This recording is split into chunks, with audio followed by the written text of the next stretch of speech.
Is it always coming 7? Now back to the basics, we just keep it in moving, ain't leaving no traces. Now look at their faces, ain't no stopping us now, we controlling with aces. Now tie up your laces, ain't no tripping, we living this, giving the chase this. Now turn up the faces, we keep living this grizzly, we got it to face this. Feeling amazing, take to the top and we making a profit. For you. Feeling amazing, we just living our life and we keep it above. Feeling amazing, we ain't never gonna stop and we living it up. Thinking of a card. Merry Christmas, but it's over. Congratulations. Feeling amazing, take to the top and we making a profit. Feeling amazing, we just living our life and we keep it above. Feeling amazing, we ain't never gonna stop and we living it up.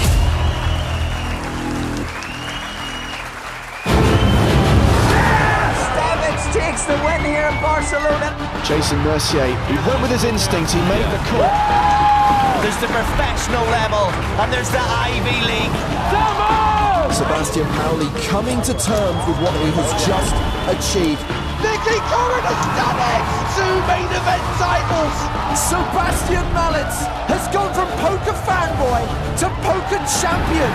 This is why people love the EPT. Hello once again, welcome to Prague and the PokerStars European Poker Tour. We're kicking off day 3 of the main event here at King's Casino at the Hilton Prague. It's James Hartigan alongside Joe Stapleton. Hello, my babies. Yesterday, we played into the money and beyond. We had world-famous bubble coverage. It was a meaty bubble. I don't feel that we felt the full impact yet of the post-bubble bust-out bonanza. I think today's going to start with a fair few eliminations. Has to.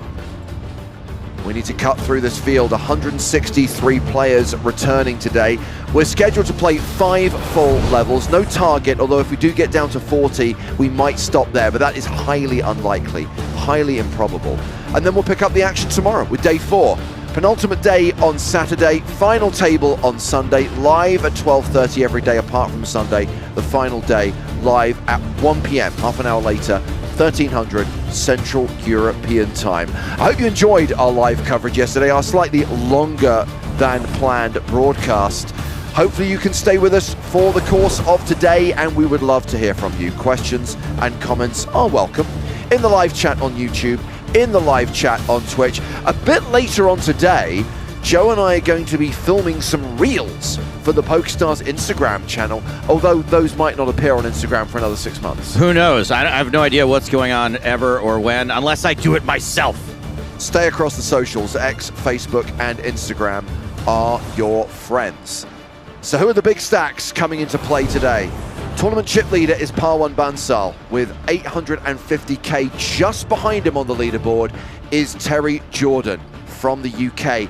Jeff Sawa, we have not seen Jeff on the EPT for a while. He made a huge impact about 15 years ago. Also in the top 5, Tobias Peters and Ola Shemian. And in the top 10, Ryan Mandara, a former Irish Open champion. Ah, that's why I know the name. Our first feature table is headlined by one of the big stacks, Ola Shemian, who again has had so many big results on the European Poker Tour, is a huge tournament crusher. He is the chip leader at this table with 728k. A couple of players we were watching yesterday, Gabriel Apore, Diogo Moreira, they're also among the big stacks. We've got 3 players with sub 20 big blinds. Luigi Pignataro, Emmanuel Chrysovergis, and Anton Kalinach.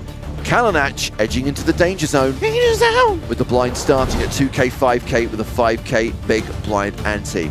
Current payout 8,350 euros. That's a min cash. First money jump occurs when we get to 143 players, and you can see the sums of money that the finalists are going to earn on the final day, with the winner of this year's EPT Prague main event getting to lift that championship trophy and secure a first prize of more than €1 million. Still some way to go. A lot of poker to be played till we get to that point. This is like the Wednesday of the poker tournament.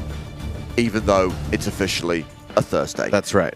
Players arriving at King's Casino, including a former EPT champion, Yuri Gilboa, who won in Sochi back in 2019. Still wearing that Rocky shirt. There is Terry Jordan from the UK, second in chips coming into day 3. What a character. Former EPT finalist, Leo Worthington-Lees. Another EPT finalist and an Irish Open champion and a live league contender, David Doherty. What's up, Doc? Finnish poker legend, Juha Helppi, one of the first ever WPT champions from more than 20 years ago. Seen the Poker Hall of Fame yet? Davide Katai. He has an EPT title, and yesterday he broke Johnny Ludden's record for the most number of EPT main event cashes. And there is Ola Shemian. Where am I going? Where am I? Oh, feature table, main stage. Yep, I know the drill. He knows how to turn it on. And Ola is in his seat, as are the rest of the players, as we kick off day 3, starting the action at the beginning of level 16. Blinds are 2,000, 5,000, with a 5,000 big blind ante. This is hand number 1 of the day. Great job, James.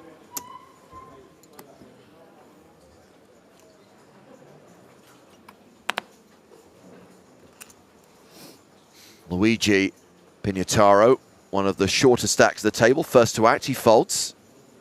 Anton Kalinach is out. Ola Shemian has 6s. I think this is the table yesterday I said was full of hotties. Oh, no, wait, this would be a redraw, though, huh? There's just a lot of hotties in the tournament. Yeah, it's true. So Shemian's raised with 6s to 10K. Gabriel Lepore folds the ace-3 of clubs. Queen 7 is mucked. Daniel Rodriguez has 5-4 suited on the button.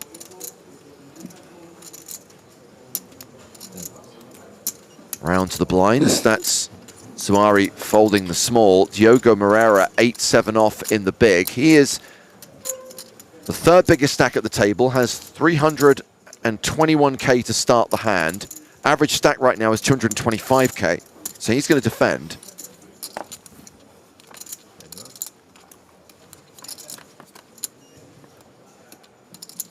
And he has paired his 7 on a 10-7 tray flop.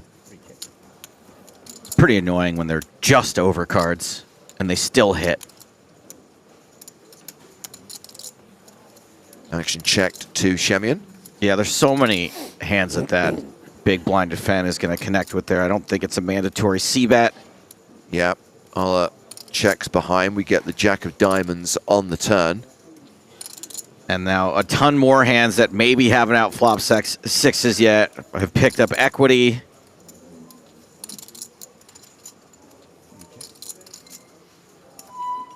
Moreira checks a second time. By the way, with it being day 3 of the tournament, the shot clock has been introduced. You'll notice that all of the players have time bank cards in front of them as Moreira rivers a straight. Didn't need to improve, but does. Just a really god-awful run out for pocket 6s.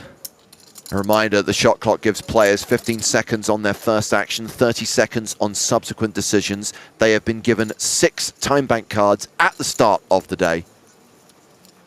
Each time bank card extends that shot clock by 30 seconds. 27. Full pot is the bet from Moreira.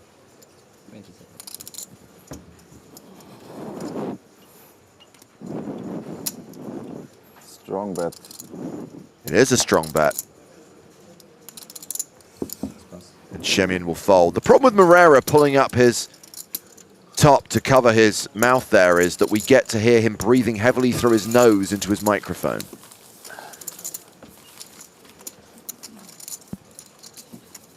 Have you ever felt like you're breathing loud and then you start thinking about it and then you start getting short of breath and then you breathe even louder? Like if you're laying next to another person specifically, but sometimes when you're mic'd up? I don't think so, no. Oh. It might just be a you thing. Well, nope, you're going to do it now. So is everyone who just heard me say that, if they haven't before.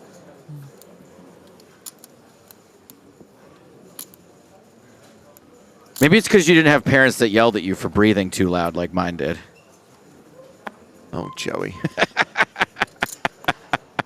Kalinic starts the hand with 12 big blinds, pocket kings. This feels kind of suspicious just to min open. I think he's shoving a very high percentage of his range here, and I don't think this is a particularly balanced bet.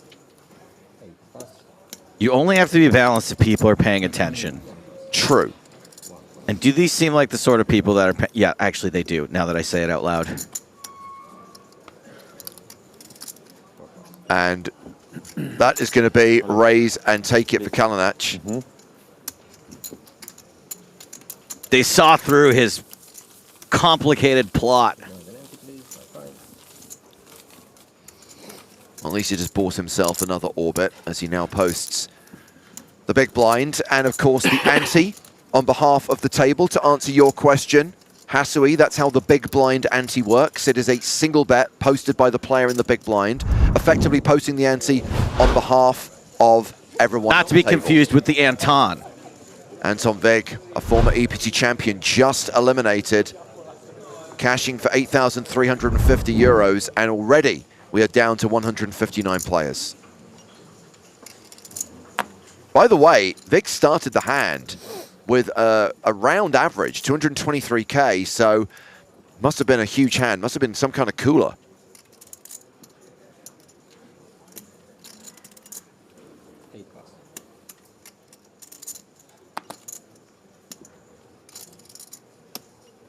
Rodriguez with ace-king. Now, he's on the player list as American. Yeah. Hence the flag. However, our Spanish team inform us that Daniel is very much Spanish living in Andorra. So I guess either the flag of Spain or the flag of Andorra should really be his avatar. Maybe someone just saw a country that started with an A and ended in an A and just thought America. Let's raise and take it for Rodriguez.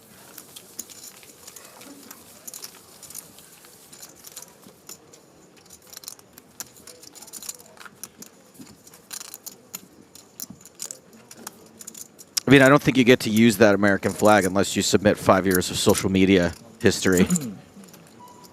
All your friends and family's names and phone numbers. All your email addresses. Blood type. Number of sexual partners. And one of your kidneys.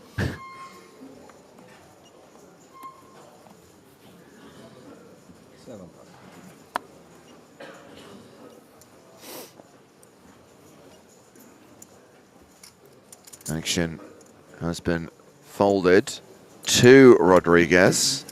8-7 off. Round to the button. Luigi Pignataro. Ace-Jack suited. Pignataro with 17 bigs. That's so funny. In America, there's a comedian named Tignataro, and now there's a Pignataro. That's amazing. That's fantastic. I wonder if Tignataro is aware of the existence of Pignataro. I mean, could just play this as a shove, but elects to raise to 11,000. These people didn't squeak their way into day 3 to rip it in hand number 4 on that said day 3, James.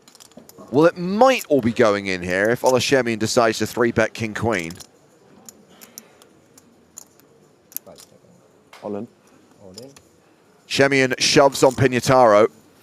This is what you wanted, bro. Yep, he calls, and he does get it in good. Shemian has live cards, though, and is not that far behind. I bet Olashemian feels like such an idiot right now. He's walked right into this. What a massive dog he is. Completely owned. You fool. You can wait 10 minutes for the big jump.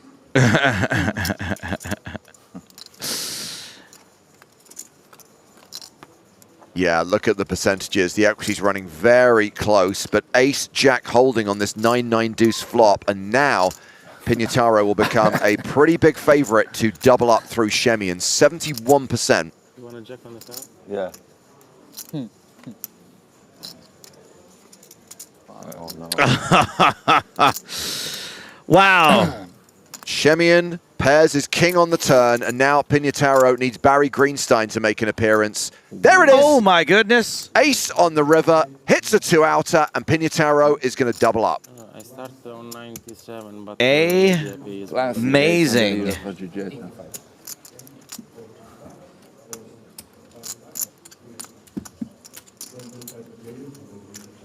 Luigi Pignataro now playing around 35 big blinds. Shemian down to 125 big blinds, still among the chip leaders. Hashtag free Luigi. 155 players remaining right now from the starting field of 1,224.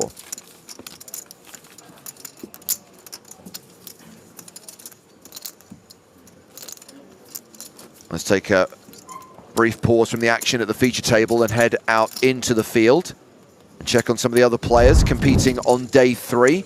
That is the chip leader, Parwan Bansal. Started the day with the biggest stack. Cool. Talking of former champions, we have Dimitar Danchev, who won the PCA in 2013. Spent a lot of time at the feature table yesterday. Sure did. He was firing on all cylinders. Maria Lampropoulou won the PCA in 2018. Can't help but notice these people opted to not go to the Bahamas this year. Hey everyone, it's Enrico Kamoshi. He is looking to earn points on the high leaderboard. He has already won 2 high roller titles here in Prague this week. Does he know if he wants that Team Pro job, he's going to have to kiss my butt from falling asleep at my comedy show? I didn't know you were on the judging panel. You don't think I have any juice here at all? That if I said... No, I don't think you do. If I said this person is out... I think they're barely conscious of your existence. I think that's incorrect. I think that might be some projection on your part. No work.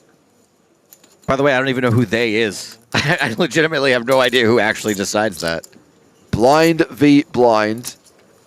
Shemian raises, Lepore folds. But I will be taking to my Twitter account to make my thoughts known, which, as you know, has a very, very wide reach. To be fair, the decision makers do still follow you. They might be the only ones who don't have me muted at this point.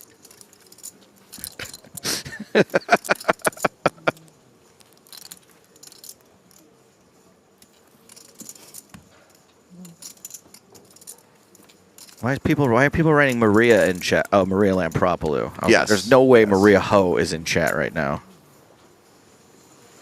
Something seriously wrong. Yeah, Maria famously not an early riser, Ho. Yeah. This is both too early and too late for her to be awake right now. Ace Jack of Diamonds for Jeremy Zouari.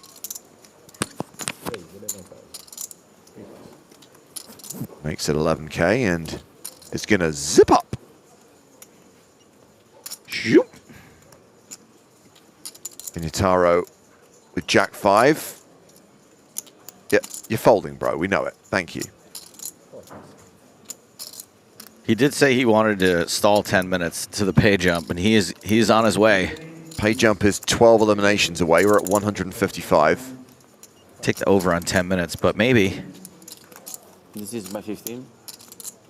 15 each. Still waiting on that bonanza. 15 each.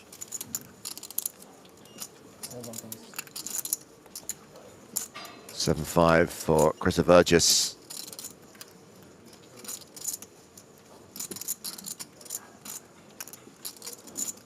Yeah, he only has 13 big blinds and is going to let this go.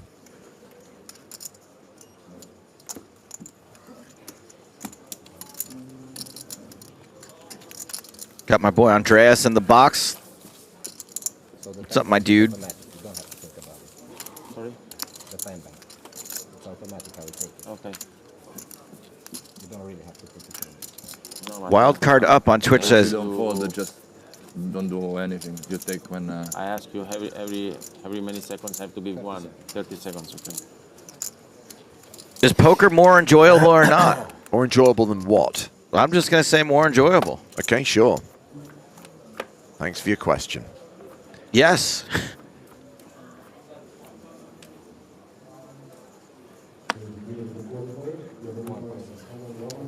Action folded to Diogo Moreira.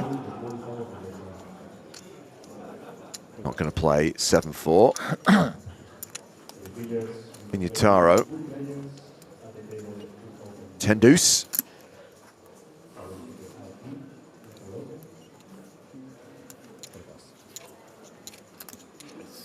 Instead, it's Kalinic who opens the action, raising with ace-queen. More like Callus Snatch. Look at that guy, huh?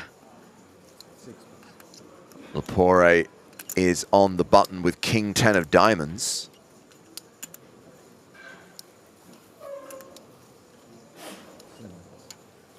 Now round to the blinds. Chrysovergis ace-8 in the small.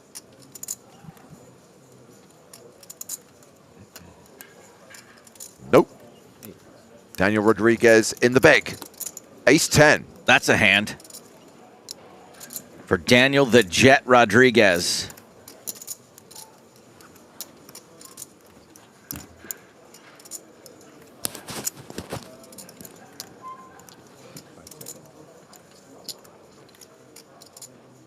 Rodriguez calls. And we are going to see a flop. Saw a lot of these dominating ace situations with ace-high flops yesterday, and there is another one. Yeah, and this could be a great spot for Kalinic to get a full double up. He's only got 52K behind, and it all goes in on the flop. Rodriguez, with top pair, surely has to call. How many big blinds is this? 10? 10. Please. Okay, probably yes, right? But let's just find reasons to fold. 2x pot shove. Not a lot of draws on this board. Are they shoving with Jack X here? Maybe. That's a reason to call, obviously, right? Or you raise, I don't know, King Jack or... My read would be you probably paired your Jack, because if you flop top pair, why are you trying to shut the action down on the flop? Rodriguez does make the call and is going to see that it is a domination situation, and we know that he only has one out. There is only 110 left in the deck.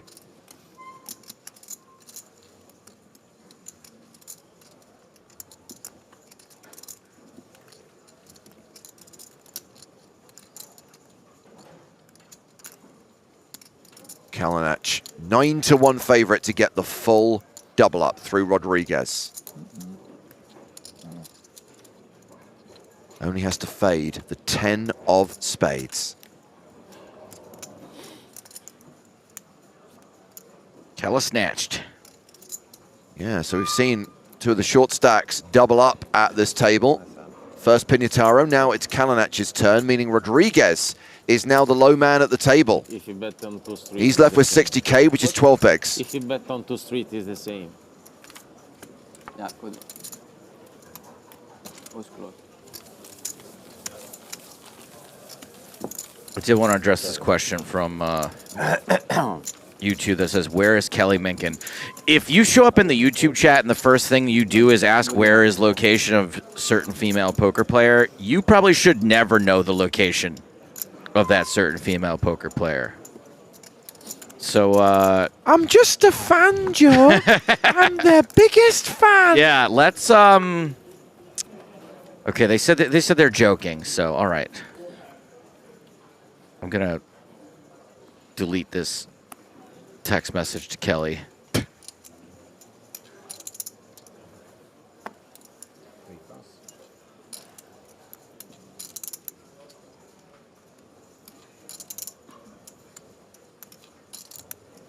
Ace Jack for Luigi Pinataro. 11,000 is the bet.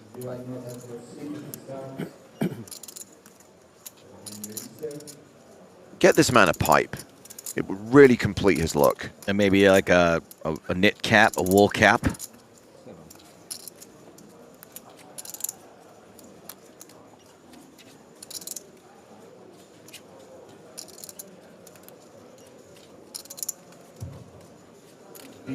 Round to the blinds. Rodriguez in the small. Ace, king. Nice. Now a chance for him to double up.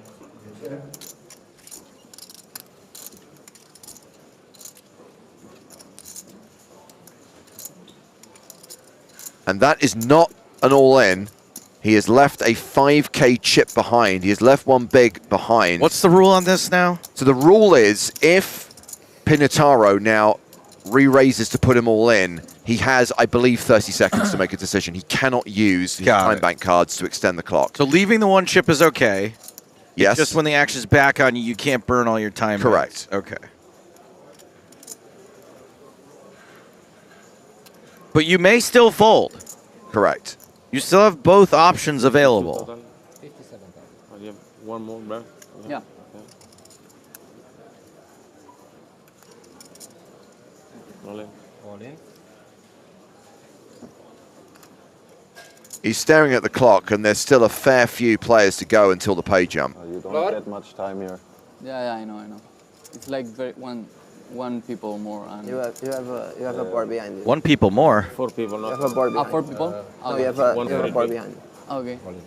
Won't make a change. So you've got 5 seconds to make a decision. Okay. All in and 5 seconds to make a decision. Glenn's not messing about. Get him, Glenn. So here we go. Another domination situation. Rodriguez at risk, but ahead.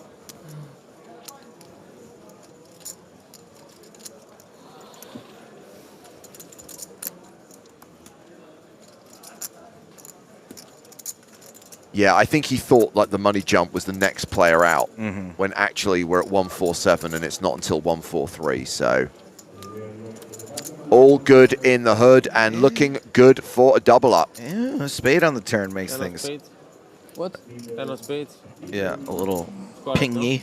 Yeah. 10 of spades would be the ultimate sweat card. The 8 of spades does give Pinataro out. So sick. And Rodriguez is going to have to fade a spade on the river to survive. Boom. One for the other.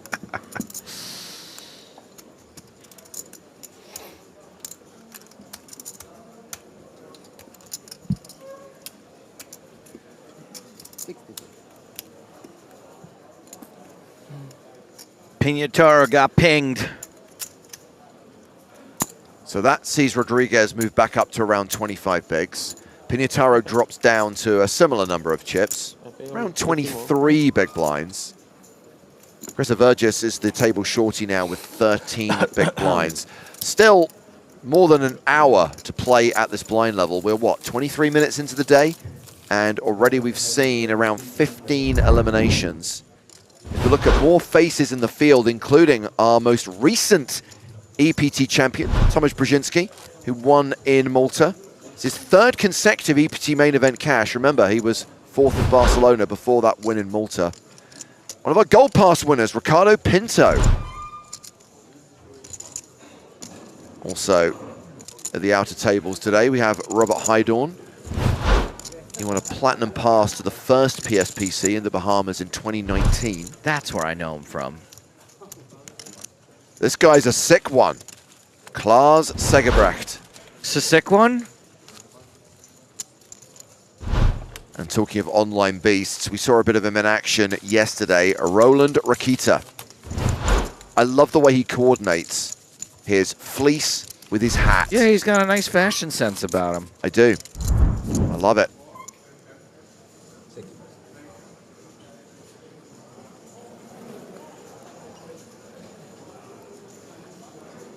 Back to the feature table where Olashemian has opened with Queen 10.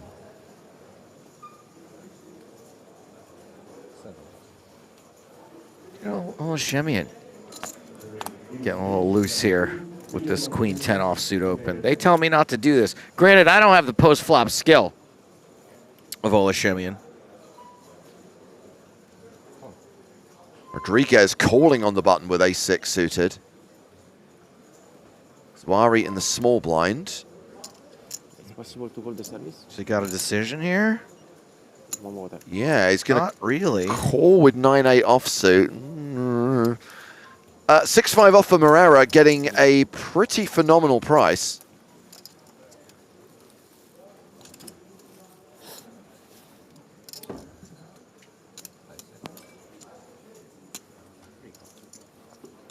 And sure enough, he will call as well, and we go 4-way to the flop.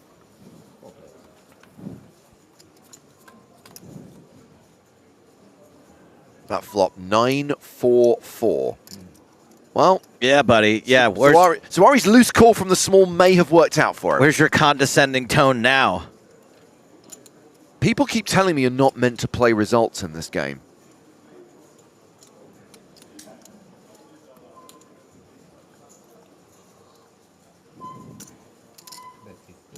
And just goes for it. Just leads for 15K.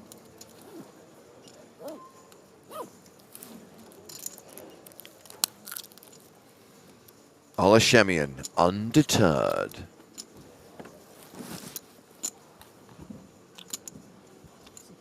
A little deterred.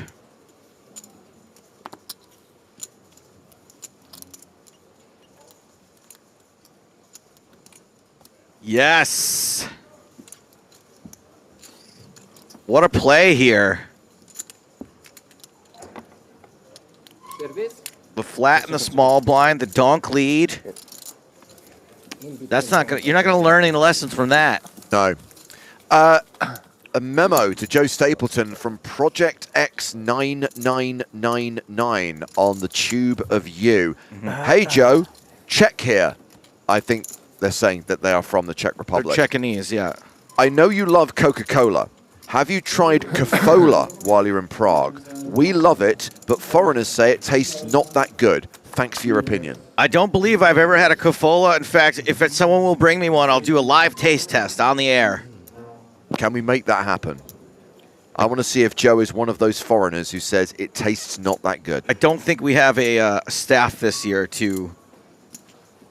I don't know. There's a lot of people just milling about in the background. I'm sure we can send someone out to get you a can of Kafola. Can someone please go to the Kafola store for me? Well, Snoopski wasn't asked, but is going to offer their opinion. Disgusting. Disgusting. There's herbs inside. I recommend Timbark. Great. Bring me some Timbark as well. What else? If we're sending them to the store, let's make it worth the while. I'll also have 2 turtlenecks and some street ham while you're at it. Please and thank you. I'll pay for it. So here's an interesting one. I don't actually like Coca-Cola. So that will also be an interesting test. Do I like Kafola instead of Coca-Cola? Do you like any soda pop at all? No. Even like as a treat, like at a kid's birthday party, a little sip of orange soda, Sprite, 7-Up, Mountain Dew? Nope. Did I make you drink Mountain Dew when I had you have Taco Bell? No, you didn't. Because I told you I don't drink fizzy drinks. It's so weird that you don't even like just as a, like a. They're all sip. too sweet. It's just like bubbly sugar. You know why? It's because James is sweet enough. Hey. Is he ordering me a Kafolka right now? Give me a Kafolka, buddy. Oh, Sorry.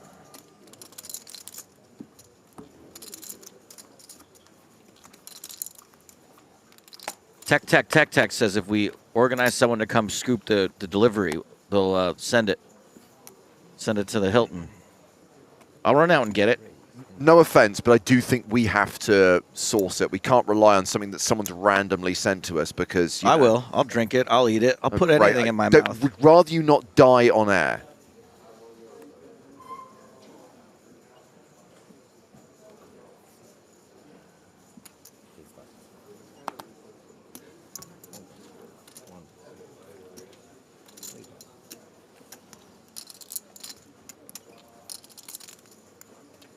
Shemian has opened with ace-10. You see this review from Cascap? This needs to happen. I think all other priorities rescinded. I don't know what anyone's working on right now, but this needs to happen. I ordered Kafola in the Czech pub in St. John's Wood, thinking it was beer, and took a sip. I was prepared right then and there to rebuild the Iron Curtain. Ooh, hello. Yeah. Ole. We did see a big blind defend from Kalinats with the Dolly Parton.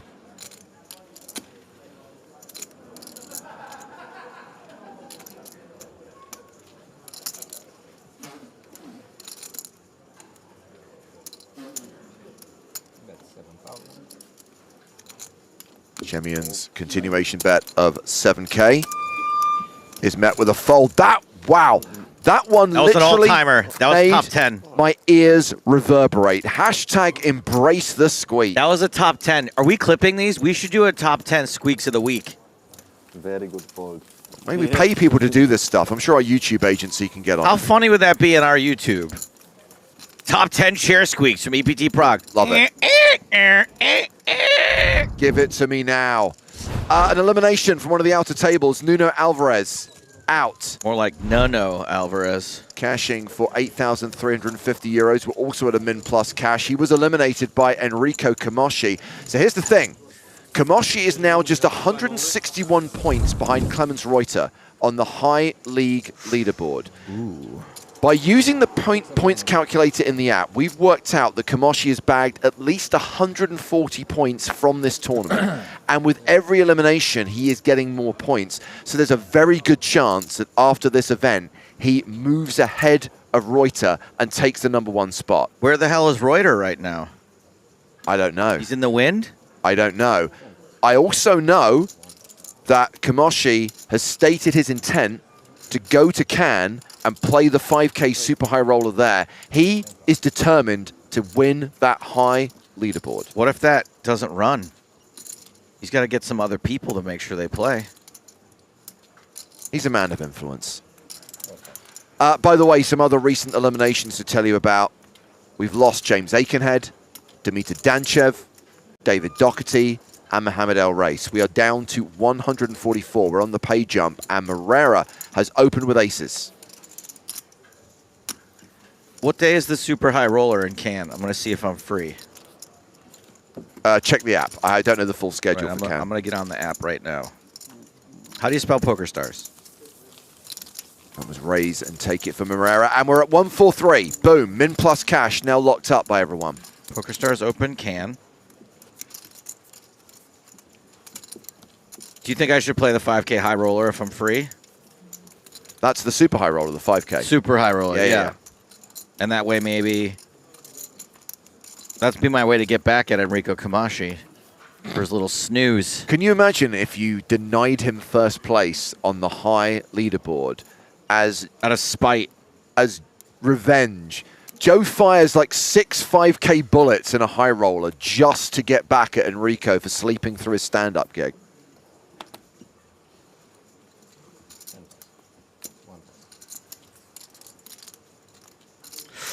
It's on Saturday, December 20th.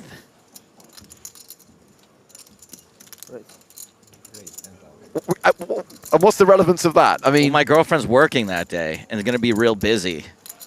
So you would potentially fly across the Atlantic. Yep. Are there direct flights to Nice, or would you have to connect through Paris? From Little Rock, probably not. Okay. So take a number of flights and potentially a train or a cab to Cannes to rock up to play a tournament that you can't really afford to play. Let's be honest, to torch 5,000 euros. Potentially more than 5 if you fire multiple bullets to ensure you can get back at Enrico. Now, here's the thing, is how many times would he enter? How many times would I have to eliminate him? How many entries are allowed? Did you see that? Oh, that's a great question. See, this is stuff poker players know, and I don't. Single re-entry. All right, so the most it can cost me is 10 grand. Plus travel. It's a bargain. I think there's a business case to this, PokerStars Fat Cat. Are you listening? But here's the problem. And then maybe I get a Team Pro contract. Here's the problem. Yeah. Even if PokerStars don't want to get involved in this nonsense, knowing you as I do, I could easily see you paying around 25K in the travel and buy-ins to do this as a bit. Yes, it would be great as a bit. Here's the thing. But the thing is, like, if I, like, go broke and he wins anyway, the bit really sucks. That's the most likely outcome. But I think I could crowdfund this. So this hand, by the way, was opened by Moreira in the hijack with Queen 9. Lepore defended his big blind with Ace 10, which is still the best hand. And he is going to check call this C-bet of 13K, taking us to the turn.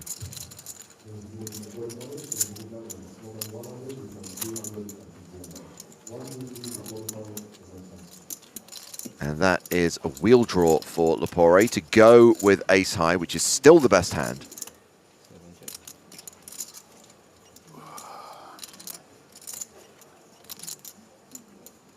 I think that not only is ace high the best hand, but it feels like it's the best hand. So what might juice it for you, Joe, is the other person who offended you by sitting in the front row and not laughing once was Leon Sturm. That's right. Leon's in Europe right now. He's playing here in Prague. What if he comes to Cannes? What if he plays that super high roller? If I have the chance, if I can double dip, yeah, 2 birds, 1 stone, 1 10K stone, plus travel, tempting. So after they both check the turn, Barry Greenstein makes an appearance. Ace on the river, top pair for Lepore, who has checked a third time. Moreira with queen high. The best part about all this is I was going to propose to my girlfriend on December 20th, and now I'm just going to go play poker instead. Sorry, hon, I got some spite I got to take care of. Tough call. Cheaper than a ring, probably. Lepore wins that one at Showdown after it goes check, check on the river. So let's look at the live league details. And this is how the league works. The idea is to play tournaments to earn points with prizes for the top finishers and the chance to join Team Pro. And remember, the people being considered for that contract are coming from the 3 different buy-in tiers. But there is a race to the top, which we were just discussing in the high buy-ins. This is everything at 5K and above. Reuter has been #1 since the summer. But as we get to the end of the year, and so many of the high rollers, so many of the high-stakes players are either in Vegas or the Bahamas, Kamoshi does have an opportunity to steal it from Reuter at the 11th hour. Masato Yokosawa, he's another one on your list. Get him in the... and then it's a done deal. It's a done... I'll find the money somehow. I bought a bunch of fart coin earlier this year that I can probably cash in. Does anyone know how fart coin's doing right now? I try not to look at it. It's a long-term investment for me. It's more of a store of value, my fart coin. It's not really an investment. Does anyone know where fart coin's at? Because of Masato Yokosawa, if I could do 3 birds with 2 bullets, that would be legendary. Plus, I could win. There's a chance I win. Because how many runners is that super high roller in Cannes going to get? I mean, I don't know. It could. If I'm in it, it could do real numbers. Yeah, I mean, it could be a single table tournament. It could be 12, 13 players. I'm getting nervous just thinking about it.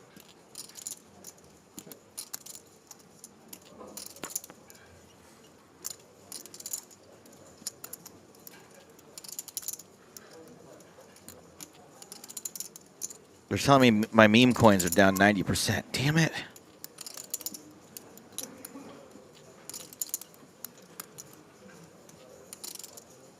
Olashemian with the straight draw.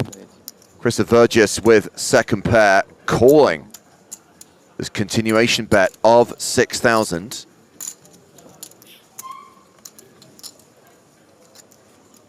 Turn card is a jack. Nice. Straightenized. Right, 7, 8, 9, 10. Yeah, that's a straight. Yeah. This is Olashemian doing Olashemian things.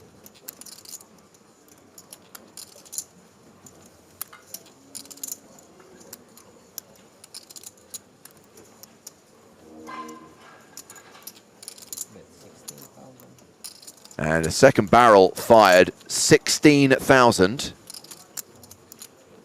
And with another overcard to the 10, it's hard to stick around, especially when you only have 8 big blinds behind. Yeah, but what if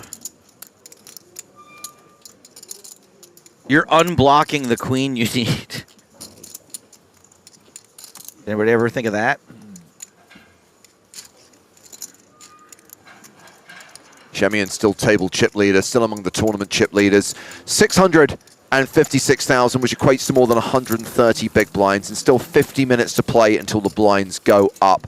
137 players remaining. Everyone has locked up a min plus cash at this stage of the tournament.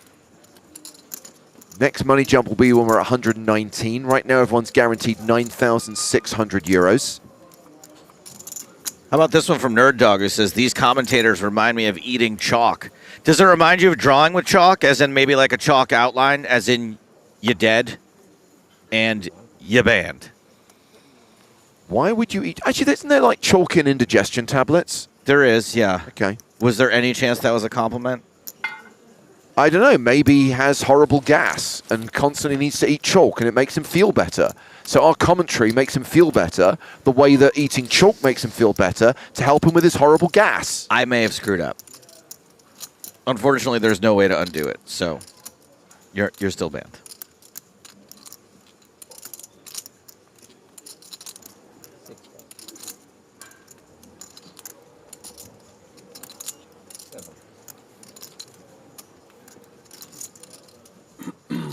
Kalinat's raising here with ace-queen. Round to Rodriguez in the big blind, who is now firmly Spanish. Dolly Parton. Suited, however. Suited Dolly.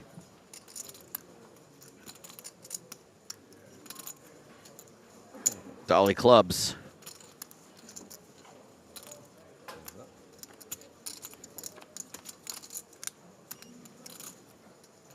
Hello, Neener. Rodriguez way ahead here. Flopping that neen. Also, there is a club out there.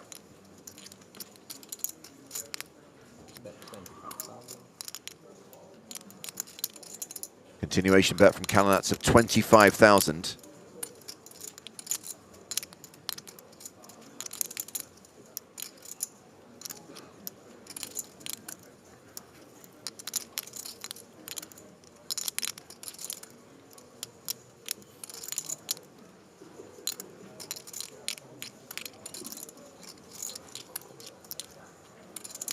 Do a quick little shout out here to John Late, who is here.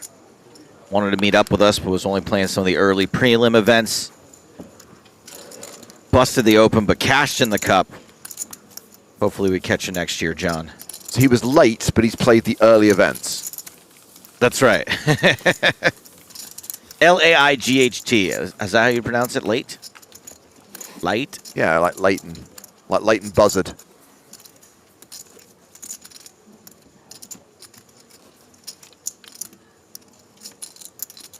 Hold on a second, hold on a second. What happened there? I don't know, I was reading this message from John Late. Kalinats had ace-queen, right? And bet a 9-deuce-deuce flop. And the guy with 9-5 folded? That one's on me, guys. I'm not going to lie. I just saw like, oh, okay, this is just going to go bet call. I mean, it's full pot, I guess, right? 25,000 into 27. Yeah, but he had top pair. Why'd you call with 9-5 to flop top pair and a backdoor flush draw only to fold to a bet? Again, that one's on me for just assuming that I should have been paying more attention and we could have talked about it in the moment instead of being flabbergasted right now. Yeah, I'm stumped, guys. I mean, everyone played it weird, right? Isn't betting like full pot on that also kind of weird? I was fully expecting to pick up the action on the turn. Yeah, same. But there was no turn.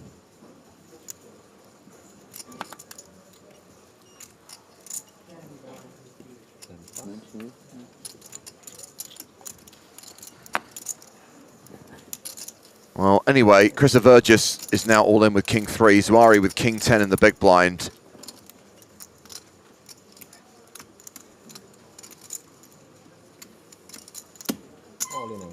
And this is a call. It is a domination situation in Zuari's favor, and we could lose a player in this hand.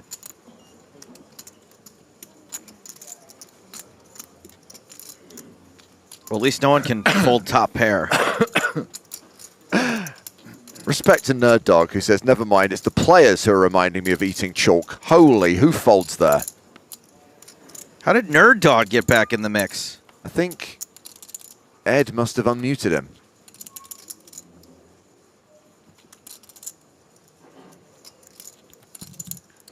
Chris Vergis on the verges of elimination. What else, no? Yeah. The suspense. But I did. The show.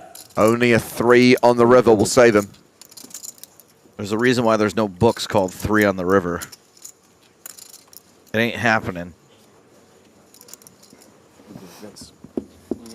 Good game. Good game. Chris Vergis cashes out for 9,600 euros.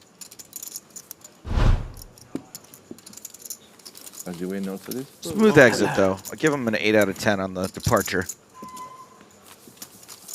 No bounties? It'll be sweet, 6 bounties.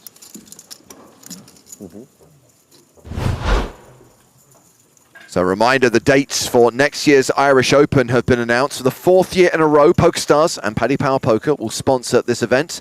Festival dates, March 26th through April 6th. And the main event, the longest running Hold'em tournament in Europe, will take place over the Easter weekend. And you, if you can't be there, will be able to watch it live on the PokerStars YouTube and Twitch channels. But we do urge you to consider coming to the Irish Open. There are a range of tournaments that are very affordable. The full schedule will be announced soon.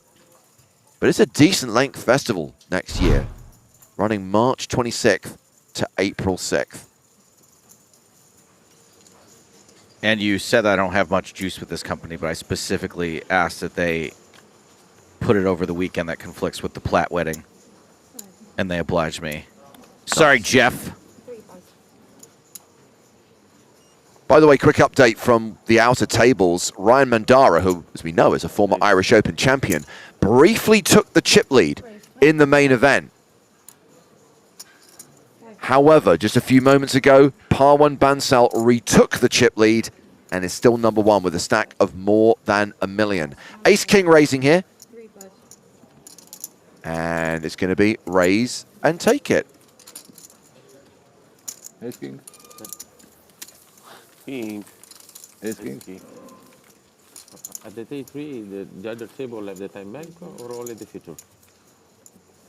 All the tourney? Of course. Otherwise it will be very unfair to us. But I didn't see on the table, I didn't see the clock. You only need to see this clock. Oh, we've got Alex at the table. This for this table. For everyone. Ma gli altri tavoli normali non c'hanno i time bank col clock adesso. Dici di sì, penso di sì. Ma io non li vedo. Però non li vedi. But we don't see. He's saying that we don't see on the other tables. I know. Because we have a penalty. We have 3 minutes total and the other table can think 15 minutes for every hand. No. Every table has clock. They did as clock? Oh my word, did he really just say that? There isn't the time back on the table. Okay. Does Luigi Pignataro really think that the shot clock is exclusive to the feature table? I mean, if he's only ever been at the feature table, he might. This is a correlation is not causation type of situation. I love the way that Shemi's just like, dude, come on.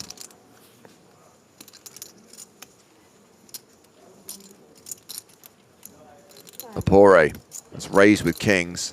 Pignataro unlikely to defend with Jack 3. Sure enough, folds. You want to stall longer or? We are penalty because we have 3 minutes total. And the other 20 table, you can think whatever you want. No, well, it's not that way, I think. What is he on about? Usually balancing the hand. Or you're going to be big blind. Take a look around, dude. There's clocks on every table. Sei distratto? Maybe he's doing a bit. Distratto, dovevi fare all-in con la mano prima. I don't think he is. A guy said that he should have, he got distracted with this thing, but he should have gone all-in because I had kings. So. Raise 10,000. When before you raise on the big blind? Yes. Not this time, before? No, I didn't look yet, but No. no, this time. Ah, this time. Last time. Jack 3 off. 10 pass, 1 pass. Great hand to show. Very good. So Shemian has opened under the gun with Queen Jack. 10-8 of diamonds for Moreira on the button, eyeing the stack of Pignataro. 3 pass.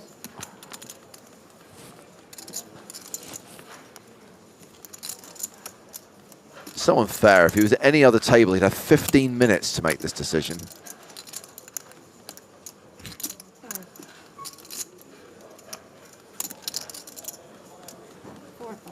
Folds the ace-3. Anton Kalinats with Jack-9.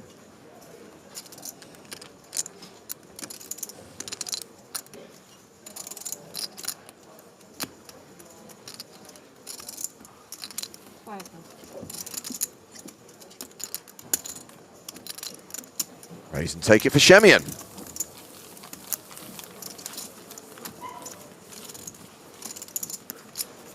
Kazcap says he looks like a young Peter Sellers. You're going to have to be more specific, because I can't see a player at this table who I immediately go, oh, that's who he means.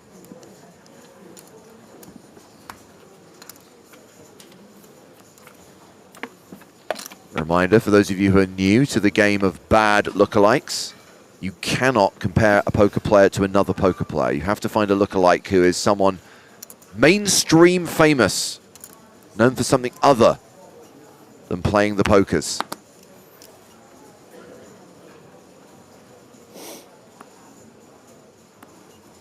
Raise 10,000. Rodriguez raising ace-10.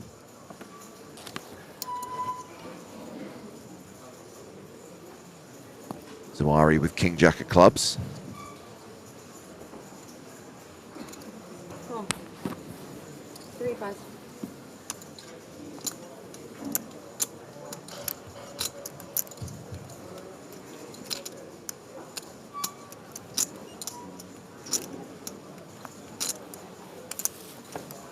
It's a no-go on the Jack 5. 6 deuce in the small. Nope. All that? Yeah, 7-4. What's happening with your drinks, by the way? I don't think anyone's listening. Certainly no one who's able to go get them. Okay. Top pair for Zawari. Open-ended straight draw for Rodriguez. And the bad gut shot for Ole.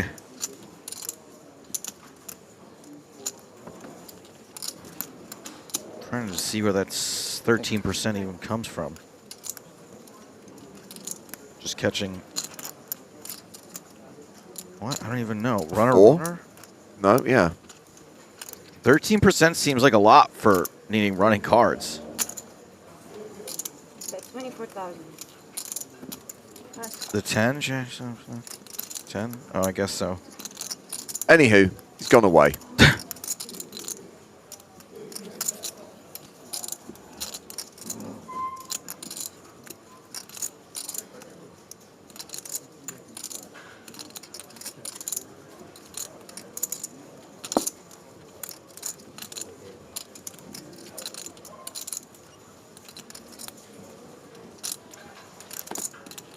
This guy loves folding top pair. Oh yeah, the straight draw this time, sorry to be fair. But I think folding the straight draw to a single bet is also a little bit tight, right? There's a lot of weird folds happening. Ah, it's this Foggin guy. Oh my god, it's Mark Foggin. I love this Foggin guy. He's bringing 245K to the table, just shy of 50 big blinds. Average stack right now, 289,000.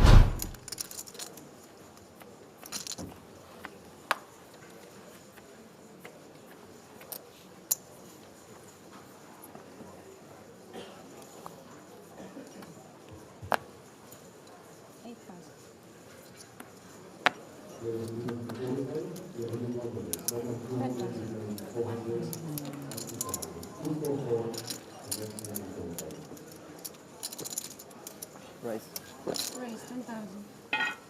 Herrera raising king queen. And a bad lookalike for Pinataro, Eric Clapton. 21. Yeah, all right. You said 21, right? Yes. Raise 21,000. Sure. Does he have an earring, Eric Clapton? I have no idea. Anyway, 3-bet with aces. Thank you to Poker Is My Life for submitting that suggestion. Action back on Herrera.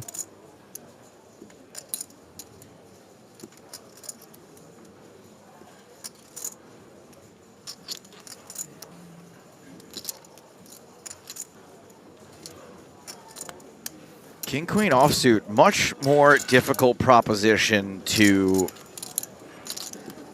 have a peek at the flop.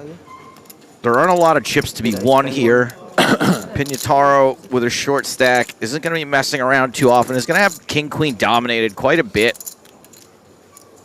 Best case scenario, you're up against 10s, but 10s maybe just rip it. So I think the King Queen offsuit, I think you can just say nay here.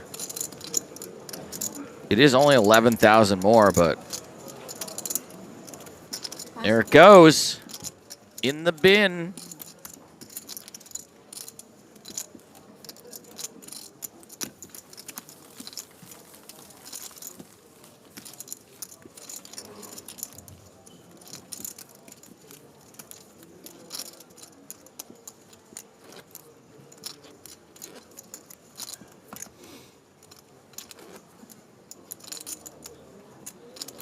Luigi Pinataro, keeping his head above water, has around 20 big blinds, as does Daniel Rodriguez. Those two are the shortest stacks at this 8-handed feature table, with about half an hour left on level 16. Blinds 2K, 5K with a 5K big blind ante.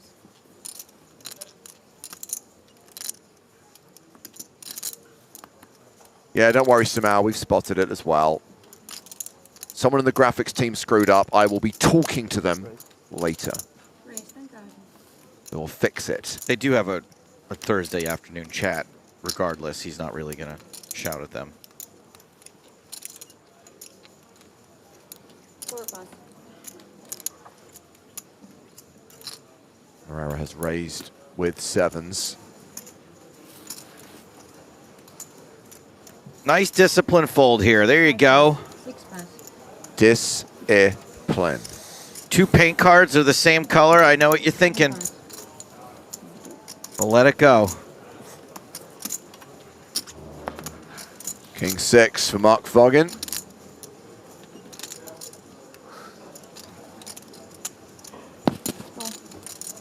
He's going to defend. 240. You? Some a little bit more. Ace, ace, king. Foggin with the advantage. I like to call it the Foggin advantage.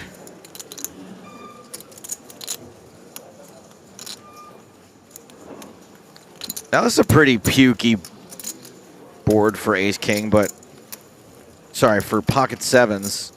But there's gonna be so many, yeah, so many hands that don't have an ace or a king in them. I think that this c-bet is understandable. Plus, I don't know about you, but I see a board like this, I'm like, I hate it, but a 7, and I'm probably gonna get it all. You don't think about that? You don't think about how just put that sure, very sneaky 7 out, considering it's always coming? Power of positive thinking. I like it. It's a 4 on the turn, by the way. Check. I mean, a 4 is a lot of similar shape to a 7. It's got the left to right, it's okay, got the up and down. We're reaching a little bit now.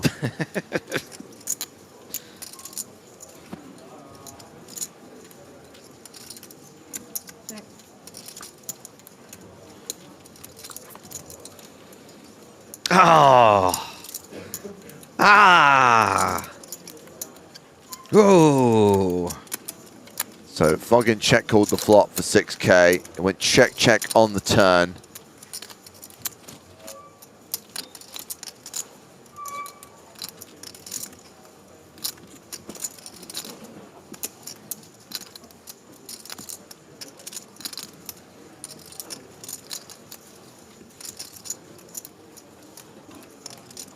And Foggin leading the river.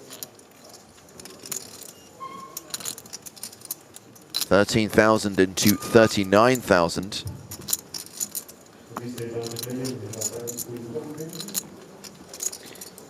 Kind of in a bit of a pickle here, right? You've given yourself, put a target on your back. Checking turn and river. Well, not river. Obviously, he leads river, but you look like you have a hand like sevens, but good lay down. Good lay down.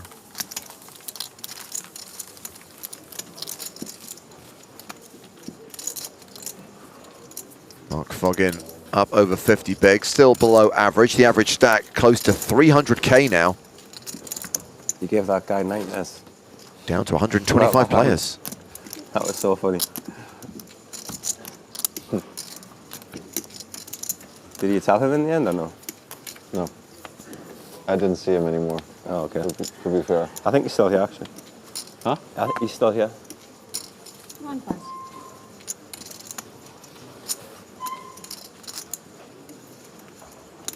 You sure he didn't bust?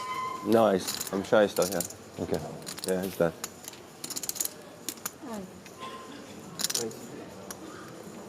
Raise 10,000. Herrera raising ace-9.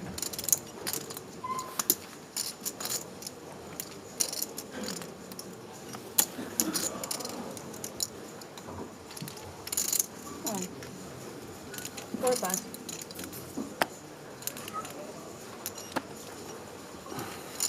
Round to Shemian, 5 pass. who folds. Pocket fours for Lepore.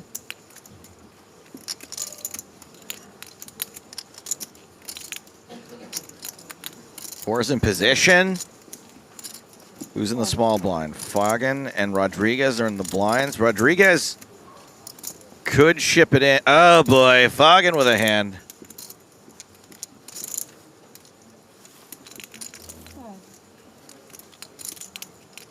50. Raise 50. Re-raises to 50,000. Rodriguez folds the big blind. Action back on Herrera.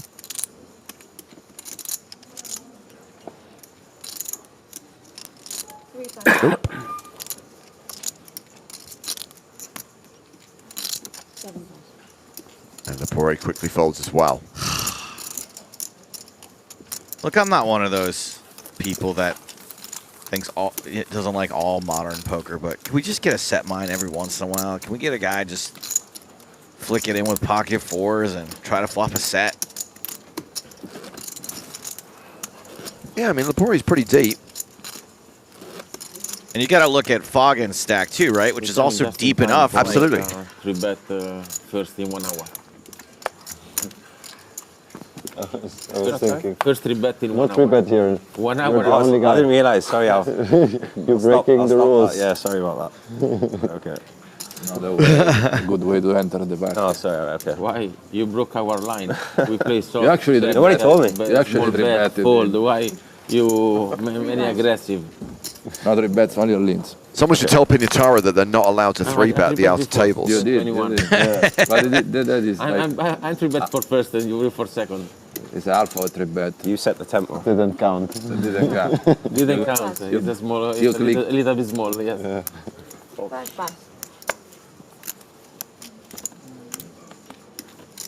Shemian, Raise 10,000. Kojak raises to 10K.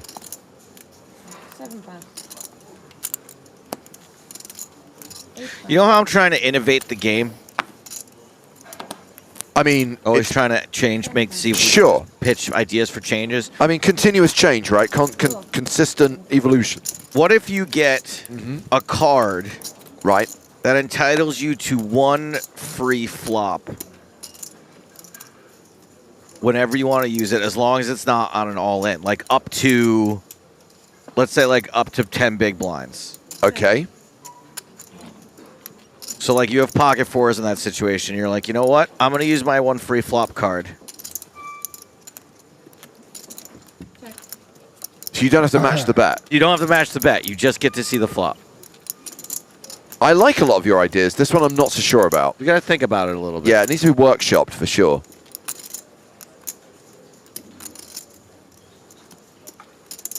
I guess then what you would do is you'd then always make your re-raises like 11 big blinds so they can't use the free flop card. Yeah. All right, let me take it back. Let me run that back.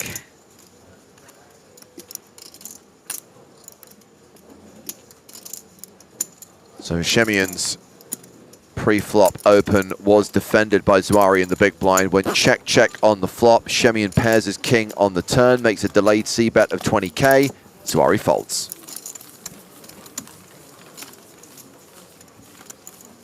What about a discounted flop card? Where you can see it for half price. Okay. Again, I just feel that you're just going to induce bigger raise sizing. But you still get it for half. Sure, but if the re-raise is 20 bigs, you might not want to call off 10.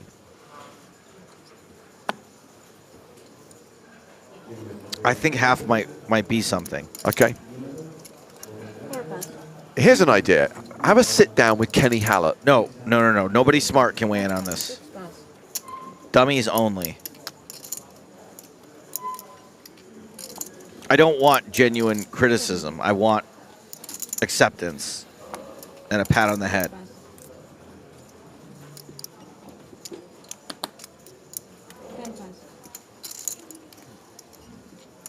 Oh man, we're getting some real doozies of suggestions now.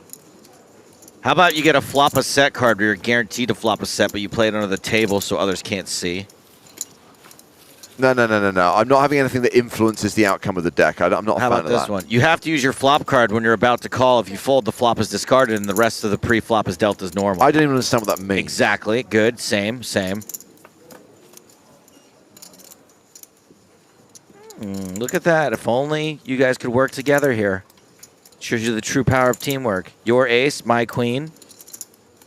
You may be aware of this. Poker, not a team game. We'd have Broadway.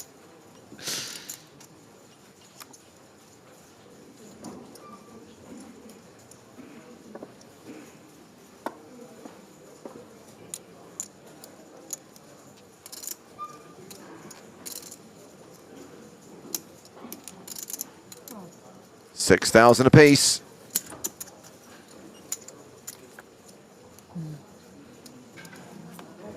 Oh, that's the straight for Zawari. This is not fair. I feel the justice would be the ace on the river. Right? Yeah, absolutely. Especially justice for the audience. Ace for justice. Who loves a song. And everyone would love the outcome of this hand.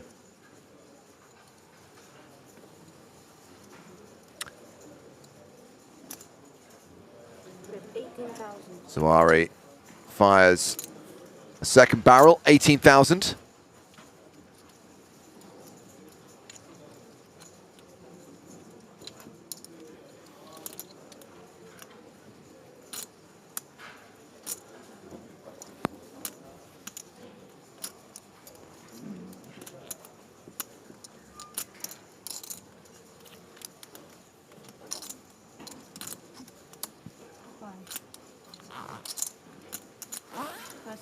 And we're not going to see a river as Moreira folds the turn. Whoa, Edward, who's that directed at? What's wrong? What's Edward doing? See Edward's comment on you. I'm not going to read it. Oh. How is... Who is that directed at? I don't know. To be honest, whoever it's directed at is unacceptable, so let's just ban the douche. Rude. I see the comedian Catherine Ryan as moonlighting as a dealer. This Catherine Ryan looks nothing like Alex. I don't know who Catherine Ryan is. Give me a second. She's blonde. Catherine the right person. Ryan, comedian. I think she's Irish. 7 pass. Oh, she's Canadian. Sorry, Catherine. This woman is meant to be a lookalike for Alex. Yeah. I mean, you know I'm a fan of bad lookalikes, Joe. I mean, I invented the game, but that's not bad. That's just wrong. Yeah. Just incorrect. Objectively horrific.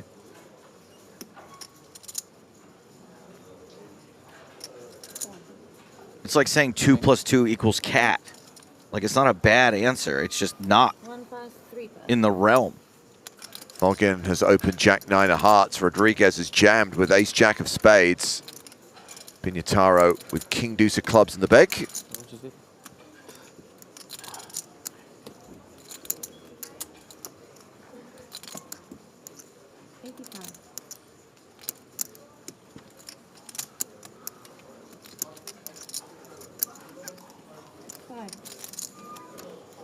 Pass. 4 pass. And 2 faults.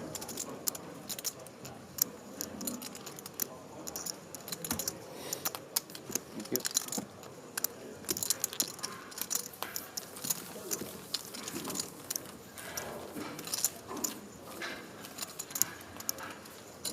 Down to 122 players. So that means we've lost more than 40 players over the course of this level. Still 90 minutes to play before the break. Pignataro now the shortest stack at this table with 20 bigs. Olashemian still the table chip leader with 133 bigs. Hey, John. Yes, Dante, we are in the money. Played into the money last night. You're joining us today. That means you missed world-famous bubble coverage yesterday. I hope you feel ashamed. I feel a Shemian. Raise 10,000.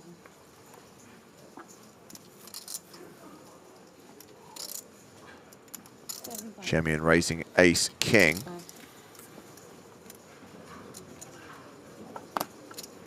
10 pass, 1 pass.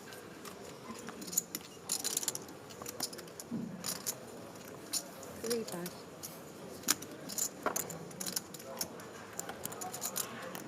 Anybody want to play?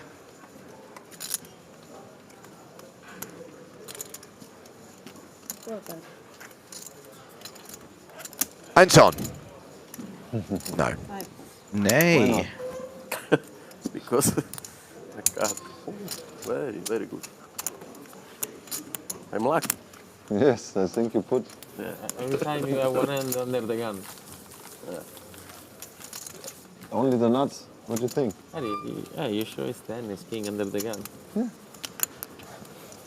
Of course. Of course. Of course. The 7-5 you don't show. 7-5?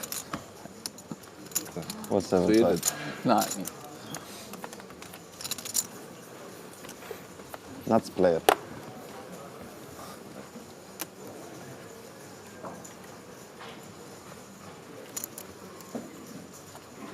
That's Lapore.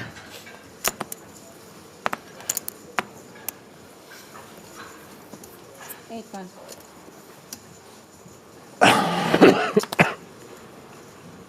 10 pass, 1 pass. 3 pass.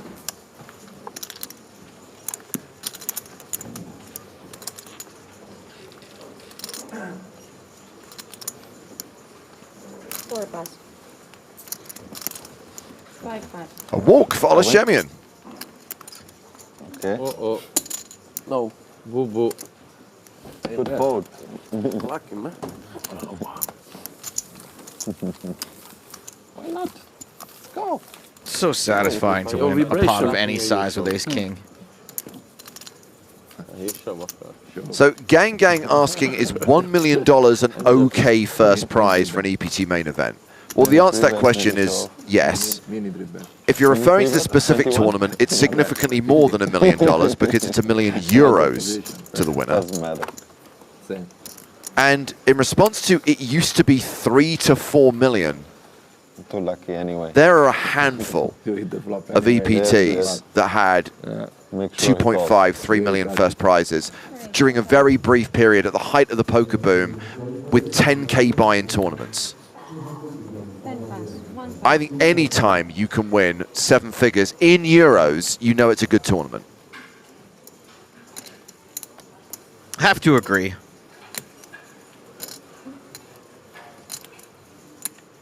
It's weird because obviously, like, the power of the dollar or the euro or whatever it is has weakened slightly over the time that we've been covering poker. But by the same token, money's so much harder to come by. Yeah.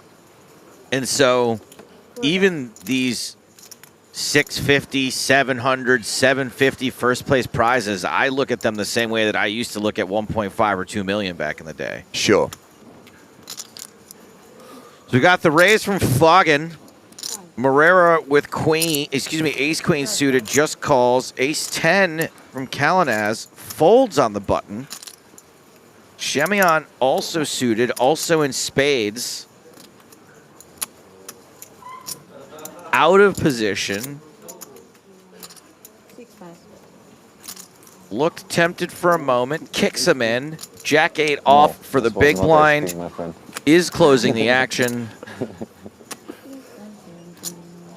You change profile. You make so tight. Why? Just looking back through the annals of history. Annals. So 2009 is when things really peaked. So in 2009, you had a first prize in the PCA main event of $3 million US.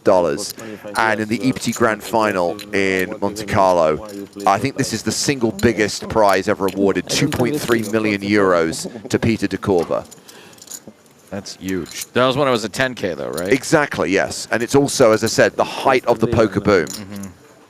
When you raise, it's on the flop. So ace 10 would have flopped top pair in a club here. It's a 8-5 deuce, 8-3. As played, do you remember? the lead belongs to this fucking guy. 8-5 deuce for ace? No. Which one? It's not on the river. When you make 125 and you raise 340 and you put him all in close to the bubble. Yes. It's on the flop. Yes. 8. No, on the turn. Turn? Yeah. Was King 6-3. Herrera folds the 2 overs, and Lapore folds the backdoor gut shot diamond draw. And he said what he fold? Ace King. Ace King. But on the flop, it's a small pot. Nice hand by this fucking guy. Very bad pot. 30 chips to the table. Flop, check, check. Flop bet, raise. 30, raise. 125, 340. 50, 120. Okay. Nice raise for info. Not you, him. I know that laugh very well. Crazy check too, like. You bet 15, you can only call, and after on the river, go to the showdown. Am I right in thinking that Shemian's also on your hit list? Didn't he, like, put you in the Hurt Locker in an online event, like, years ago? So long ago. I think we're done with that. He's also been 11. Such a sweetie pie to me since then. Okay, so... But yes, he would have been. Right, but you're not out for revenge against him the same way you are against Yokosawa, Sturm, and Kamashi. Yeah, no. Okay. The real issue wasn't even that Shemian knocked me out of that tournament. It was that Dan Coleman was on the online rail and was rooting for the card that would bust me. He was the one I had the issue with. Should we invite him to the high roller encounter? Now, Dan Coleman, I would definitely sweeten the deal for me, for sure. But also, he's, like, gone away, right? So, like, I don't really want to, like, anybody that leaves the game, I kind of won, let's be honest, right? Like, he might have won $40 million or something, but I'm still here. So yeah, you're definitely the true winner. Which one of us? You just keep telling yourself that. Which one of us won that battle? Me. So, Pinataro's raise has been 3-bet by Shemian. Lapore with 10s in the small blind is going to flat the re-raise.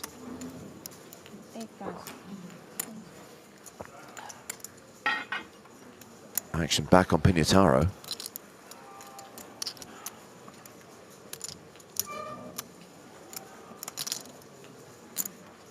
I mean, King Jack is exactly the sort of hand you want to get to fold out when you make this 3-bet. And Pinataro is now closing the action. I mean, unless he reopens it. That's 2 overs to both of those hands. Can't do it, though. No. Okay. 10s versus 9s going to the flop. Big stacks, too. The 2 biggest at the table. Ooh. And a low board.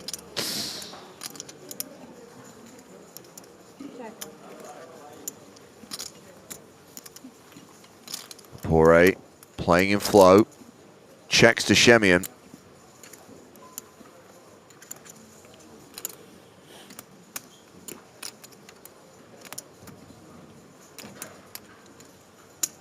That's 17,000. 17K, the bet from Shemian.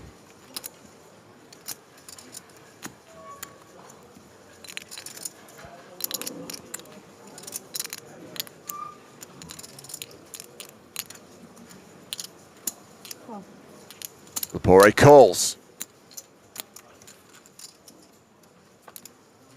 Turn card.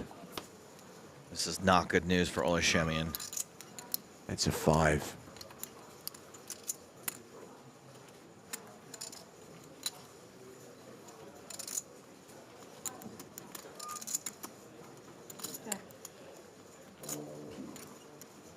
Lepore checks a second time.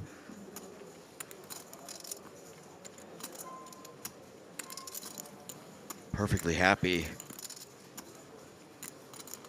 for Shemian to bet again. Perfectly happy for a check, too, I bet.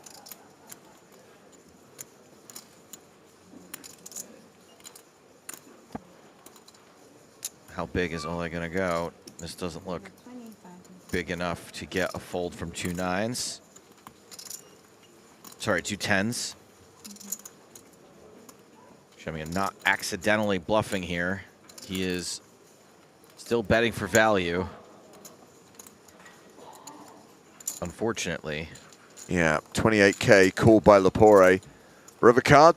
This is a pretty dry board too, so Ole may. Ooh, yeah. There's nothing out there that makes you think 9s on ahead. I think Ole checks back here sometimes if Lepore checks again. You have to ask yourself, like, what hands will pay you off on 3 streets? Yeah.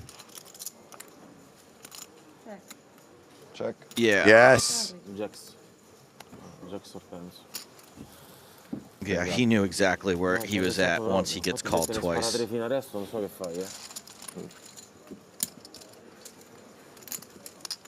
Shemian still holding on to the table chip lead, though. Still holding on to more than 600,000 chips. 7 minutes to the end of this level. 119 players remaining. 35x, infatti, ci sta pure.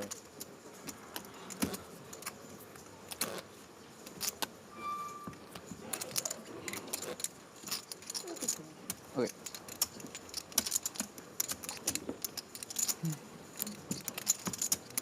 Col bet 28 al turn proprio boh.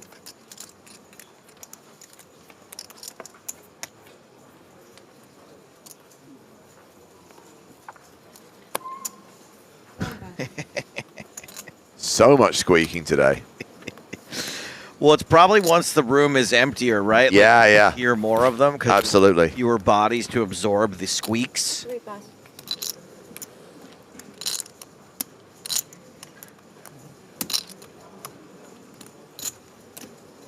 Yes, I swear she looked 19. Ace-8 would have called 2 times 2, though, but would Ace-8 have called a re-raise pre-flop?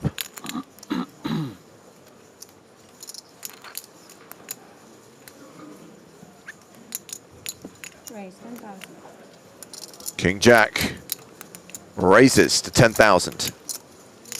Ace-5 for Ole Shemian.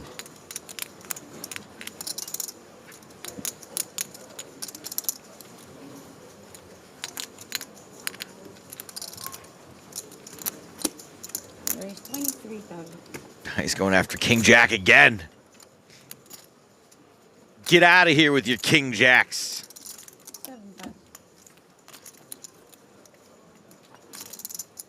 I do want to remind everyone that is my website, kingjackoff.com. It is available for sale.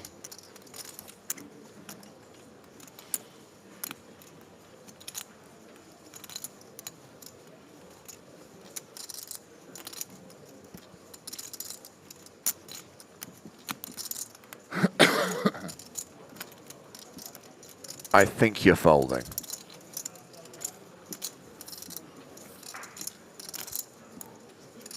Where are we at pay jump wise? We're at 119. Yeah. And There's no 3-bet have we hit the second pay jump? We have, yeah. 11,050. 21, 23. Started it. We've got a long way to go to the next one. Yeah, well, we just hit the second one, so that's good. That's good for everyone. Everyone now locks up a 5-figure score. As we bring you some outer table action, Davide Katai in a hand against Iraklis Manikaros.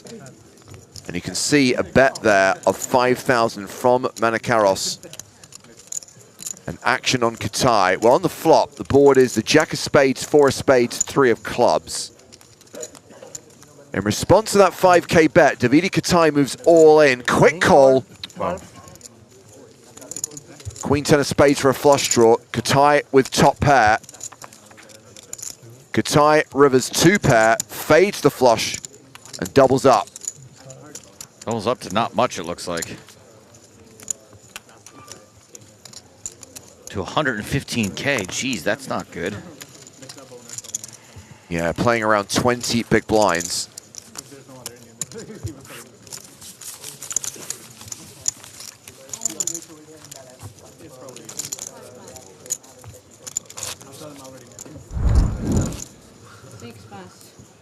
And we're heading towards the first break of the day. 7 pass. Very. Very relaxed. 8 pass. I can tell. I'm curious only in 3 hands. Daniel the Jet Rodriguez in the small blind. Suited 1 gapper. We won't say 4 high. We're going to call it a suited 1 gapper. In. So we are going to stick with this table for one more level. So same table for the second session of the day. Oh, Lashemian, Disfogging guy seems like a good choice.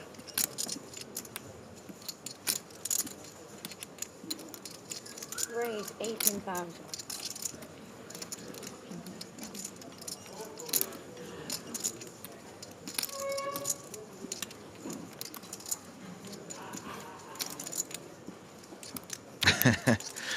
Nordman says these poor guys can't escape the shot clock. It's not really fair that we force this table to have a shot clock I know. 2 levels in a row. And everyone else gets 15 minutes per decision.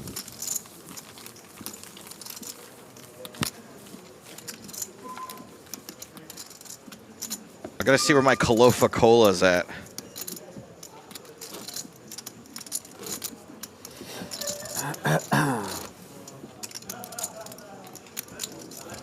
Ariana says this dealer looks like Rosamund Pike. I mean, that's a slightly better lookalike than the last one, but still not great. Slightly better. I mean, the bar was very, very low. You didn't really have to come up with a name much better.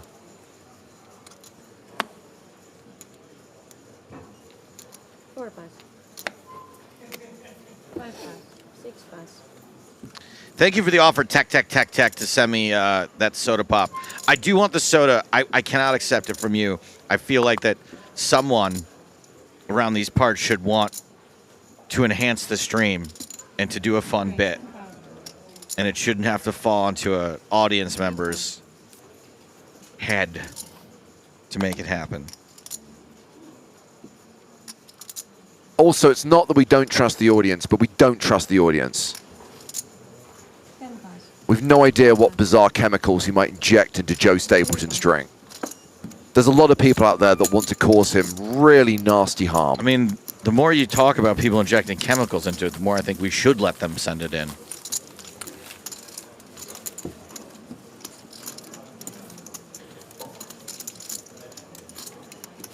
Last hand? I think we can squeeze in one more.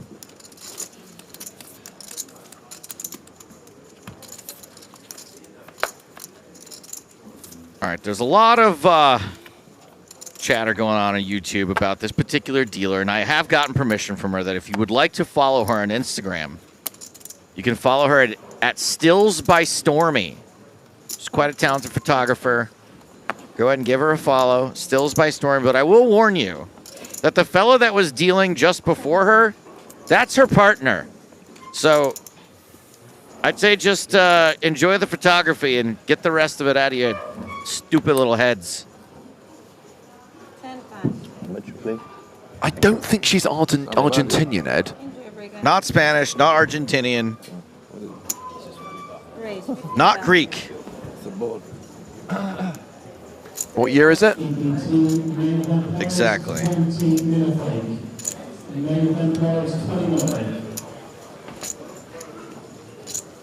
Now, Ariana, she's not Italian or German, and it's not the year of Italy, it's not the year of Germany. Anywho, we have reached the end of the first session of the day. We have reached the first break. And a reminder that we will be keeping these guys on the main stage for another 90 minutes. One more session of play, one more level with this lineup. And of course, on the other side of the break, the blinds will be going up to 3,000, 6,000 with a 6K big blind ante. No sweat for Olashemian. He's now playing more than 100 big blinds. Lapore also deep stacked. Foggin, not bad, around 50 bigs, but below average. Foggin killing it. Not a great situation though for Kalanick, Rodriguez and Pinataro. Those three players with sub 20 big blind stacks. On the other side of the break, Nick Walsh will be here and the satellite will be positioned over Montreal, so you'll have analysis from Griffin Bencher. More from the Prague leg of the PokerStars European Poker Tour coming next.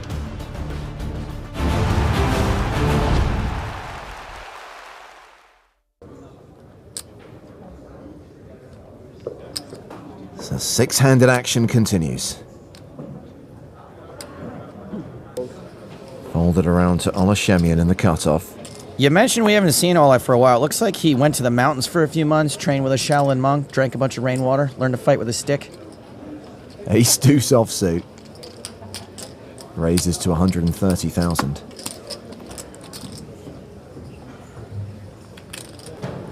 Chip leader Ali Reza Fatahi's in the big blind. He's got king four of clubs. Well, that side was real. Call. He defends. Heads up to the flop. Well, it's a flush draw for Fatehi. Nada for Shemian, but he still has the best hand, ace high. One club would be good for Fatehi, but two would be bad. Ali Reza leads with his draw, 150,000. It's a draw-heavy board. Shemian calls. Little float, lots of runner-runners for Ola. And Shemian picks up a wheel draw, but doesn't actually need to improve. Ace high still the best hand.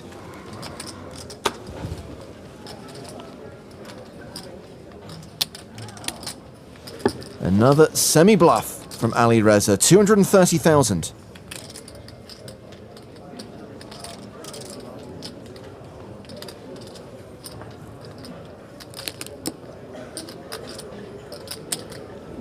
Once again, Shemian calls. Ola must be confident he can win this sometimes without hitting his gut shot. Ten of hearts on the river. The board is bricked out for Ali Reza. He's going to fire again. He bluffs at it, 340k. There's really only one card Ola's worried about, and that's a 10. What are the chances?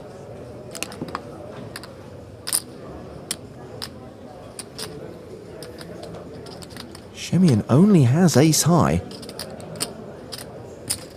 But he calls. King high. And that's going to look like magic or lucky or both, but it's neither. It's 100% pure, unmitigated, unadulterated swag. And with that pot, Ola Shemian takes the chip lead in this super high roller. Pocket eights for Paul Newey. He's been very quiet at this final table. Newey's my favorite of all Scrooge McDuck's nephews. He's raised it up to 200,000. Where do you think Paul got all that money from? Shemian's big blind. Queen 6 of clubs.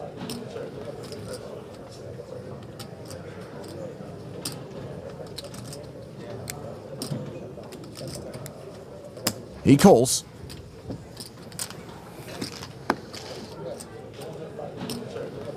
To the flop. Which brings drama. A set for Newey. Shemian has a flush draw and he's double gutted. See you at the river. They are pretty shallow, so it's usually going to go in on the flop. Shemian has checked. Newey set to continue.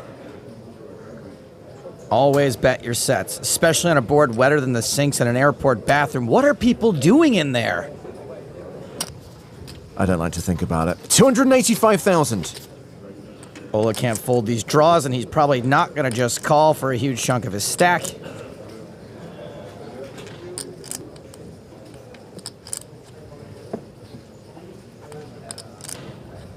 All in.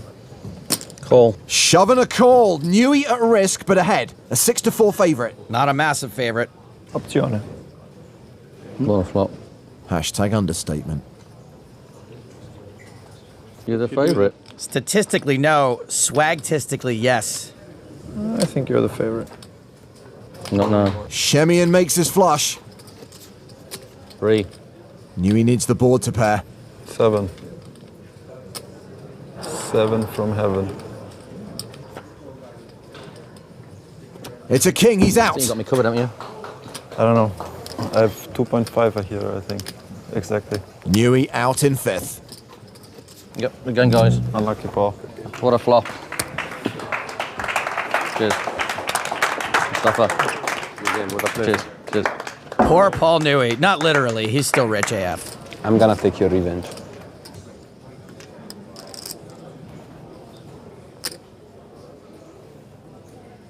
How much you have, bro? You know? 7, I guess. Canet is the current chip leader.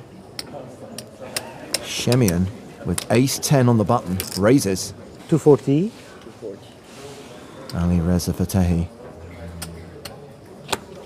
has pocket 5s in the small blind. Very reasonable spot for a shove. Ola is going to be opening wide. Ali Reza's out of position, and he's very likely to hate most flops. All in. He shoves. Yes. Canet folds. Action back on Shemian. Now this is a big shove. 33 big blinds. Which means this is not a snap call. Ola agrees. Surely it's not a call at all with ace-10 off. Peekaboo, who's hiding over there? Who is that?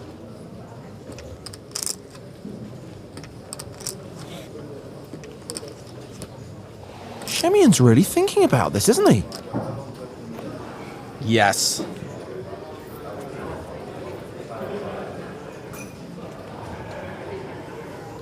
Wow, I am really surprised by that call. I don't think he makes the same call against anyone else. Good luck. Good luck to you. Good luck, guys. Well, it's a flip. Fatehi, the player at risk. Ola must think he's going to have a lot of bad aces and Broadway hands.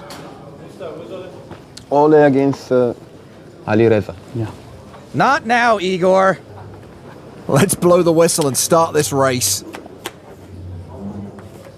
Great start for Shemian. He pairs his 10 on the flop. That is a bummer for 2 5s, though. Ali Reza left with 2 outs. Oh, no, Igor's on the beers. The turn card. The 5. No, the 3. Put the 5 here, please. Right there. Yeah, exactly there. He can do it. One time he do it for me. Go, boom. He teach me this. He teach me this like 4 years ago. In a 25K. Swag actually sometimes stands for stolen without a gun, oddly. The river is an ace. Thank you. Good game. Good luck. Ali. Thank you, bro. Nice to meet you. Good luck. Love seeing a good deep run by an amateur. Anyone can do it. Leaving us with the 2 high roller vets. Pocket 5 against 8, 10. Well done. Thank you. Thank you.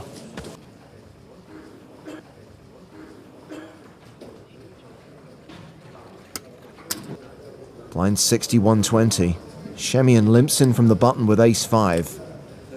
Canet does not check his option. He raises with the 10-7. And Shemian calls the raise in position. Let's play a bigger pot. Well, that's a nothing flop. Shemian's still ahead with ace-high.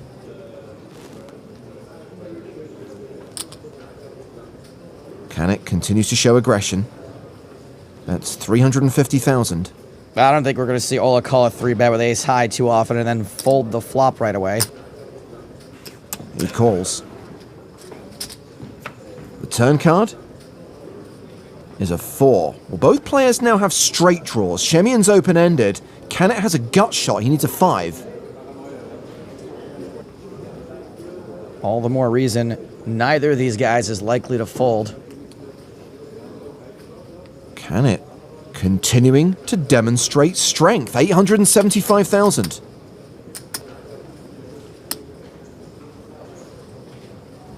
Once again, Shemian calls. The river card is a 3 pairing the board. So ace-high was the best hand before the flop, and it's still the best hand after the river. Major brickage on the river. I think a bet here gets snapped off by Ola.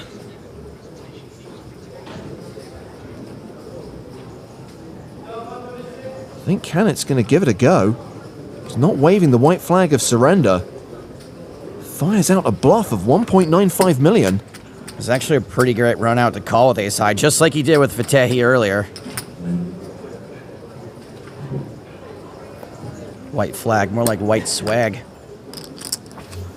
Feel like I'm really getting to know Anna here. Sorry. Shemian thinking this through. He heroes! You win. 6, right? Not even. Really big chip lead for Shemian now. His bad card was an ace. His good card, swag. Nice hand. Yeah, but he's still got an uphill struggle. Shemian is the monster chip leader as the blinds go to 80,000, 160,000. And Shemian picks up queens. He raises to 350,000. Phil Gruesome railing the action now. Canet's got 7s. This could be the cooler we were waiting for. All in? Call. Here we go, all in and a call, and Shemian is a 4-1 favorite to win. Mustafa's prediction not looking so hot right now. Good luck, bro. I always make quads with 7s. Lucky number, huh? Lucky, lucky. A wise man once said, it is always coming 7. A set for Shemian. I have a sweat. For now. 7 for spade. It's okay. The turn card is a spade. The sweat just got sweatier. Canet picks up 8 outs, all the spades, bar the deuce, any other card. Shemian is the champ. What a life these guys have. It's gonna be 8 of spade. Not so big, not so... It's okay. Or queen. You can finish it with queen. Quads queens. It would be nice, huh? The river, not a spade. Oh, it's black, it's a 7. Too little, too late. Waste of a set. Canet denied the title. So close, yet so far. It's Ola Shemian after an extended absence from the poker circuit who ships the 100K here in Monaco. It's go time for Paris. Play your way online to a live experience worth more than 5,000 euros. And a chance to become the next Spin and Go Live champion. Play daily, score points. Make every spin count. Go for it. Oh, ti chiedo. What's it about now, Nick? I missed that one, I'm afraid. Just when you think you've got someone here who can translate him, I mean, Spanish or German, I could help you out a little bit more, but yeah, that was just my romantic language best guess that I picked out. And 184 of the final table. Are we going to get to 200?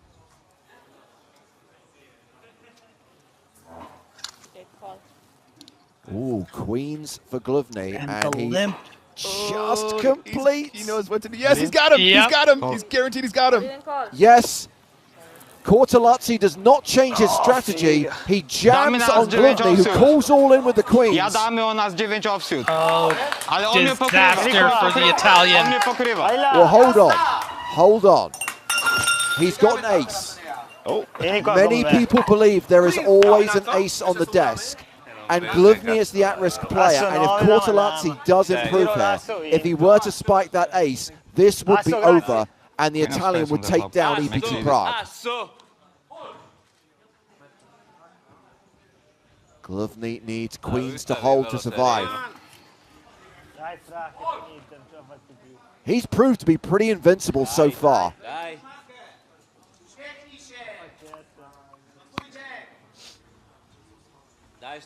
Is this going to be a massive momentum shift, or is this going to be the winning moment?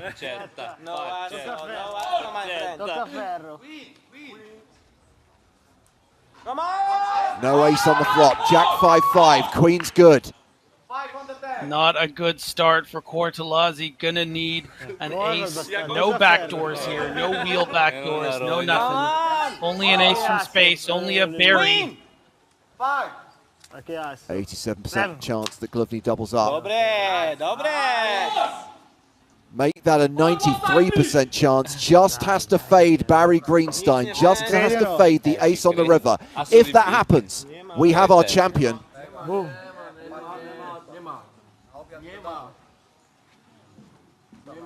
30 million chip pot. The river cards are 10. Glovny doubles up and takes the commanding chip lead. That is a huge, huge momentum shift, and that's a rail. That's what a rail looks like. That's what I'm talking about. Look at that rail. You love to see it. You love to see it.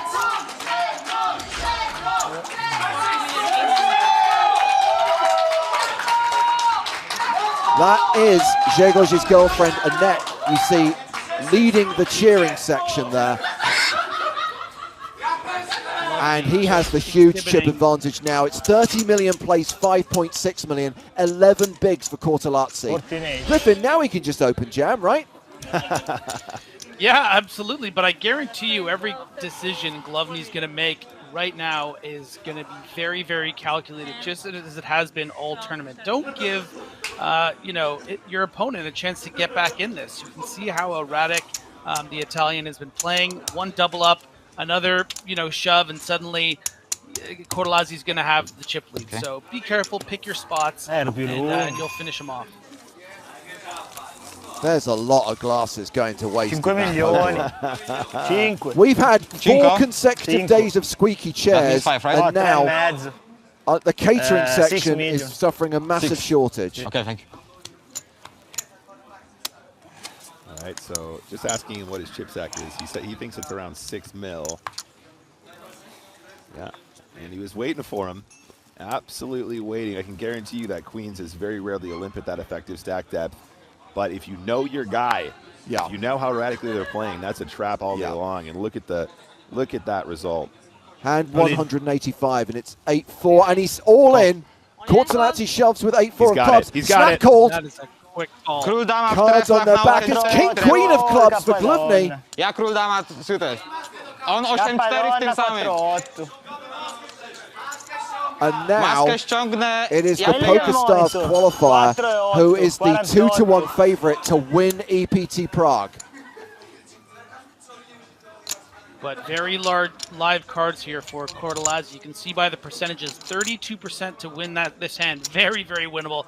I know all of you on the Twitch chat have had experience in a situation like this where you lose, and that's because the odds are this close. 10-7 deuce. King high still ahead. Of course, Cortolazzi does not have a live suit. Nie no wiadomo, że ma, nie ma. Glovny, 3-1 favorite. 6 or a 5. Straight draw here. And that will seal the deal on the turn. Cortolazzi drawing dead.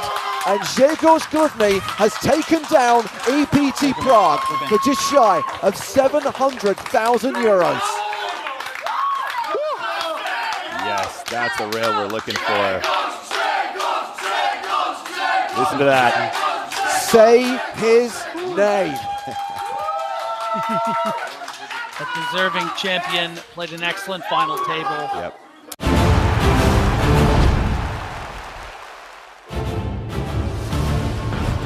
Welcome back to Prague and the PokerStars European Poker Tour from the beautiful center of Prague. There's a shot right there. We return to action from day 3 of the main event. That's the 5K main.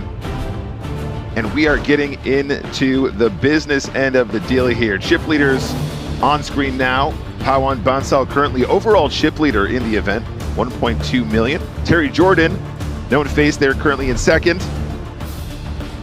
Let's take a look at the chip counts over on our feature table, however. Ole Shemian still top of the leaderboard there, 631,000 chips, about 105 big blinds. Down at the bottom, Luigi Pignatato, around 13 big blinds, has some work to do as we round on this session. It's Nicholas Walsh on commentary, joined by Mr. Griffin Benger. How you doing, Griff? Hello, everyone. I'm doing very, very well, Nick. Excited for a day 3 action. And we got Mark Foggin on the table. We got that Foggin guy, that's right. And let's take a look at what they're playing for. Winner up top, just over 1 million euros. And if you can get in the top 8, that is a 6-figure payout. But don't forget, 10th position is 72,400 euros here in beautiful Prague. Griff, what's the weather like over there, buddy? Oh man, I wish you could see it. It's snowing like crazy. We're getting a lot of snow. Very cold, but listen, that's the cross I bear living in Eastern Canada. Love it here. Right. That's right. Well, it's nice we get to peek over there. We do have Griffin live via satellite, guys. As per usual, get in the chat, join us, get your questions in there, and we'll do our best to address the reasonable ones. I know it's a tall order, Griff, but we try our best. As I said, guys, this is day 3 from the main events. We're going to head back to the main stage now. Beautiful set as per usual. Good job, guys. 118 players remain in the field. And action is back underway. Cards are in the air. Let's get into it.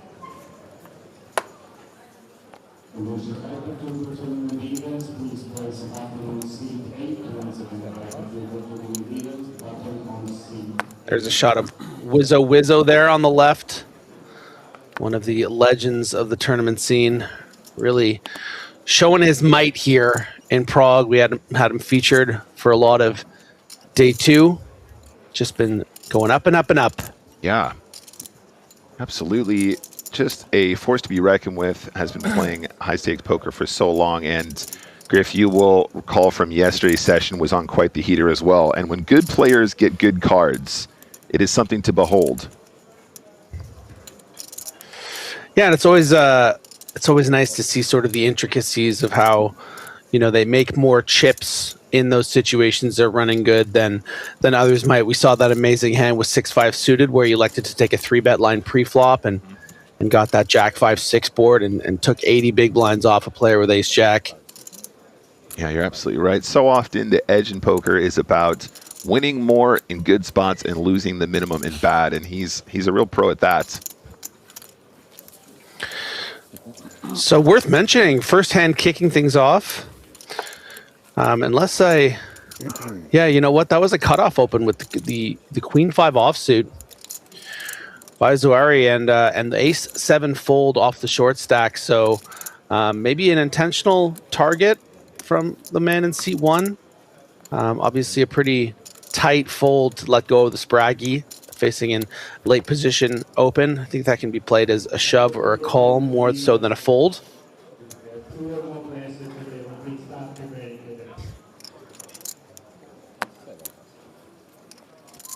Ace trade goes to the bin. Great to see Foggy out there as per usual on the streets. Rodriguez, Jack 10 spades +2, very playable. Let's take a look at the stack here. 15 big blinds though, Griff. Obviously, we are ITM. I think we're probably still going to think about pushing here. Yep. He's going to be all in. How do you feel about the push here, Griff? Do you think from this position you're going to run it here or you're going to find a min-raise off of 15 bigs? 92. I think from early position might be a little more standard to find a raise, but this is definitely an approved shove. I think the meta has shifted a bit where maybe you want to start mixing in some more raises. You have some more flexibility off of this stack, and yeah, this is going to be troublesome with Moreri waking up with the ace king. I do want to note that queen 5 offsuit raise at the cutoff. It was a 3x, so I don't think I can actually fault the ace-7 fold. Maybe just sort of a tight adjustment. This one is good for it, your big blind. Not for and it's going to be the JT versus the AK here, I think. Oh, no, Shemian still DAX. Sorry. Big blind folds ace-2 so hard. So there we go. Now we are all in. Moriera currently in front. Jack-10 of spades is going to have plenty of equity here, though. After the end, I'll tell you what I have. Worth noting, an ace and a king and a jack all folded.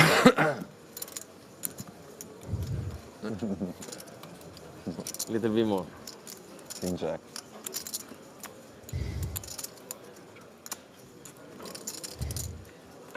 All right, so it is Rodriguez at risk. So far, so good for Moriera.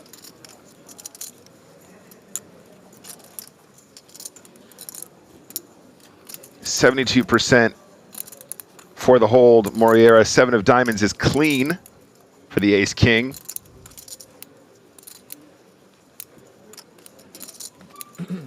And the river, 7 of clubs. So GG to Rodriguez. The push, unfortunately, caught by the AK, and we have an elimination. Payout 11,050 euros for Mr. Rodriguez. Yes, you're right. I'm sorry.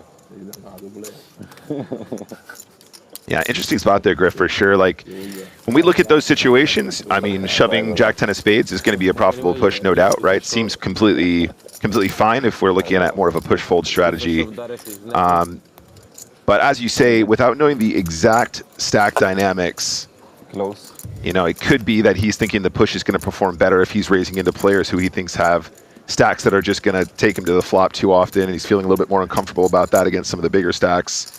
Maybe just defaulting to the push. What are your thoughts? Yeah, you know, it's interesting. I think Jack-10 suited in particular, you know, you're not going to get, at that stack depth shove, you're not going to get a lot of ace-10 calls. So you are going to fold out, you know, queen-10s, king-10s, ace-10s, some better hands. Yeah. And then so a lot of the hands you are going to be called by, you know, save for the 3 bigger pairs, you know, you're going to find yourself up against ace-king and ace-queen a lot when you do get called. And as we saw, the percentage is at 49%. I mean, a great opportunity to go all the way up to 200K. But, you know, does lose the flip and is the first elimination of the day on the feature table. Yeah, and you're right to indicate that as well, Griff. A lot of times people will look at that spot and say, well, he had a better hand. But, you know, the entire equation includes the equity we have when we do get caught by some of the stronger parts of the range.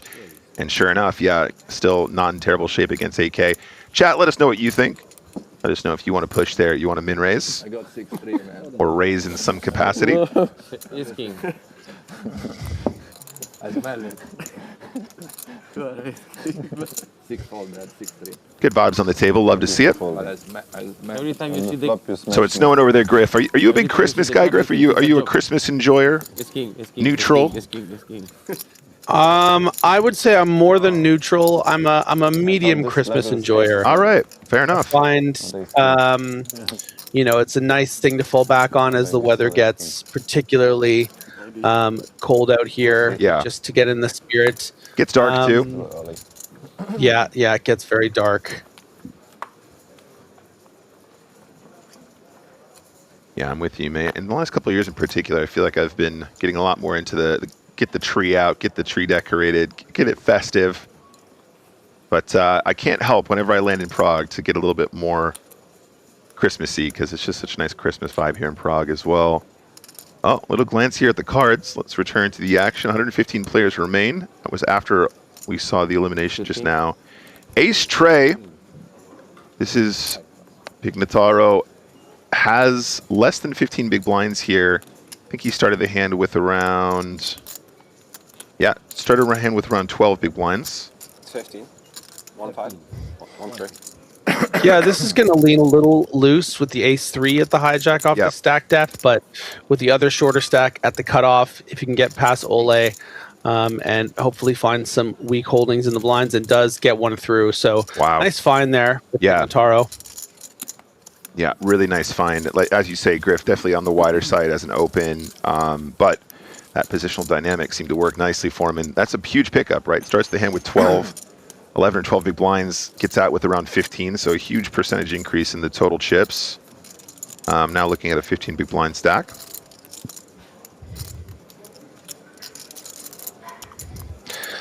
PSR73 asks on YouTube, hey Griffin, do you think the Blue Jays will re-sign Bichette? I don't think that they will.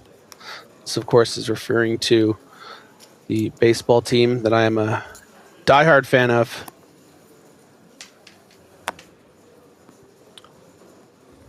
More of a Brewers man myself. I say that. Name 3 players. Yeah, I was gonna say.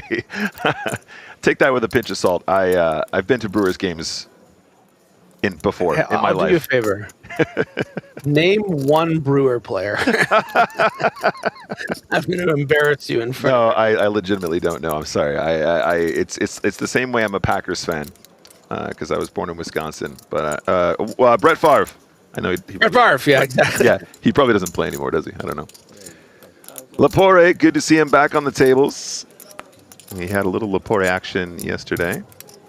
That's Lapore. Ace-Jack does find the pure min open. Mark Foggin, no stranger to feature tables. A light touch of temptation to find a 3-bet there would not have gone through against this ace-jack. 30 big blinds effective. Now to the big blind. The 3x queen-5 opener.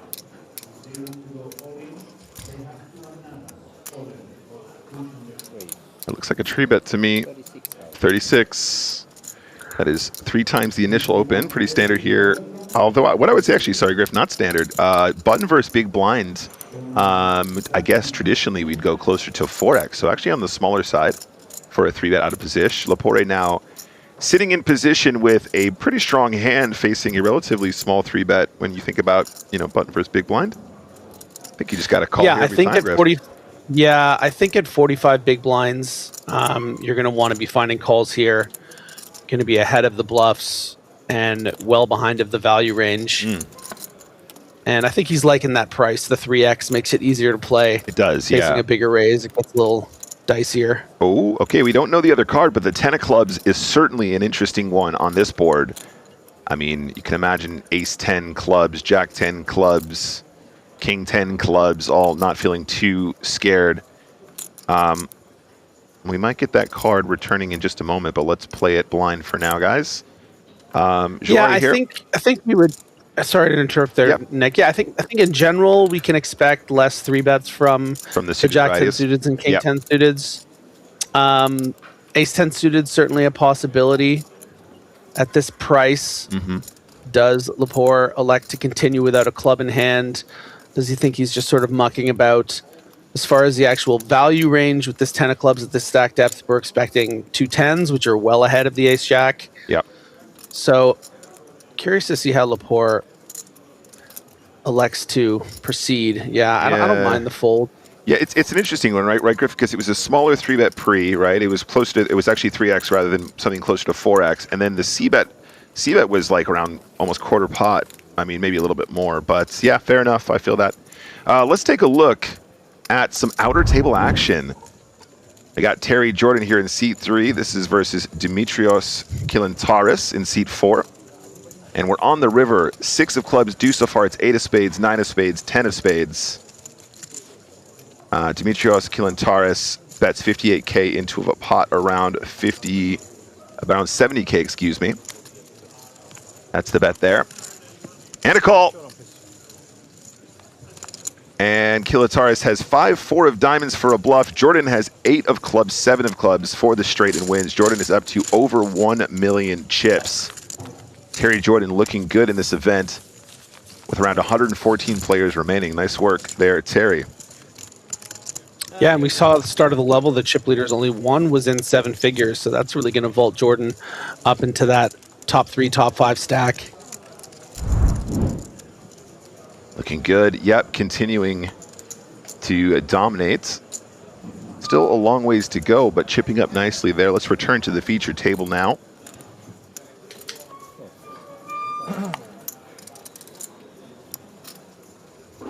Shemian, 631K to start the hand. He's going to play ace-5 offsuit. Starts with the min raise. Laporte's got a cute one here. Cut off king, queen of hearts. These are always interesting ones for me, Griff, because you feel like in the cutoff, 3-betting feels nice if you can get a heads up against the initial opener, maybe get a fold once in a while. Flatting also feels like okay, but I feel like you start to cap your hand when you're calling from the cutoff a little bit too often. 40. Does decide to make it 40K to go. Oh, hello. What a wake up. Kings in the big blind for Moriera. The shorter of the 3 stacks. Still tons of chips, though. 51 big blinds for Moriera. So are you expecting a cold 4-bet here pretty much all the time, Griff? Yeah, I think has the stack depth here where he can make it sort of around 90,000 and still have some folds. So, I mean, not with this hand in particular. I just mean sort of balance between when you have it and when you don't. Yeah. But is going to just shove. Oh, pardon me. I heard all in. No, he did exactly what Griffin suggested. Textbook. Griffin textbook. Yeah, no, I'm with you as well, Griff, because it's nice to actually have some cold 4-bet bluffs there as well. Very believable spot to have cold 4-bet bluffs. And yeah, we can see the 100K effective in this situation, but also imagine if he's got like ace-5 of hearts there. That would be cute. Yeah, and that's sort of the double-edged sword of going with a 3-bet there. Yeah. I think that sometimes you are going to get 4-bet, but oftentimes it's going to be value and makes it very easy to play. Now, had he just flatted the king-queen, capping his range against an opener that's opening really wide, there might be more bluff squeezes, and then you're sort of sitting there with king-queen suited being like, well, I'm so under-repped. He could just have ace-8 off here.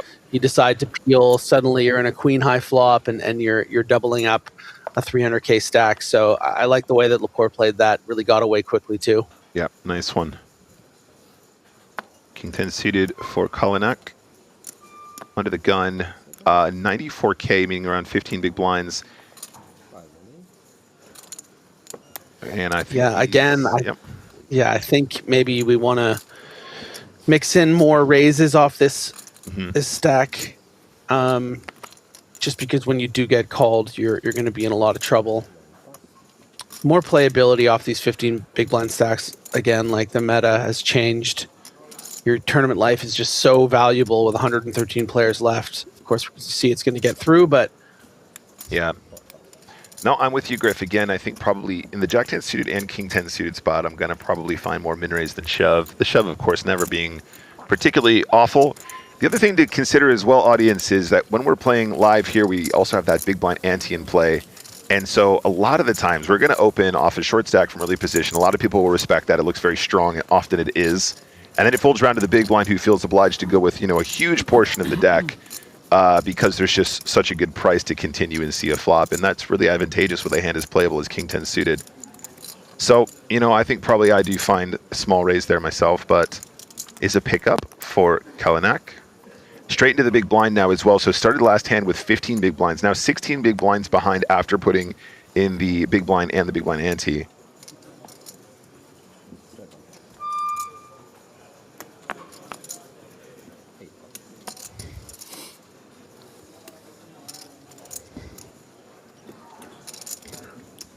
Cut off for Joari. We did see, as Griff pointed out earlier, playing a wider range. Jack 5 of spades and the cutoff is quite wide. Moriera in position here with 62 big blinds. Now, Moriera, an individual who really seems to be locked in. We have seen him a lot over the last couple days. Might be starting to pick up on that wider opening range from Juari. So we'll see how that develops throughout the session and into the next couple days. Ignataro, small blind. I would say this is a slam dunk push, Griff.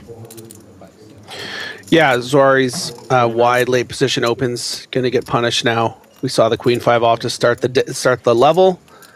Now the jack 5 suited, going for the same thing. Not going to work. Oh, whoa! What a wake up! Kalinak, another short stack in the big blind. Ace King, and again, not a spot where I think we're ever going to get away. Let's just get in. Pignataro's not going to be happy to see that cold jam from behind. However, it is a fair fight. It is Ace King versus Ochos. Who's going to win it, chat? Get your votes in now.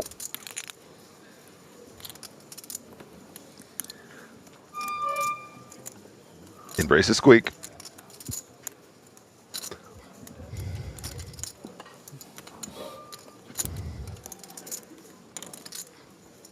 All right, so away we go. Pignataro is the covered stack. Flop is king high, 5 of clubs, 3 of spades, king of diamonds.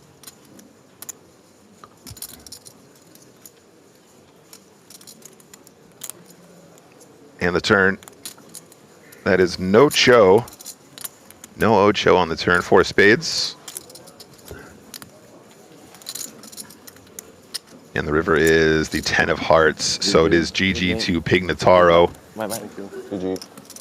And a very nice wake up there for Kalinak and sweaty flip on the FT.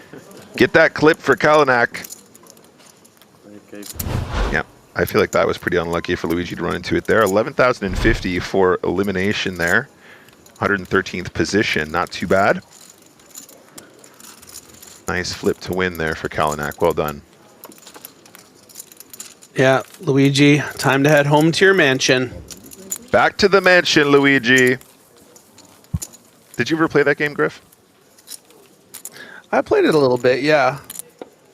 I'm aware of it. I'm aware of the lore. I don't think I ever actually played it myself. He goes around with a vacuum cleaner, right? Sucking up ghosts. Sucking up ghosts. Just bursting through the walls.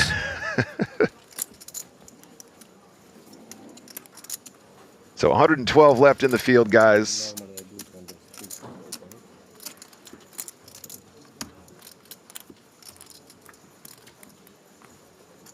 More people chiming in on Twitch chat to say they played Luigi's Mansion than put in the votes for Ace King versus Ochos. I'm ashamed of you guys.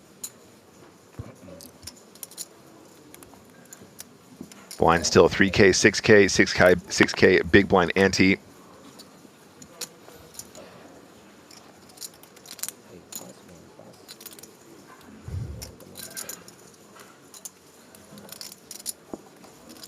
Pocket 4 is Moriera. 62 bigs. It's going to open the hand here. It's going to open it up.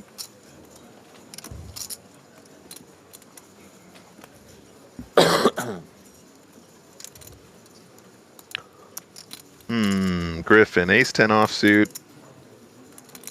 Oh, wait a second. Is this? Yeah. Is this right? Where's it's going to be a... Did Moriera open the button here? Looks like the button or the cutoff. Oh, I see. Dead button, excuse me. Yeah. Yeah, I think this is quite a bit too tight, folding the small blind here. You know, at 35 big blinds, I think you can justify playing it as a pure shove. You can also 3-bet and, you know, find some tight folds or even some loose calls. Yep. But yeah, you're just going to get exploited way too much as we see the ace king 7 flop. So I think something to note, maybe some bit too tight from Kalinak so far here on day 1. Yeah. Yeah, it could also be that Juari's picking up on that tendency. You know, that could have been why we were seeing those wider opens a moment ago. Yeah, sometimes we do talk about the tendency of, you know, non-professionals, especially in an EPT, you know, winning a big pot and then just getting a hold of these chips and maybe passing on some marginally profitable spots. That one right there is a bit more marginal, a bit more not marginal, pardon me.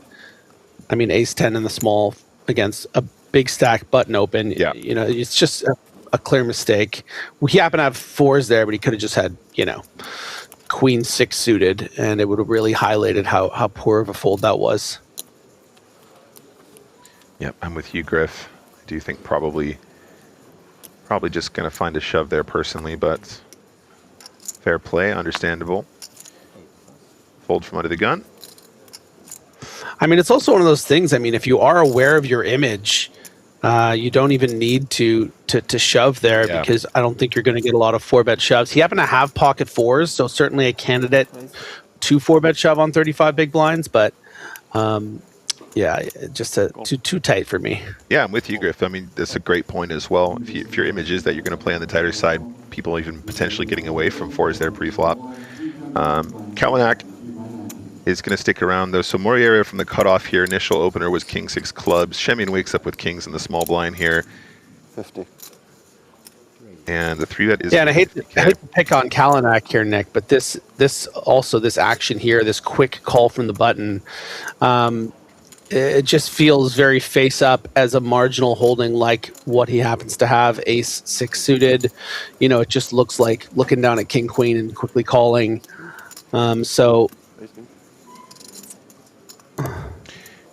Yeah, and then, you know, I think he's probably already made up his mind he's folding, but this interaction we see now just with Shemian, as soon as Moriera folds, he turns to Shemian and starts sort of laughing and saying, oh, do you have ace king, you know? I think that there is if he does have intentions of continuing with his hand, you're giving away too much information in the middle of it. But I'm assuming he's folding already, which is why he feels comfortable kind of already discussing what he thinks Shemian has in the middle of the hand. Queen 3. King, king. King, king. Don't lie. We'll see. We'll see later on.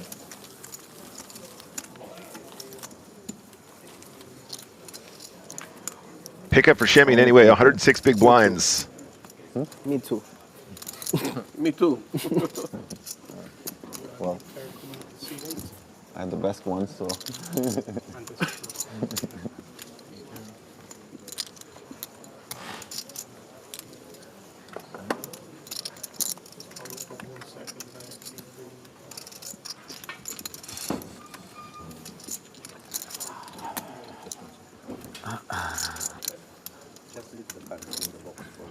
Here? Before you act, please leave the cards in the box for 2 seconds. Okay. Thank you. New player on the feature table. Hi. How are you? Yeah, good. And you?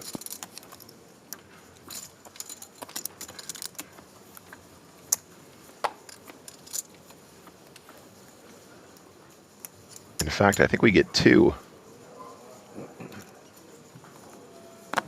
So this is Ojail. This is Chatty Ojail. And if it folds around there, we get to see Krakow. So this is Matan Krakow joining the table with more than Shemian by just about 3,000 chips. So 107 big blinds in Matan's stack. Smidge more than our previous feature table chip leader, Ole Shemian. And a full table of 8 now.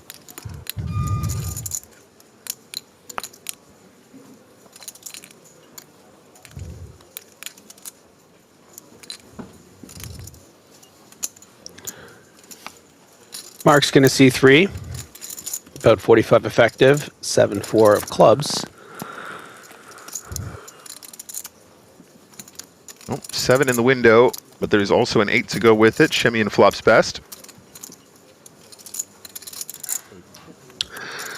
Think we could see a mix from Shemian here. Would hate to get check raised by some sort of heart combo or straight draw.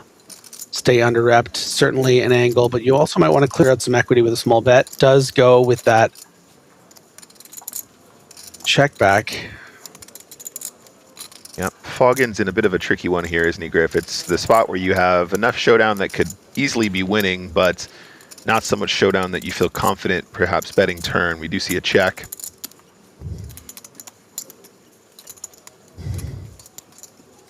Ooh, 2 checks in position for Shemian. Ah, there it is. Foggin now has a very well-disguised strong hand. Griff, what's the bet size on the river? Give me a Griff prediction.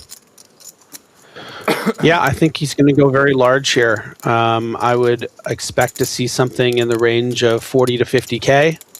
I would love to see a slight overbet. Yeah. Yeah, it's a good overbet spot because, you know, you're basically saying you have a 7 or a queen or a very strong 8. It goes for 32,000, so actually just shy of full pot. But yeah, on the larger side, I like this a lot. I'm with you though, Griff. I would like to see maybe a bit more than pot personally. And the way Shemian is playing his hand is very well disguised. Yeah. Yeah. As little as I'd like to see. Oh, wow. Oh, my goodness. He just kind of knew where he was at there. I thought after checking twice, he would level himself into a call there, Griff, just because it really feels like he's playing the hand like ace high, king high or something. I mean, that's a pretty amazing fold. I think it's the top of the range of what he'd be prepared to fold. Yeah. Maybe he just doesn't expect Mark to suddenly have interest in this pot where he's going to try to bluff him off his perceived ace and king high. I mean, look, that's a really small pot. Single raise, check to the river. But I think it's a really great example of, you know, what makes Ole so special. You know, he's certainly looser in spots you wouldn't expect and even tighter in spots you wouldn't expect. And these little moments are what separate your average reg from, you know, one of the greatest of all time. Yeah, absolutely, Griff. Yeah, there's definitely a certain player type where you go, okay, we got to the river, I checked twice, I think he's going to panic and just bet, like, you know, whatever he's got. A lot of air in that range, but, you know, when we start to get against two very, very experienced players, when we have two experienced players, you know, going head-to-head, suddenly the levels start to exist, and we can see Shemian working that one out quickly. Open here from Krakow. Very deep stacked open. Shemian's going to call in position. Cutoff call with ace-6 of clubs. Yeah, and it's not to suggest that Ole doesn't think that Foggin is capable of having bluffs in that spot. I think that's what's so interesting about the, you know, dynamic in that situation.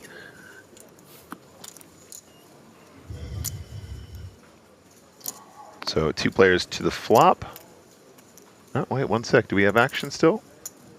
Yes, we do. We have one of our new players here. That was Chadi Ojel. He's going to stick around in the big blind 3 ways to the flop this time. Oh, hello, 669. That is trips for Shemian and the diamond draw for Krakow. Okay, this is looking good for Ole. Does Krakow want to bet flop with ace-7 of diamonds here? I think checking is totally cool as well, yeah. Shemian, I think, in position is going to want to start putting chips in now, though.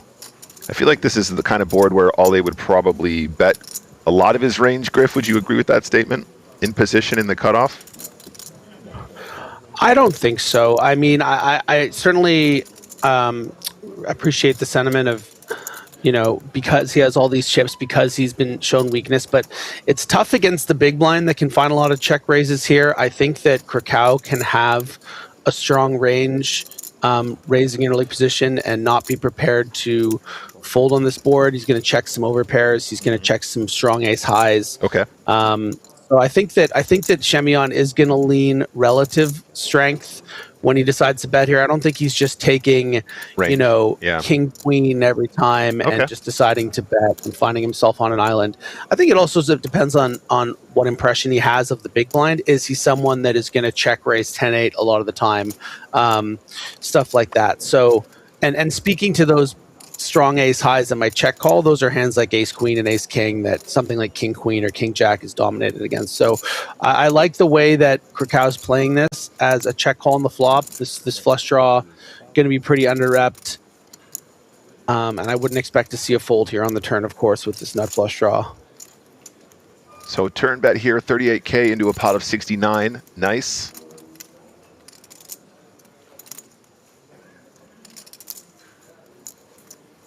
Krakow sticking around, sticking around.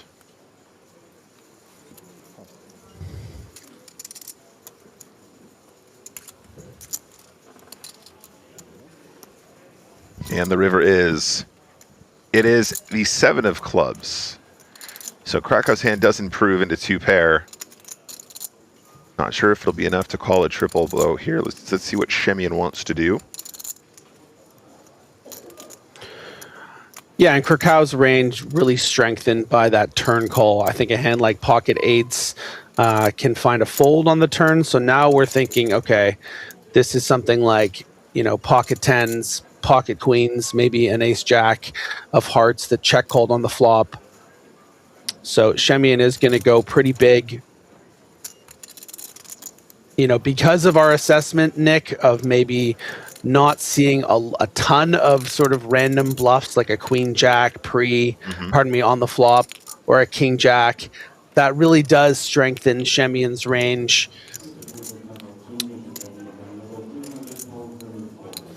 You're kind of not expecting to see a lot of jacks here. Yeah. You're not expecting a lot of 6x flats is the problem. Right, So right. he's kind of just representing like pocket 9s or some weird flatted pocket queens. Right. Doesn't really make sense. It looks pretty strong. Good fold. It does. You're absolutely right, Griffin. Like, you know, the things that you really, really would love for him to have, you know, include flush draws. And when you've got ace-7 of diamonds, it's not looking so good, you know, on the in the misdraw department. But yeah, there you go. Nice pickup for Shemian. Does become overall feature table chip leader, 118 big blinds, 708,000 chips. And I do think managed to get a good amount of chips for that exchange, especially nice when you fade the diamond as well. Yeah, I think that's something that we should have highlighted a bit more, is the interaction actually of that jack with some of the lower flush draws Ole could have. You know, if he did have something like king jack of diamonds, right, queen jack of diamonds, jack 10 of diamonds, could you know, play that flop as a bet a decent percentage of the time and then make his jack and look for value. So I think that's another reason why Krakow found the fold. Okay, so next hand, and I think it's folded to Lepore, ace king spades. Lepore is looking at around 74 big blinds in cutoff here.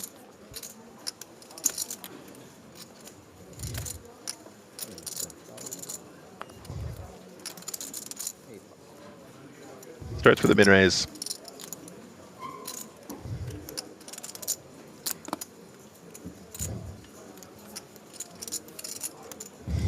Big blind has a hand to play though, ace 4 diamonds. Expect to see at least a call. Does decide to come along for the extra 6,000 chips.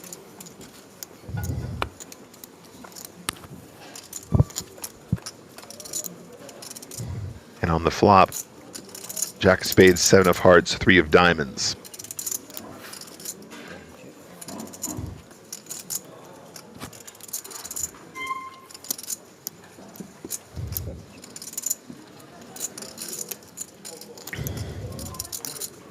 Check, check on the flop, and 5 of hearts on the turn.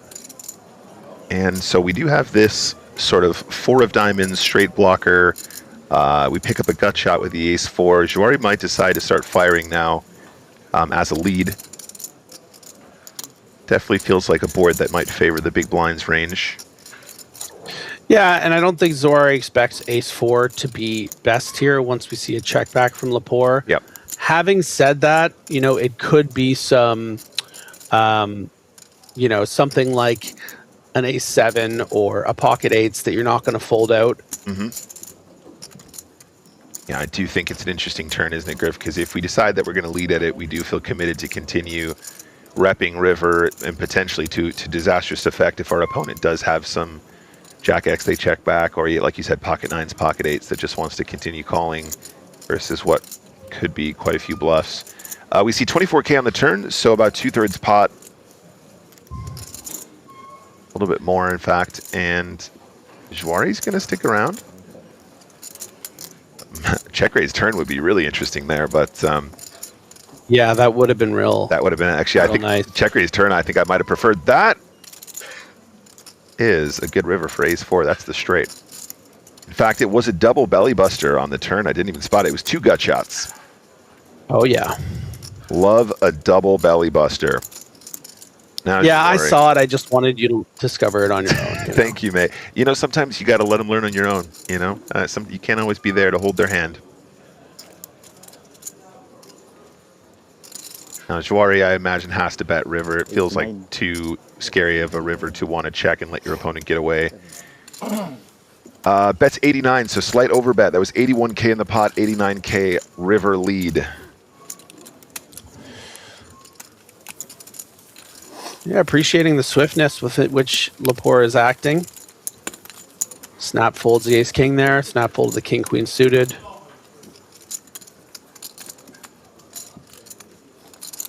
Yeah, in hindsight, check raising that turn would be so cute. I think I like that a lot. You get a lot of good hands to fold then. Hands that potentially are value betting turn as well. But interesting one to look at later on. Write that one down, chat. We'll do review later.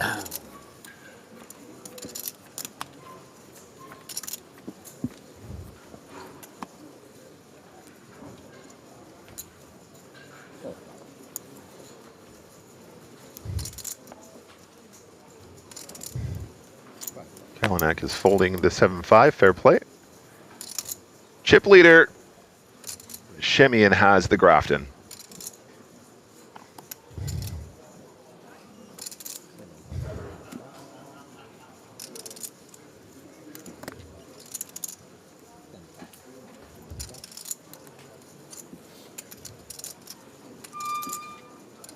Brace the squeak.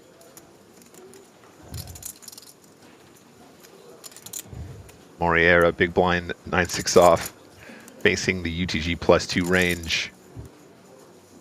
Decides to let it go. It was dominated there pre-flop, Griff, as well. Well done.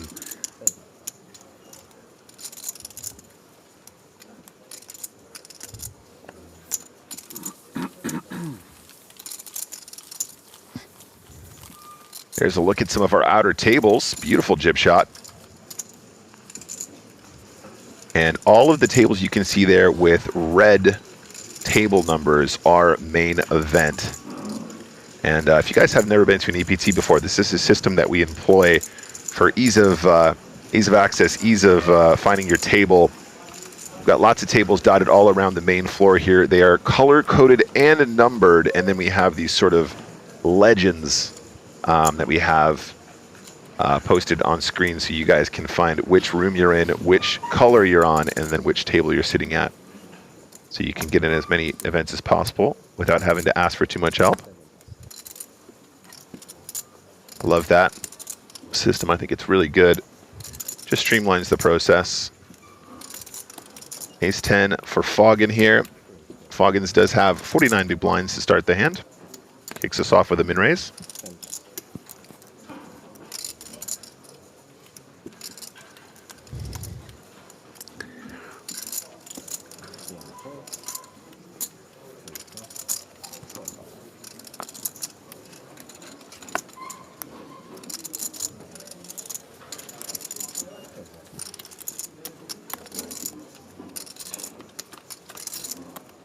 Jawari, excuse me, calling button with 7-6 offsuit.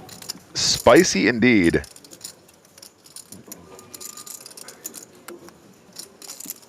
Bad, Jawari, bad. Yeah, this one is a little bit out of line for my taste, but Foggy's going to have a little bet here with top pair. And Jawari has 7 high, no hand, no draw. Got some backdoor possibilities. I mean, against the 13K, if you wanted to get really creative, you could float and try and find a way to bluff on a later street, but that ace on board is not feeling too good for getting free cards, and also, obviously, your opponent's just having connected quite often.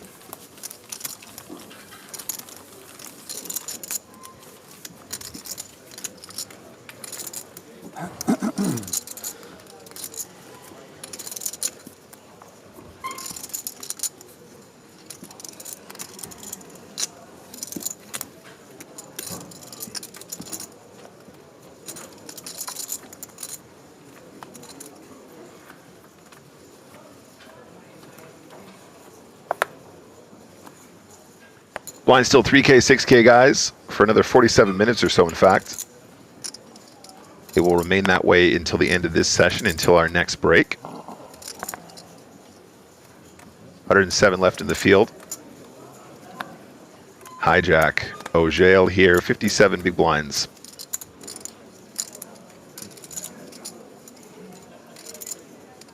Fold, Juari keeping that image going here. Going to find an open from the cutoff with 8-6 offsuit. Why not? Firing into that big blind of Kalinak that we've been noticing a pattern here.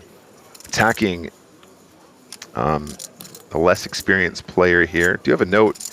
Anton Kalinak, $10,076 in total live earnings. Looking to add to it in this trip, though, of course. Already guaranteed cash here in the main event. Lovely to see. Yeah, Zawari and Kalinak are certainly the, you know, the rogue entities here at this feature table. I think Kalinak in particular may be showing a little bit of his inexperience on a stage like this, whereas Zawari, I think, you know, certainly showing some tendencies of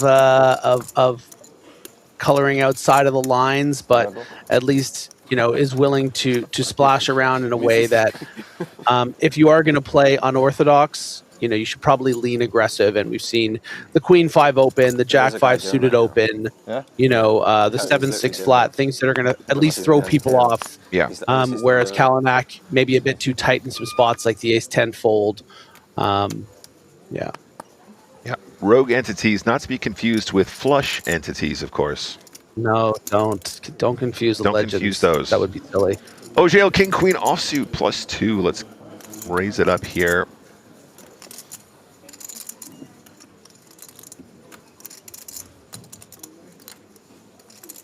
Shimmy in 8-5 offsuit. Getting a good price, but it is a pretty junky hand. He is going to stick around for the min raise, though. Fair fight, 33% for Shimmy and Pre. Flop is Nine of clubs, Queen of clubs, Ace of diamonds.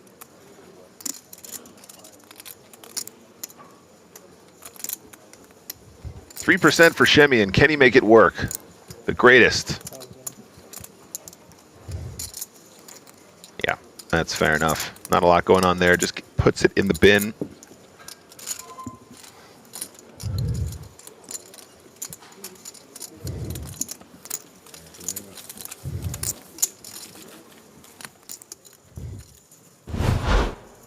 Hey guys, Spinning Goes are returning to the championship stage, and this prestigious event returns next year. We're talking about the Spin and Go Championship live. This will be the third time that we take on the championship. This is the second time that we've broadcast it. It is taking place live at EPT Paris in 2026. 81 qualifiers will compete in a series of three-handed tournaments for a share of a guaranteed prize pool of 300,000 euros. The winner will receive at least 100,000 euros. Qualification is currently underway. I am very excited about this, guys. You guys would know that I've been involved with this as a player and also as a commentator since its inception. And hopefully in Paris, we can improve upon the experience last time and bring you more action from what is a brand new concept. A lot of money in the prize pool there. And also, if anything is to be gleaned from the previous Spin and Go Championship, there will be other spins and other things included. For example, during the last Spin and Go Championship, there was a Lucky Losers event where anybody that busted in the first level of the championship got another shot to win some cash and do some more spinning. We'll see what happens. I actually don't know what's being planned for this coming year's event, but I will be jumping in on some calls hopefully soon. So take a look at what's available in your region for qualification. I do believe we've already got a ton of qualifiers involved. But leading up to that event, we might find even more. I'm not sure. Slow this time. Nice game. Back to the feature table.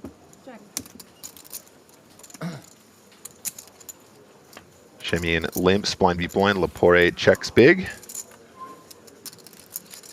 And Shimmy and flops best.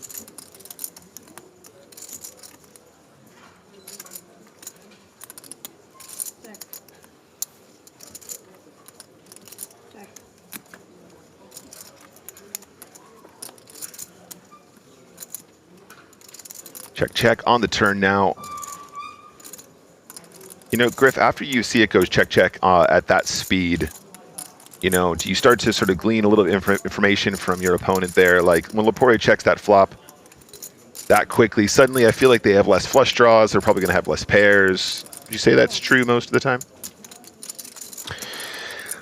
It's something that I like to play with a little bit. You know, if I look down at a raggy ace that I know I'm probably going to mix in more checks to a limp, like an ace deuce, ace three. Yeah. I'll quickly check back pre and find that a lot of players will then find bluffs on the ace high boards. Yeah. In this situation, of course, I think Lepore's pretty balanced with his quick action. I think that it's the way that his brain operates. It's clear that he sort of knows what he wants to do quite quickly. So I think he, you know, if he starts thinking and tanking, it's gonna fly in the face of those times when he always knows what to do. So I don't mind that he checks quickly with the 8-7. I think that this, you know, this turn call is fine because I don't think Shemian always takes his bluff hands as bets on the ace king 3. Yeah. You know, there are going to be some delayed C bets with, you know, 10-4 of spades or something like that, where you're trying to fold out a 3 or an 8 by the river. So I think that Shemian's pretty balanced here between the value and the bluffs, and that's why Lepore is actually finally taking some time, because this is not an easy spot despite having fourth pair. Yeah, no, I'm with you there, mate. It definitely is player dependent, and it's another thing that I like to do when I play live cards as well is, you know, try and play around with the speed there a little bit. Sometimes, you know, a little bit of a false tell, or perhaps, you know, trying to look weak when you're strong, that kind of thing. Just kind of part of the live poker dance. But again, it's one of those things, Griff, you know, unless you're confident, you've put in the reps and you put in the hours, you know, sometimes you're not sure what you're going to do, but the more confident that you are getting to the right conclusion faster, the more you have capacity to kind of sneak in some of those, you know, quick checks or delayed checks or whatever you think is going to be most advantageous to your circumstances at the time. 106 left here, European Poker Tour. Main event. Just trying to take a look when the next pay jump is going to be.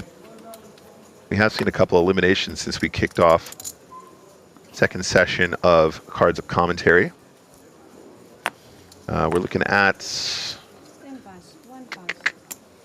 106 left. Needed that pot, no, I start stacking it. And the next pay jump is at 95. 11. It'll go from 11,000 to 12,000 euros with some change.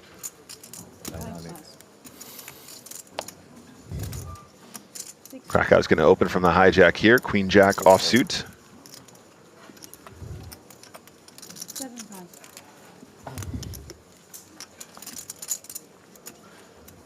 Foggy's got a nice hand in the big blind.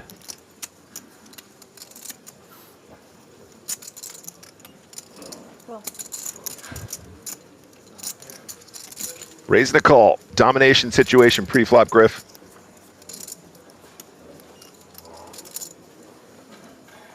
Oh dear. Both players connect with that queen. Foggin with the superior kicker. There are some chopportunities.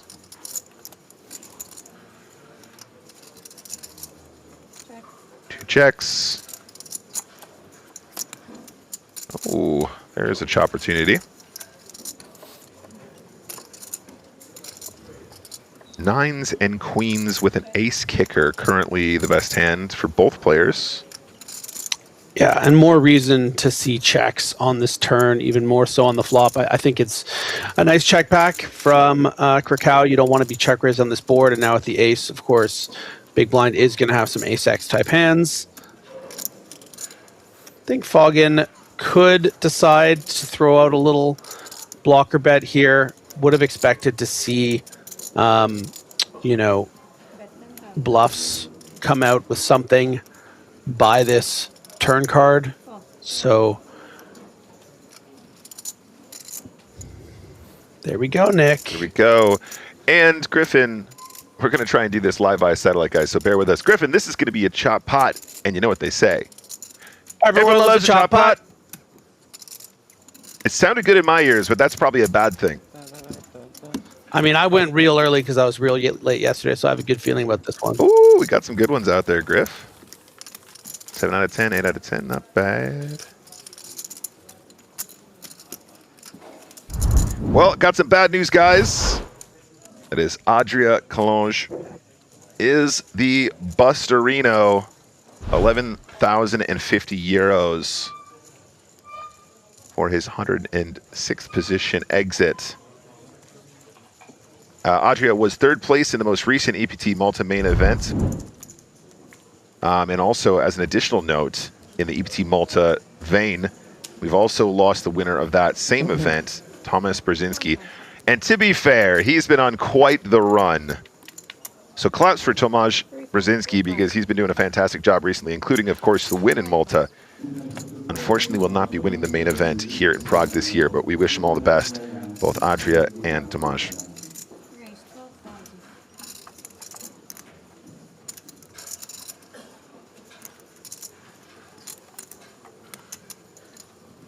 Back to the featured table. Raise from Shemian, Lepore. 64 big blinds deep on the button, has ace-king. I'm expecting a 3-bet, something like 36K. Is going to make it 40K, a little bit bigger. They are deeper stacked, these two, so fair play. I like that size up.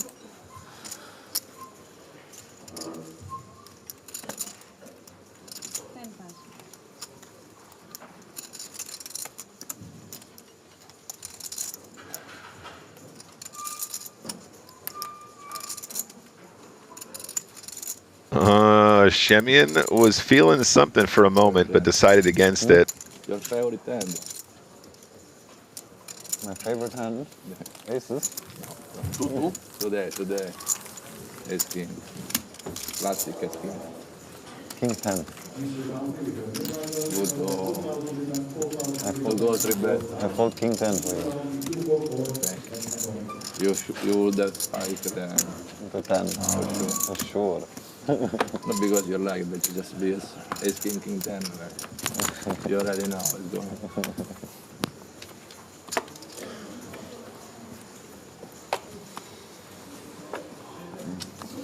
Next hand, 3K, 6K are the blinds still for another 35 minutes.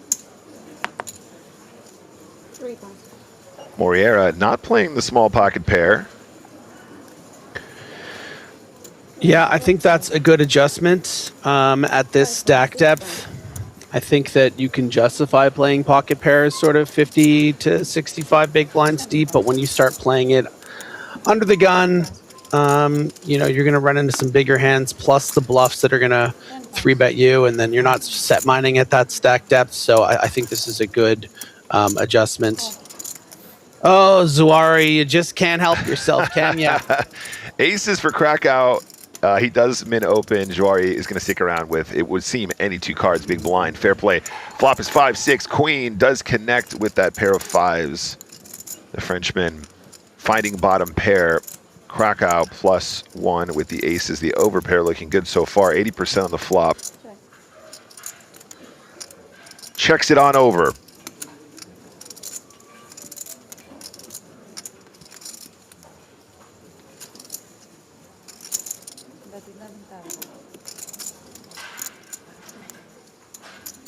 And there's a continuation bet. That's 11 into 33, so exactly 1/3 pot. Quick call from the pair of fives. Jack of spades. I was going to say, Griff, I'm not calling for a deuce because we don't play favorites here as much as we possibly can, but if he turned 2-pair with the 5 deuce, it would be very well disguised. Testament to the more unusual strat here. But it is the Jack of spades, so 88% now for Krakow. 88 miles an hour. 1.21 gigawatts.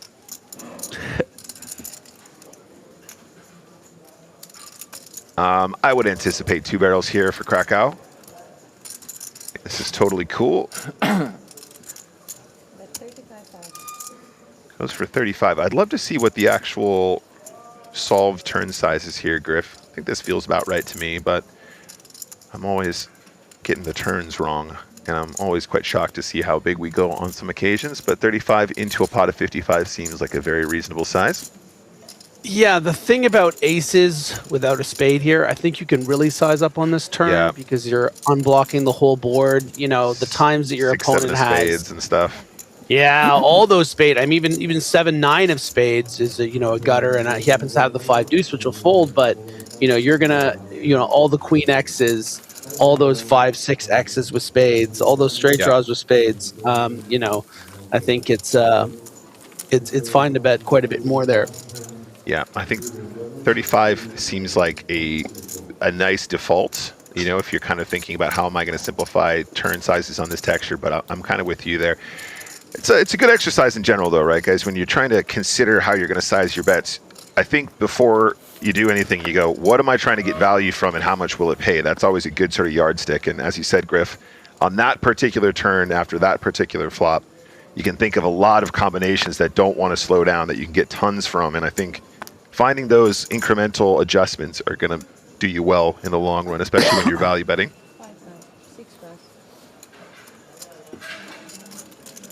Folds round to Lapore. Folds. It's pronounced leper. Can you imagine?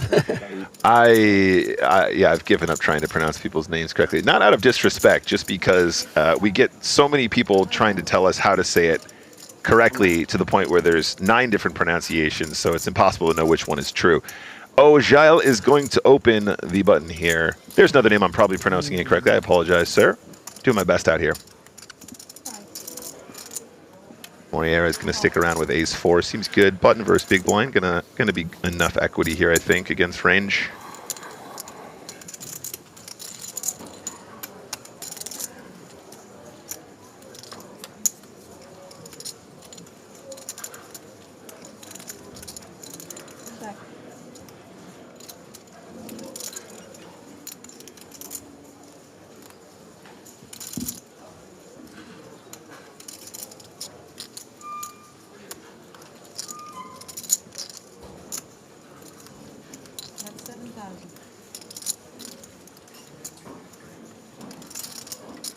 So it is king trade deuce on the flop. I think this might be check raise territory for me, Griff. I don't know about you. The ace-4 on the king trade deuce rainbow. I'm going to make this 30K to go. Gutter butter, baby. Gutter butter. I mean, I think flat is fine. Yeah, me Ace too. high is going to be good a lot of the time. Okay, look, this is how I feel. Against this opponent, I think check raise is fine. I think that maybe if you deduce he's not the type to find a lot of barrels and some, weaker button holdings. Like the problem with check calling here against someone like Ole Shemion, the times that they have 9-10 off, they're just blasting this turn and you have to fold, and blast, I mean pot or bigger. So it almost becomes easier to check raise. But in this case, I think I don't mind just calling. And, maybe he would have gotten a fold against the ace queen, check raising. Maybe he wouldn't have. Either way, this is not his pot anymore. Yep. No, I'm with you. Very as well, difficult Griff. to find a bluff here. I think that's a great note, Griff, for sure. If we are up against somebody who understands that c-betting is something they should do often, but they fail to back it up with barrels, a lot of times just the float is going to be a cheaper way to get to a point where you go, okay, cool, he checked the turn, and whenever he checks the turn, he's always giving up. Okay, if I flat, I can make a decision on the river that's more informed than just assuming I have to be balanced in my check raising. So I really like that. We can see here now, Ojael might even find a value bet with the queen. Yeah. So 49K is the total pot. That looks like just 10 on the river. And that was 10K into a pot of just shy of 50. So 1/5 pot. Yeah, looking for the crying call from the ace-3, ace-2 types. Correct. Yeah, exactly. I was just giving it some thought there, wondering if, perhaps if we do have some air, we might check raise. In any case, we got some more outer table action for you guys. Let's go and catch up and see what that's about. All right, so we're on the flop here. Board is jack of spades, 3 of spades, 4 of diamonds. Kamashi is bet.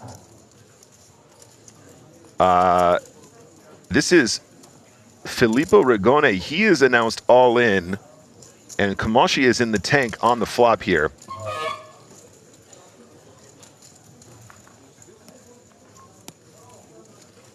Enrico does make the call. Queens tabled for Rigone. Kamashi has King of Hearts, Jack of Diamonds for top pair. So overpair currently in front. Turn is the 5 of Diamonds. River is the 10 of Spades. Kamashi is eliminated and takes home 11,050 euros. So Kamashi will get around 150 high live league leaderboard points. That's the PokerStars live league points for his 104th position finish. That puts him just 20 points behind the leader, Clemens Reuter. It is a fierce competition up there, Griff. Those guys are battling super hard, and a run here for Kamashi could have put him at the absolute tippy top. Don't forget, guys, he did win the super high roller here earlier this week. But he is eliminated. Nice hand there for Filippo Rigone. Back to the main stage. Good flop for Krakow. 9-4 offsuit in the big blind. Looks like it was a blind v blind encounter. Pre-flop was a limp and a check.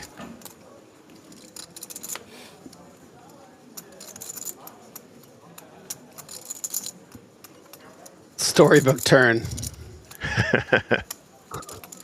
Yeah, not ideal for Moriera. Flop was check, check. Moriera is not going to be betting. Krakow now at this point, I think, wants to start putting chips in the middle. With Moriera checking flop and turn, I think he turns up with, you know, considerable showdown.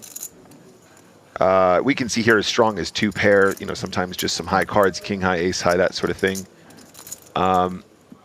12K into a pot of 18 on the turn. I like this size from Krakow as well. Yeah, great sizing here. Exactly the bet I was thinking about. Moriera just going to play it as a call. And at this point, you know, Moriera probably feeling very good about the queen. I think he's feeling as though he's certainly sort of under-repped it with that check on the turn as well to a certain degree.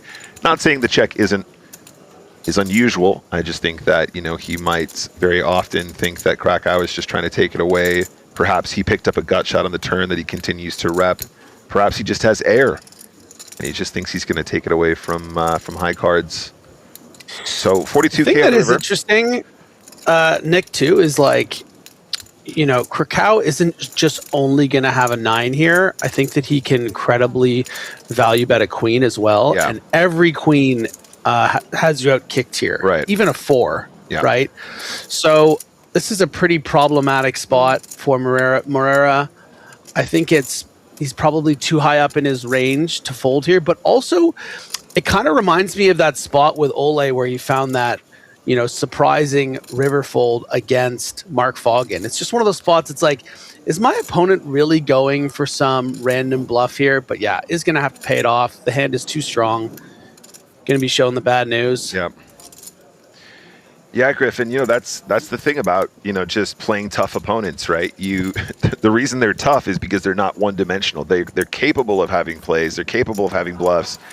And, you know, having that image is what gets you paid against good players. I think that's something that a lot of recreational players or people that are new to the game don't understand as much as they go, you know, I don't understand why he's doing that with such a weak hand. Well, if he doesn't do it with his weak stuff, then he can't believably get paid when he does have his strong stuff.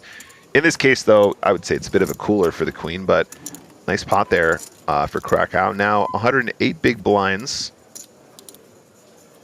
with 102 players remaining. Don't forget, guys, I think the pay jump was at 95th, so we're still some ways to go. Pay jumps aren't particularly large right now. We're currently getting paid 11,050. 12,700 is the next pay jump at 95.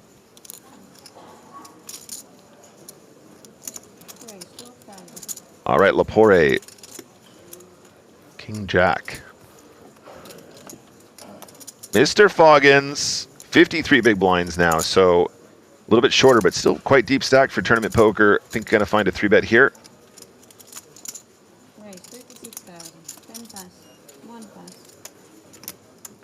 Raises to 3 times the initial open of 12, 36,000.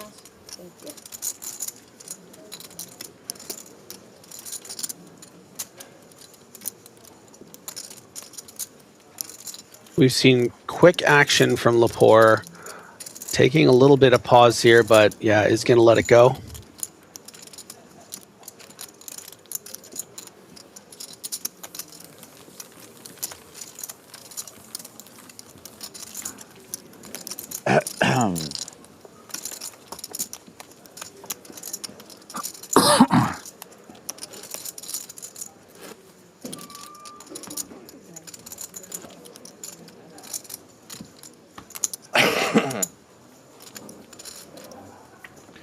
By the way, Griff, I woke up to a message forwarded to me on Instagram this morning for the Renaissance Fair UK, and I had to think of you, brother. I was like, I didn't realize we had a Renaissance Fair here in the United Kingdom. I say here in the United Kingdom, back in the United Kingdom where I live. Yeah, had a great time at that Witcher Festival. Yeah. Back in May, I think it was. April or May? Was it April or May? Wasn't it just before Prague last year? No, it was not just before Prague. Barcelona. It was around, I think it was around Monte Carlo. Oh, okay. Yeah. And actually this year, I was asked by my friend if I would be rejoining the festivities, and unfortunately it directly conflicts with Monte Carlo, but you know, I had the experience. It was good. Yeah. Yeah, I'll have to give that a look, see if it's any good.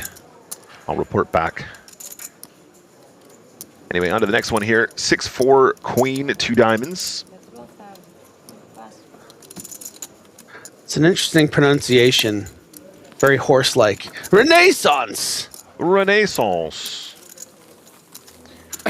How do you pronounce it? Renaissance here in North America. That's right. Oh, Sorry. you're North America.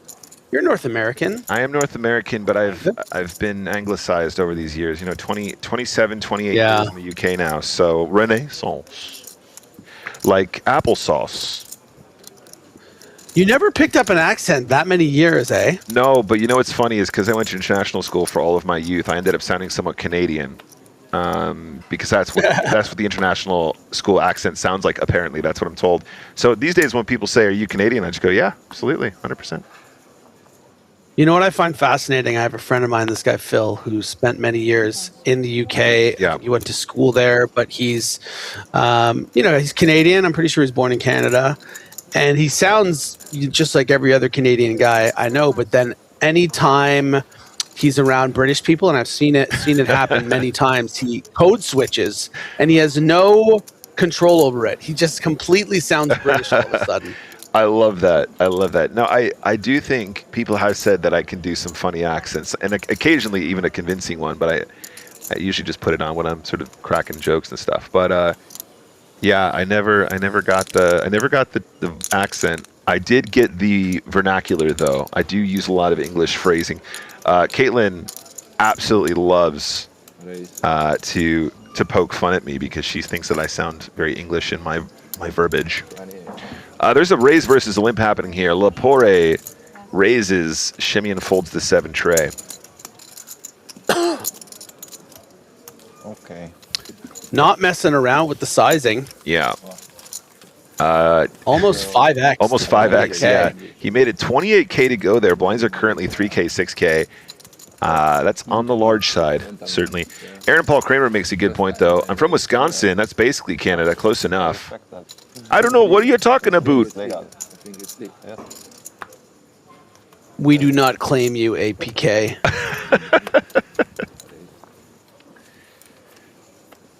Shacrament is asking, more importantly, do I eat British food like bangers and mash?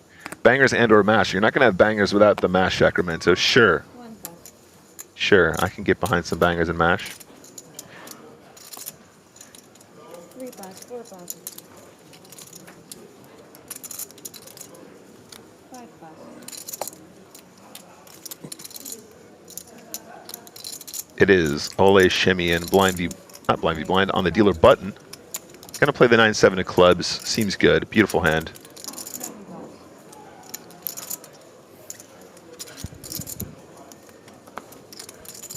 Foggy's bottom of the range here. Jack tray off is pretty nasty.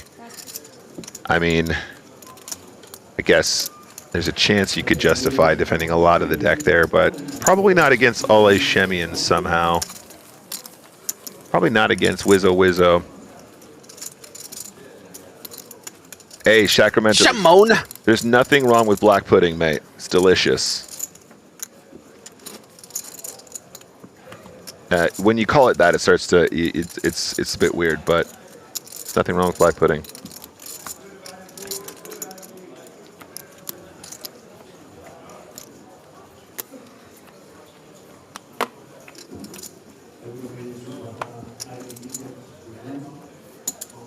Still 6 away from the pay jump.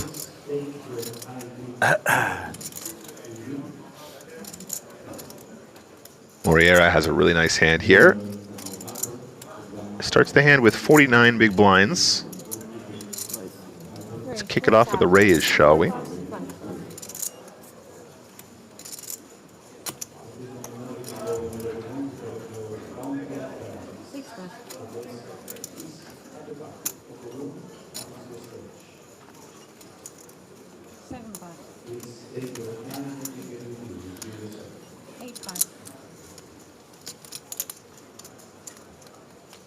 Oh, pocket queens in the big blind. Ogil here, the covering stack. 61 bigs, not by tons. I'm assuming we're going to see a 3-bet here still. Moyer opens from relative position, but still probably got to be a 3-bet. It is the 3rd best starting hand.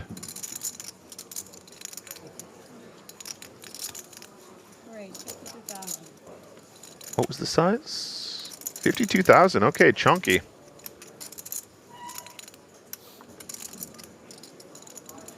Yeah, I think pretty standard here, right? Just over 4x out of position. Yep. So 40. Yep. Sounds good. Sounds good. The out of position element here, of course, means we want to size up ever so slightly, as we've mentioned previously. And yeah, the 8-9 probably just wants to get out of the way there. Does make the fold. Love to write on Twitch chat says, working with Finton, I've picked up some phrases that people in the US don't say, that's for sure, like mate or mates when you're scolding someone in the chat, or that's good crack. You can't help picking up certain things. That's true, and there are certain phrases that are so endearing in Ireland and the United Kingdom and Scotland that you just can't help but say it, especially when you're surrounded by it all day. Like, you know, being surrounded by people like Sam Grafton. Bruv! Bruv! Bruv! Mate! Mate! Check your privilege, bruv. 9 high like a boss. All right, pocket kings for Kalinak. Does have 26 big blinds here, so the shortest stack on our feature at the moment.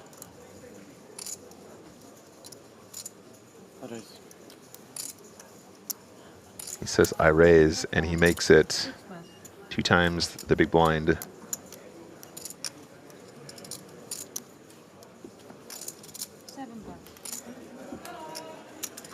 Folds round. Nothing so far. Small blind. Nothing in the small blind. Any action in the big blind. Is there a hand they can give Kalinak a few chips? This might be a candidate. We know that Juari is happy to play a wider range. Queen deuce of spades, very playable in this spot. Yeah, I think he's close to 100% from the big blind as we saw the 5 deuce flat. So queen deuce suited, going to be more than a call for this gentleman. Oh yeah. Flop is 4 of spades, 8 of clubs, jack of clubs. No connection for Juari. I want to see how Kalinak sizes this board. What's your go-to on this texture, Griff, if you're in position here for Kalinak?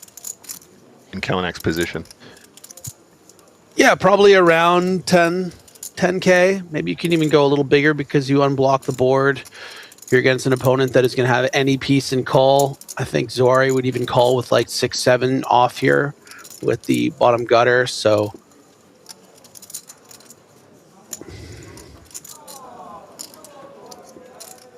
all right, so 33K in the middle. He's reaching for, oh. How much? Kalinak bets Studio 54,000. 54,000 into a pot of 33. Goodness gracious me, Kalinak. Didn't want no action. You nothing? No queen. No queen. You no queens. No pair. I have king. Okay, we're gonna overbet the pot and announce we had kings. Outer table action here, guys. This is Maria Lampropoulou, seat 6, versus Elias Salerno in seat 1. Board is ace of diamonds, 5 of hearts, king of hearts, jack of diamonds, 10 of clubs, and Salerno has bet 30K. Maria calls. Salerno shows queen, jack, and wins with a straight. And just a heads up, guys, this will be the new feature table after the break, which is coming up in around 12 minutes time. Also featuring a 25-year-old online qualifier, Antonio Siaka, who's currently in seat 4 in that shot. Look at that pull out there. PokerStars Players Club. Nice hoodie, sir. Yeah, looking forward to that. A little bit of Maria Lampropoulou action coming up after our short break.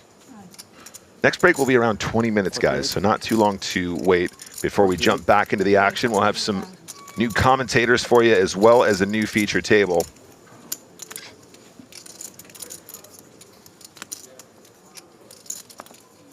So returning to the feature table, Foggins opened cutoff. Moriera found a 3-bet in the big blind.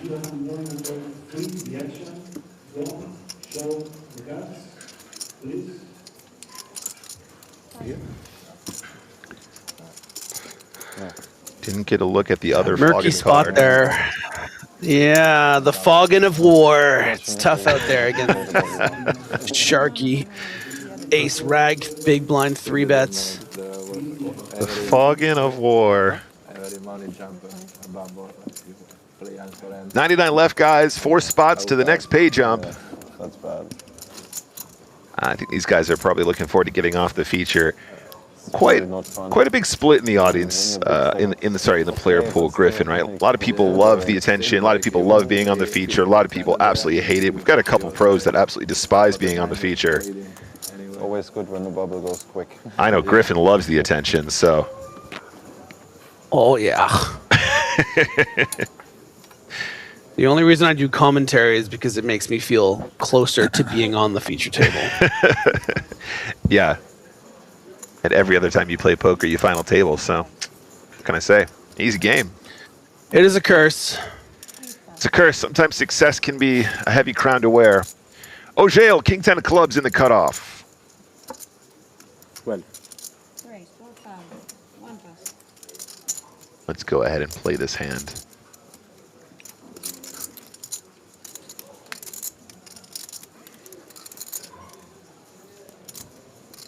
Small blind decision. Oh, Moriera's got ace queen offsuits. 48. 49 big blinds in the stack to start. 4 pass. Is going to find the 4x 3-bet.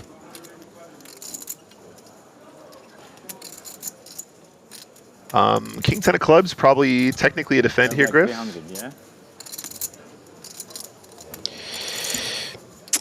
Yeah, it's tough. I mean, look, you're really dominated by the value range. Some of the bluff range is also dominating you in something like an ace 10 off, or the king jack off, king queen. I think it's probably the one of the best hands that you fold. But at this stack depth, like you said, I mean, it's got some playability. You would hate to just fold here, and the guy just has, ace 3 of hearts or something. Yeah. I find these spots particularly difficult, Griff, because, if you do look these up, in sort of standard ranges, a lot of times these sort of suited broadways hands just become calls, but that's also in the assumption your opponents are 3-betting at the correct frequency, and so few often do have all of the correct bluffs, right? It tends to lean more towards value, more linear. We can see king 10 flopping best here. Moriera not going to be happy about this setup. Let's see how it proceeds from here, though. I think that I probably would call here. Yeah. I just think that you can consider folding simply too because the table's a bit on the softer side compared to what you would expect. 100 players left in an EPT, some nicer spots to sort of take advantage of. Of course, Ole's on the table, but just the way a couple of the other players have been playing. But yeah, I don't think I would fold here. It's just something to consider, isn't it, mate? Yeah, and I fully appreciate your stance there, because so often it's easy to look up what you do when you start the action, but the response to other players always needs to be tempered by their particular setup, their particular style of play, their particular propensity for 3-betting with bluffs and 3-betting with the correct range, 3-betting without it. We can see just a c-bet and a call that is still a boat for Ogil now. Full boat, 8s full of 10s. Yeah, I mean, look, if we're always folding, pretty much always folding King 9 suited and King Jack off and King Queen off, then we have to start considering folding King 10 suited sometimes. But like I said, I think we both lean call pre-flop here. Yep.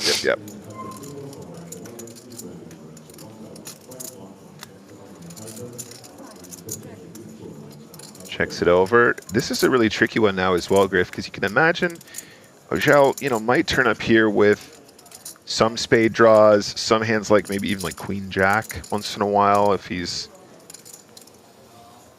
being cheeky. So the Ace Queen still has some showdown. Blocking Queen Jack is a consideration. In any case, on the river, it's one of those boards where everyone is pretty much playing the board, but Ogil actually having 10s full of 8s now. And, these are spots when you're playing lower stakes where you can really go to town and convince people to call for chops and all kinds of nonsense. But yeah, but this is also a weird spot for Moreira because, with 2 10s out there, very unlikely your opponent has a 10. So if your opponent did have pocket 7s or pocket 9s, they've just been counterfeit, and you can represent pocket aces and pocket kings. Would find some checks here on the turn. So there's a lot going on. Could be a really bad spot for Moreira if he decides that he wants to get greedy and take away a potential chop. Yeah, mate, absolutely. And the fact this is a 3-bet pot just makes the whole thing a lot more complicated as well. He's going to have a bet. He might be gathering all of them except the 2 chips. Oh, my goodness. Doing it. Oh, no. That is the effective all-in. Not called. Ogil. Oh, this is a slow roll here. What is he doing? What are you doing, bud? Maybe he doesn't realize that he has the bigger boat than well, I don't think he's doing this to be facetious. I don't think he's trying to. This is a nit roll. This is a nit roll where he doesn't understand. What? What? What? Oh my God! What? Yeah, I understand. And I threw the cards. I have to get a break in around 5 minutes. Yeah. When you come back, he must not have realized. He must not have realized he had the bigger boat. No, he thought that he was losing against the aces. Yeah, he thought he was losing to aces. Oh boy. No! Oh no! That is the second big misread fold that we've seen since the start of EPT Prague 2025. No?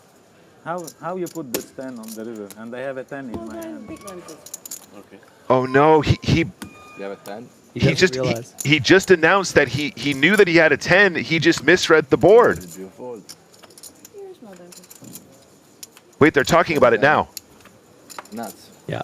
You lose against kings.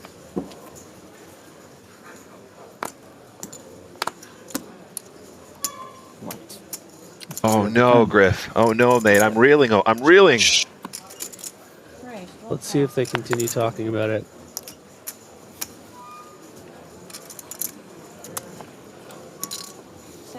Did he just think he must have had an 8? I misread my cards. Oh. Oh no. Misread the board. He misread his cards. He misread the board. Yeah. You made a mistake. Thank you, fuck. Good luck sleeping tonight. That's why, because you didn't Did you hear that? One pass. I had king 10. I mean, it happens. 3 pass. Laporte says, good luck sleeping tonight. Such a brutal needle. 4 pass. Thank you. Oh man. Oh no, Griff. Oh, I really, really feel for him there. That's really, really unlucky. The heat of the moment got to him, misread the board.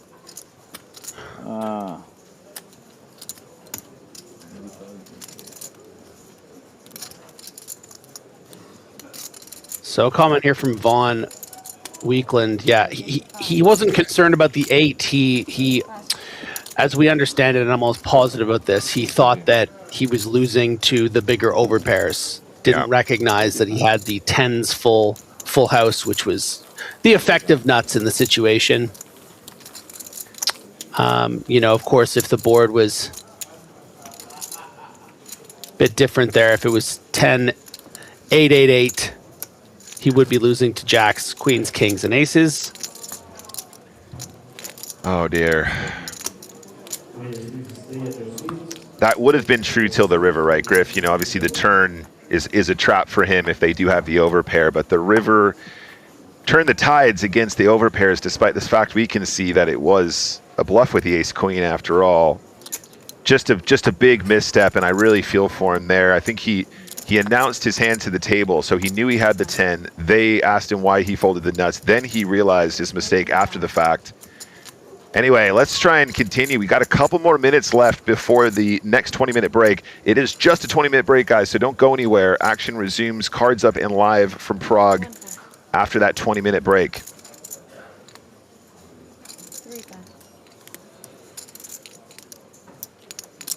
Going to be difficult to reset after that one, but maybe the break is exactly what he needs. Still has a lot of chips here in this main event, and what a story it would be. We're only 98 players remaining here at EPT Prague. A lot can happen.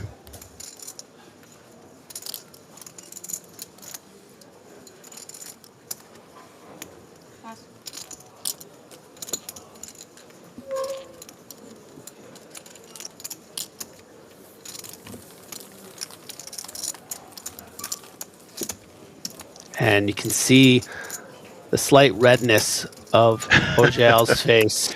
Oh, Griff, I really feel for him. I do, man. Oh, the bloodshot eyes. Oh, no. I would be so frustrated with myself. And look, we all make mistakes. You will see it on the TV. I had king 10 of clubs. You will see the hand anyway on the TV. Moreira cannot believe how lucky he got there. Why would he lie? You will see the hand. I'm telling you, king 10 of clubs. You got the Christmas gift. Christmas came early this year. Usually come 25th. Certainly did. All right, so I think this is going to be the last hand before the break. Anyway, you will see now the hand on the TV. So why to lie to you? I can't wait to see it, honestly. What are you doing? Bluff. So lucky.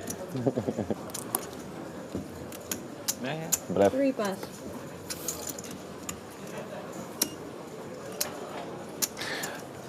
I will say good point from Fabio Haman on YouTube.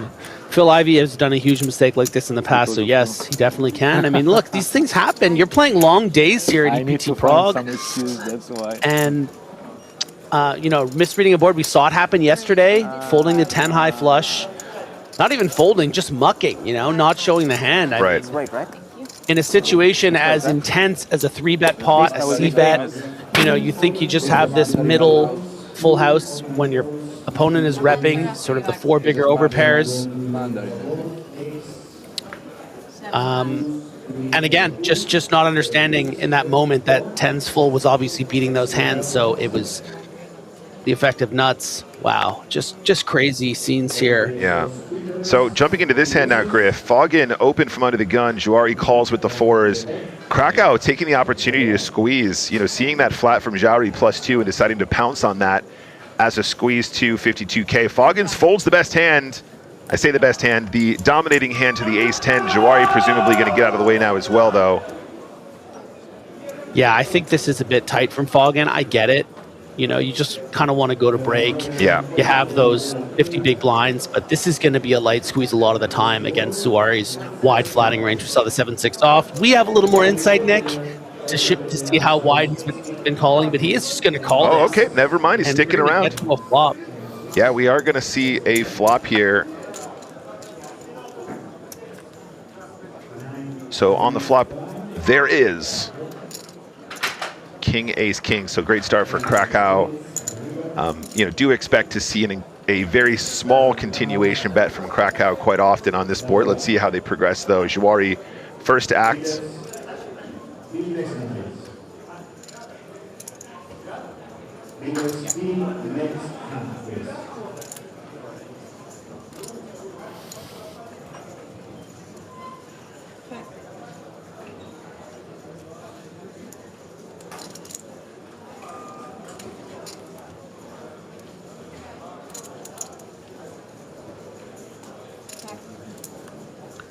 Does decide to check it back. No c-bet activated. King of diamonds on the turn. Another boat in this hand.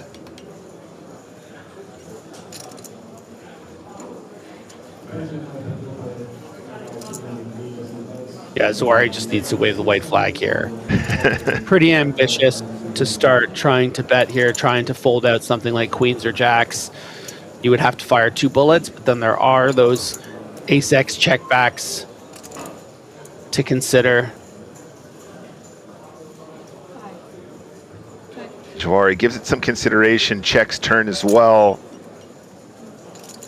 I mean, having checked the flop now, Griff, do we maybe check again and just hope that our opponent is going to try and rep it for us? Like, you know? I was Jawari 9% here. For a chop? For a chop. For another king. Another king? No. Yeah, I see that. Okay. I think that might not be quite right. But anyway, we're on the river, and ace 10, of course, is the best hand. Well, he's definitely 5% to win on the river. The small graphic errors. Yeah, there. small graphic Hey, look, error. we even make mistakes. Just not for, you know, massive pots with 100 people left in the EPT. Yeah, and now, of course, Krakow's going to think he's going to try and get value from, you know, some smaller pocket pairs. I mean, maybe even like jacks or tens. Not necessarily the smallest. I don't think Jackson 10's bet here. I think it's more just the ace, the check down ace. All right, so Krakow does try and go for value and wins that pot, which means we are headed to a break. So as the players go to a break, guys, let's take a look at the chip counts on our feature table just before we head off. All right, so as we head away from that feature table, Ollie Shemian still the feature table chip leader. Anton Kalinak has some work to do, 20 big blinds at the bottom. This is the feature table we were just on, new feature table after the break. So stick around, guys. 20 minutes on this break and action will resume. Fear not, more action from Prague coming up. Thank you very much, Griff. We'll have you back on shortly. New commentators after the break. So, as I said, guys, short break now, 20 minutes. Stick around. More action from Prague in just a minute.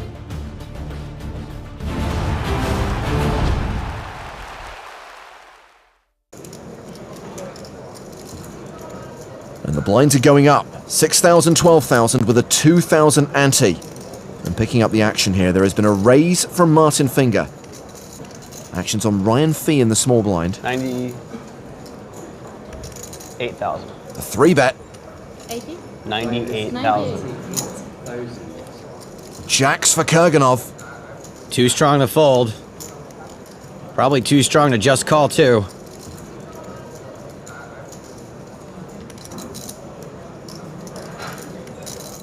How much are you playing right now? More than him? About $1 million, dog. Not sure. Oh, wait, no, now. I lost how much? Like 9, like low 9. Okay. Wait for it. Wait for it. I'm all in. Kurganov shoves. Finger looks back at his sevens and folds. 460 about. Alright, yeah, sure. So you know how many big blinds it is. Does it really matter? About 40. With ace king suited. He's calling. Bam! I'll let your boy. Yes, that. GL, sir. Alright. One of us is gonna have $1 million. One of us is gonna have $1 million chips. Sorry. Did you have an ace or a king? You want to know it or not? Yeah. Huh? Yeah, No, I didn't. No, I had 2 jacks. Let's see. You did? Kurganov flipping for his tournament life. There's a jack. Oh, that's not good. Oh, it's okay. 2 diamonds on board. I'm technically alive. 10. 10 or queen? 10 is a good card. Diamond. Queen of Flash and diamonds. Three. Probably. First flash, then what's 8 immediate outs for Ryan Fee. Queen is a good card as well. Not in that order, though. It's a diamond. Ryan Fee not acting like he's been there before, but he hasn't, so I'm going to allow it. 10 is still a good card. Uno mas. No, no mas, no mas. Por favor. The river doesn't save Kurganov. All right. GG. Okay, man. Not sure if I'm a fan of all the abbreviation speech, RF. You're gonna win it anyway. Good luck. Bye, Igor. Last free water. It is the basis for life on this planet. Ryan Fee up to 1.5 million. He has reclaimed the tournament chip lead. Back to the main stage. McDonald and Fee are in the blinds. Dan Coleman's under the gun. Looks like he's raised. He's made it 25,000 with pocket nines. Troyanovsky on the button. Didn't think about that. Folds. Round to Fee. Such a small raise. Position matters less the less round of big blinds. So enticing. Also, like, I don't give a about it, so like, Yeah. there's that as well. We will be seeing a flop star. We will. We will be seeing a, how much? 25? 25. Position doesn't matter all that much. No, I don't really. For sure. I'm like unconcerned about position, especially with a fish like you. Check. Wow. Fee has checked in the dark, and he's hit 2 pair on the flop. Pretty loose call by Fee before the flop, splashing around a bit with a massive stack, but it looks like it's going to pay off for him real well. Coleman set to continue.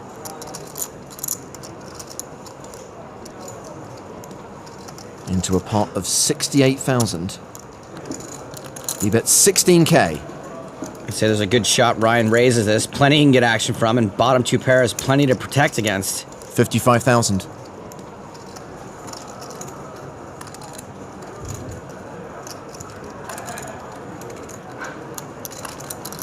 Coleman the effective stack here. Doesn't have much behind. And without the ace in his hand, it's probably a much easier laydown than if he did have one. I don't know why I'm folding this. He lets it go. Show me a 5 and a 6. I'll give you $500. Cannot. I have to show you exactly a 5 and a 6. What? I have to show you exactly a 5 and a 6. Yeah. Oh, it's too late. I would have, but go on. Head games. You want to see? You got to pay the fee. Pop the straight. What? Pop the straight. No, man. So I. Whoa, fee. Try to live a life that's completely free. He's still the tourney boss with more than 1.5 million. Blinds at 816 with a 2K ante. Action at the feature table has been folded around to Mike McDonald. Ace 4. May the ace 4s be with you. All right. Ooh, a close one. All right, how much you got? This is a very close one. Mike McDonald plays dang near close to optimal. This is very close. We will probably see some cards. Mike's got every ace in his range, small pairs, better kings, suited connectors too, though. Figuring this out would take an actual computer. Actually, god damn it. Nah, maybe a graphing calculator. 262, there's like antes.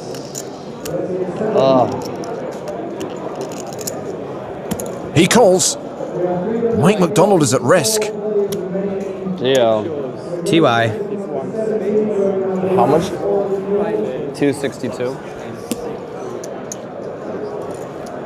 Fold. Yeah, don't like folding. Maybe you should fold. It's a pretty tough hand to fold for. It's Broadway, there's a king in it. I don't think you fold. Live cards. 10 on the flop. Fee takes the lead. Mike wishing Ryan had folded now. Mike needs an ace on the river to survive.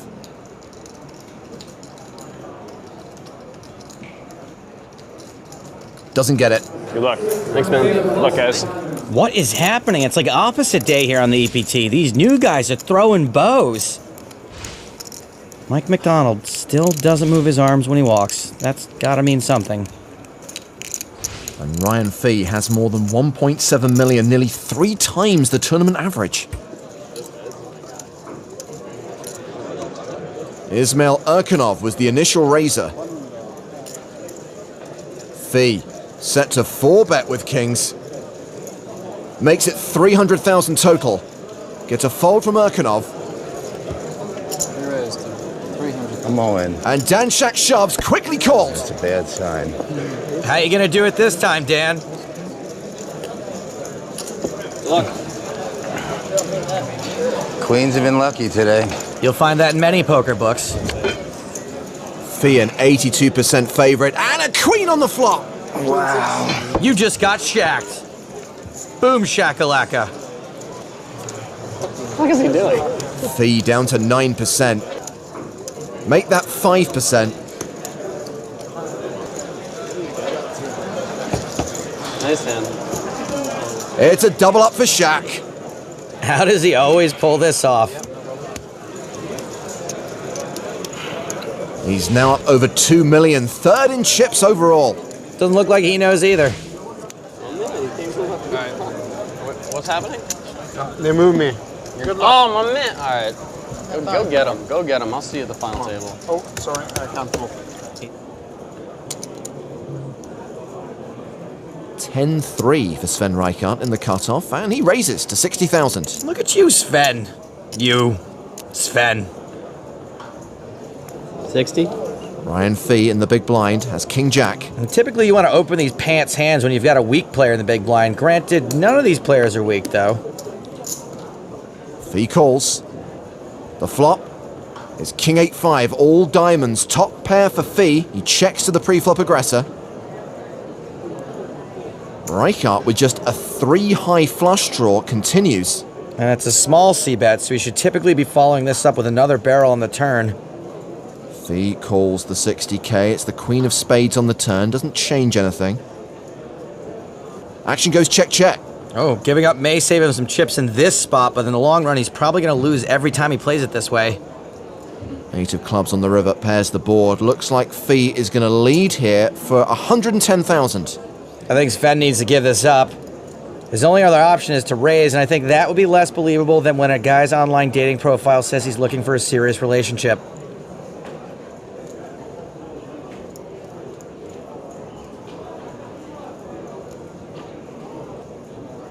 Reichardt going for chips. Oh boy. He is going to get looked up like a funky rash on a health website. He raises to 275,000. And gets a fold! Wow, apparently I know nothing, Jon Snow. Reichardt adds 270k to his stack. Back to the feature table. A7 for Ryan Fee in the cutoff. He raises.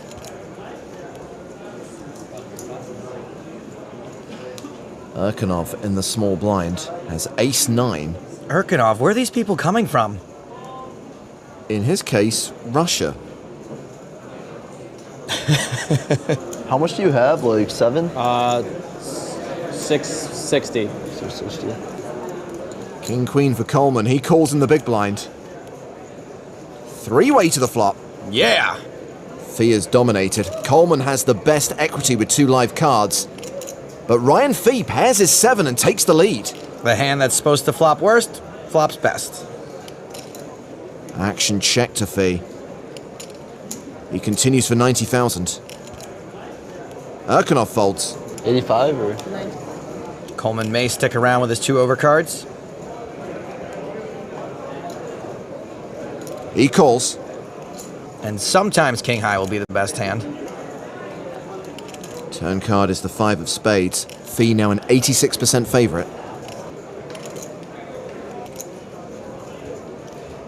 Action goes check, check. The river is the 7 of spades. Trips for Fee. Seems fairly obvious what's going to happen here. Small in. Oh, I just thought he was going to bet. Very weird. This shove is a significant overbet. Coleman contemplating the hero call of all hero calls. What could you have, Ryan? He's not supposed to have much. You may be bluffing with the best hand. That's never good. Even though this seems nuts, Ryan's rarely going to have a 7. He could have a flush, but he'd probably bet that draw on the turn. This is almost always a 7 or air. Coleman hero calls. And Ryan Fee doubles up.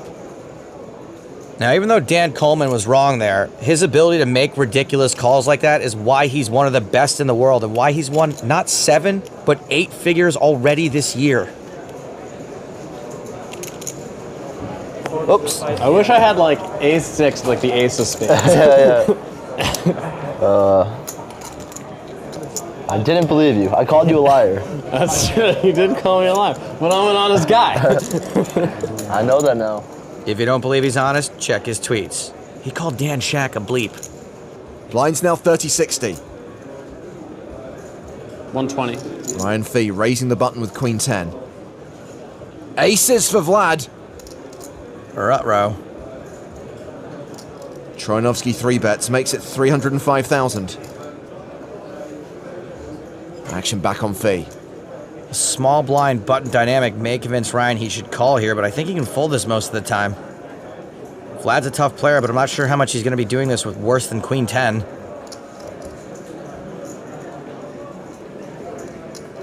If Ryan calls, he would get to play the flop in position.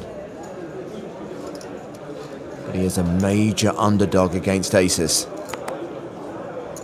Well, he calls. No, I love that look. Love Vlad. And it's second pair for Fee on the flop. Vlad still a 4-1 favorite with aces. This is not going to be good for Ryan Fee. Troinovsky continues for 280k. All in. And Fee shoves. Vlad's definitely calling. Sure enough, he calls. And this is a big pot. Well, got some possibilities. True. Fee looking for a queen or a 10. He'll need to hit on the river. Only 5 cards in the deck save him. And that's not one of them. GG. Ryan Fee, the former chip leader, min cashes in 11th place. Whoa, Fee. Sat all day with a dude named Sven, but eventually went broke calling with Queen 10.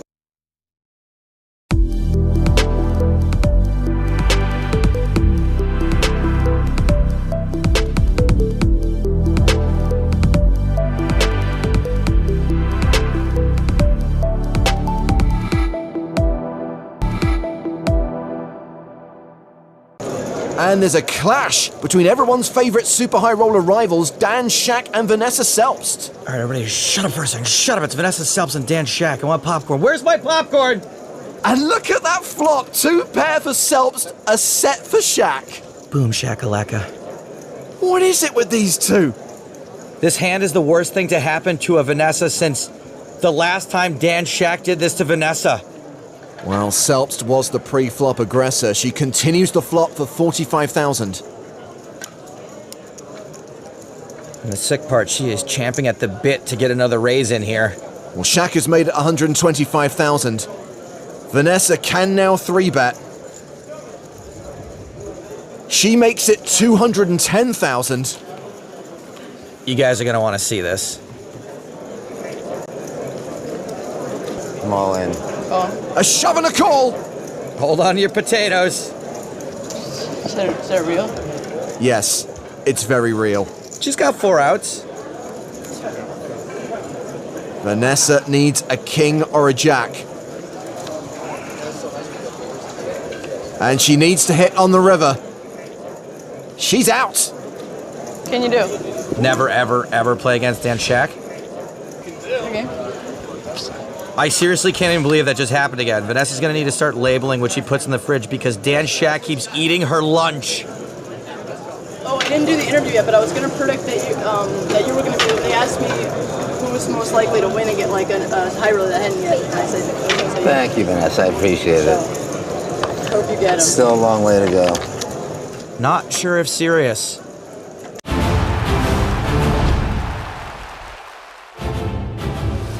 Welcome back to Prague in the 2025 season of the PokerStars European Poker Tour, continuing our live coverage of day 3 of the 5K main event here at King's Casino at the Hilton Prague. 2 levels down, 3 to go as we introduce our new feature table. Quickly checking on the chip leaders. Parwan Bansal still out in front right now, top of the leaderboard, only player with more than $1 million. Jeff Zawa, who was a regular on the EPT 15 years ago, also inside the top 5. So yes, this is the new lineup on the main stage, headlined by a former PCA champion, that player being Maria Lampropoulou. And we have not 1, but 2 qualifiers at this table. Javier Fernandez, who's in via a €530 satellite, and Antonio Schiaccia. He qualified for €25. However, there's a little asterisk attached here. He did actually bust, and he's in on his second bullet, and I believe that he paid his own way on that second bullet. But he's pretty much locked up a profit at this point. Current payout €12,700, and if he can make it to the top 10, if he can make it to the final table, it will still be a very strong return on his investment. With 6-figure scores for the top 8 and the winner getting a 7-figure score, €1,019,300 for the champion of EPT Prague 2025. It's James Hartigan, joined by Griffin Bencher. Hello, Griffin. Hey, James. How you doing, pal? I am good. I know that last hand before the break left everyone a little bit shell-shocked. We did see some funky stuff during the first couple of levels today. Yeah, very, very funky stuff. I mean, an all-time misread of a hand, I think, there. Let's see how, I guess we're not going to be able to see how he bounces back here on the feature table, but yeah, someone to look out for. I would love to see him make the final table after something like that. That'll be a great redemption story. And I guess it's become a daily theme, right? We had the misread yesterday, where we had a player who didn't realize that he had a diamond in his hand and actually had the flush and had his opponent beat. And now today, we get that weird fold as well. Yeah, and the significance of that pot, I mean, it wasn't an insignificant pot there. I mean, that was a large all-in on the river and a 3-bet pot. There was betting on the flop, so yeah, that would have been a huge swing, and I can't wait to see how he proceeds in the rest of the event. Yeah, but we will be following the players at this new feature table over the course of the next 90 minutes as we kick off level 18 of the Prague main event. Blinds are 4,000, 8,000 with an 8K big blind ante. And the action is going to start with Elia Salerno, one of 2 Italian players at the table. King 4, that's folded. Javier Fernandez raising King 9 of strawberries.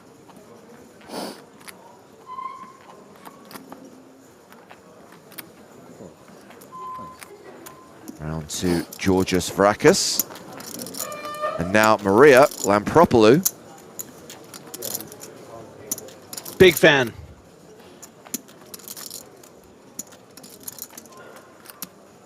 She has queens.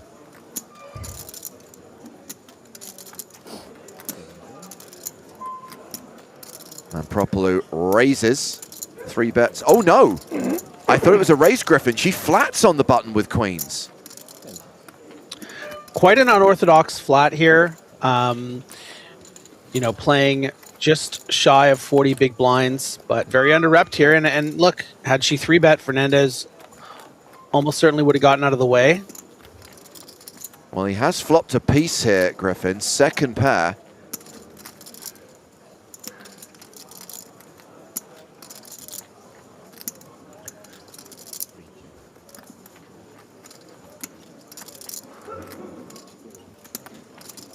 It's going to be very difficult for Maria to get much value in this spot.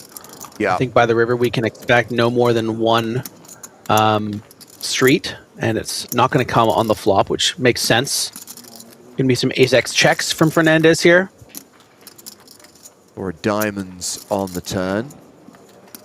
And Fernandez is now going to fire a delayed continuation bet. We've got a pot of 52,000, and Fernandez bets 12,000. Yeah, and makes it quite small because just trying to clear out some equity from the perceived flat range of Maria, which includes a lot of hands like Queen Jack suited, King Queen off, Queen Jack suited. You hate to get rivered here when you're going to just get a pure fold a lot on the turn, so you don't really need to bet much. You're also keeping it small the times you are behind against something like a checked back ace 10, or in this case, pocket queens. 5 of spades completes the board. No help for Fernandez.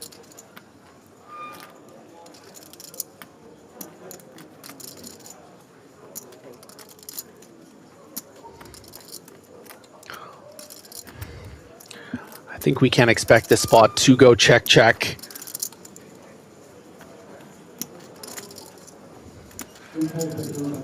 There's the check from Fernandez. And there is the check from... Oh, was that a check? I saw a finger go in the air and reconnect with the table, but... I don't fault you, James. That looked like the start of a check.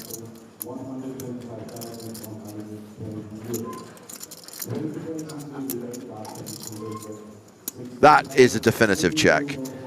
And queens are going to win this pot. Don't muck it, Maria. So she is now going to be playing 453,000, around 55 big blinds. Average stack right now, 390,000 with 94 players remaining. I mean, there is a good thing about this TV table with my stack. Like, they have a big story if I come back, right? Marketing? Is there something written that I haven't read? For marketing reasons, it's very good when I come back. Yes, I would like to. Yeah. Can we do it? Can write that story. When I can. Yeah, like boom. You saw. Everybody can do it. From 0 to hero. Yeah. I can't think of a better narrative to tell at Prague this year than the comeback of Georgios Varakis. Don't broke it, please. It's just me, or is there a bit of a Maria phenomenon when it comes to some of the stronger female players? We have Maria Ho, Maria Konnikova, Maria Lampropoulos. I mean, this is some of the best are all named Maria. There are a trilogy of Marias, that is true. Andorra. You're in Andorra? Andorra, yeah. Sure. I've been there. You've been there? Yeah. I've been there, yeah. Well, she's facing a raise from Antonio Sciacca, and she has him dominated. Ace, Queen of Diamonds in the cutoff. Kind of an interesting spot the very next hand, because you've shown that your flat range includes queens. So what would it mean when you start 3-betting? Once again, decides to play it as a flat and keeps the worst hand in. More than 200. Again, we get the late position call from Maria. And with the blinds folding, we're going heads up to the flop.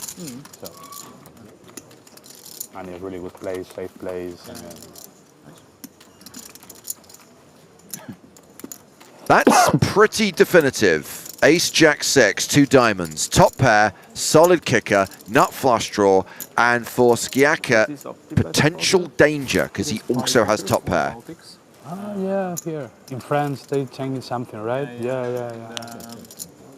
Understandable that he'd continue here. 13,000. They share the market or something, right? Yeah, I think sometimes we're going to mix in some checks here for this very reason, for what Lampropoulos has.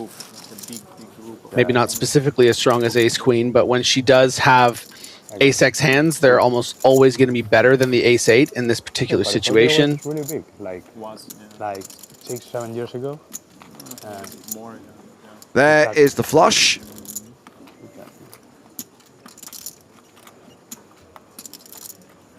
Yeah, before COVID, it was close to stars. And you know what they say, everyone loves a nut flush. Griffin, I've told you once, I'll tell you twice. Do not rewrite the lyrics to that song. If you want to create a new meme around the nut flush, knock yourself out. I'll help you. But you don't repurpose existing content. We travel a lot to I don't know, I think that kind of sounded good. What do you guys think? Like you qualifier and wherever. They know where their money's at. Where their bread is buttered. Absolutely. They know that support for Griffin gets insta-ban. It's like nightclub. It's like all the girls with yeah. It's more like a nightclub. So Skiaka checks turn, Lampropoulos bets 55,000 and Skiaka folds.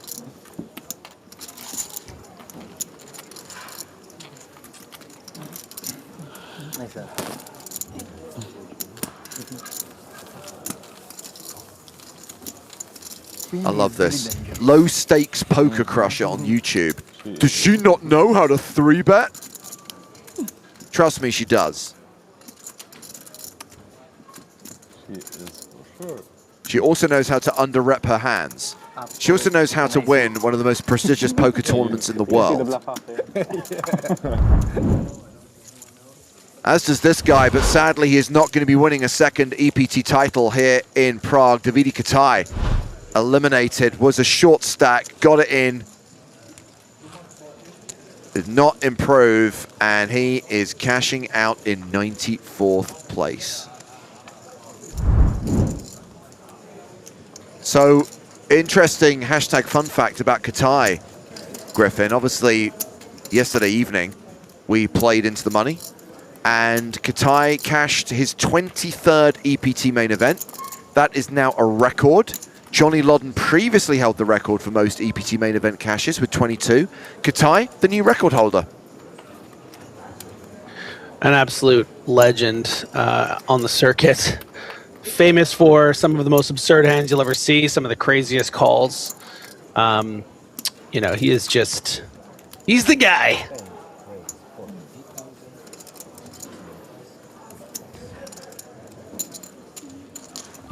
Well, Lampropoulos is open with ace-king and been 3-bet by Rohan Oberoi with ace-4.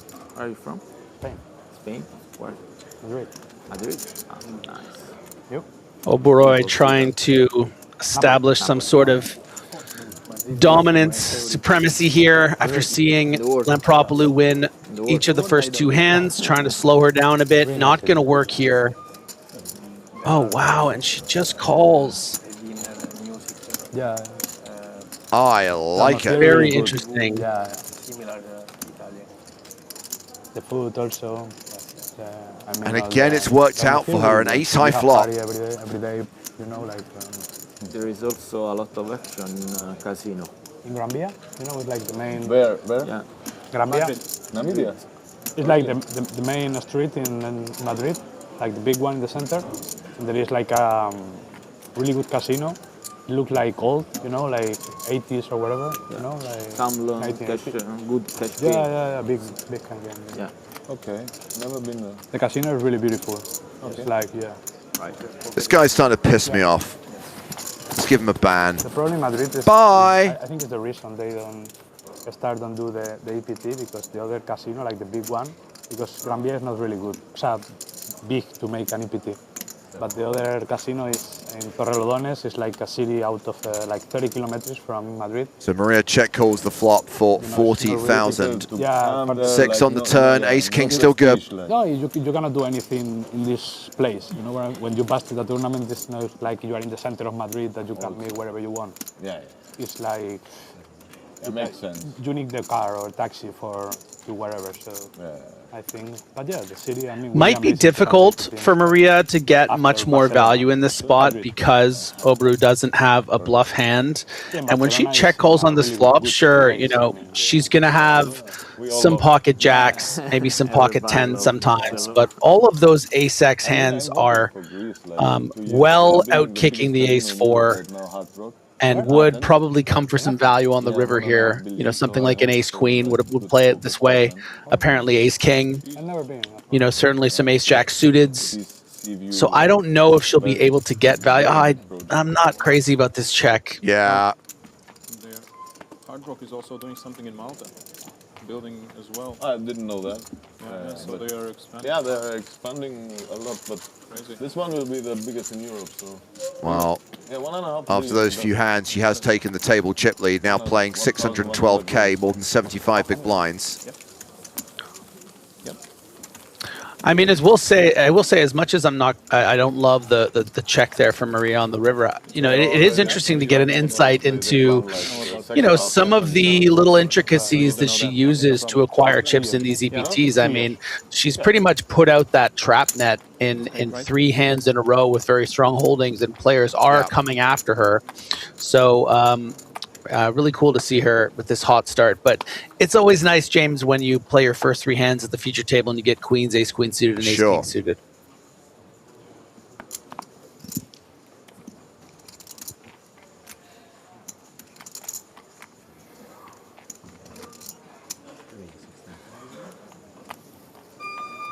Skiaka picks up aces under the gun, raises to 16,000.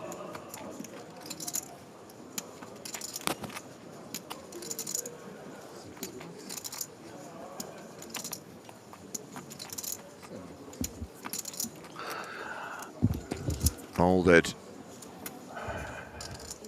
Round 2 blinds. Now people see. I don't know if I've ever told you this, James, but that's actually my favorite hand. Aces? Yeah. Yep. Just double checking that you don't have a penchant for king deuce offsuit, Griffin. Yeah, exactly. No, really? No, I like it when my opponents have kings and a big mouth. In Barcelona is very nice one. Yeah. Even So because it's in crazy the number. summer, I mean, So crazy number. but it's a city that everybody outside of Spain, even Spain, but I mean, like to go, and you have a lot of party and good food, good weather, the beach also.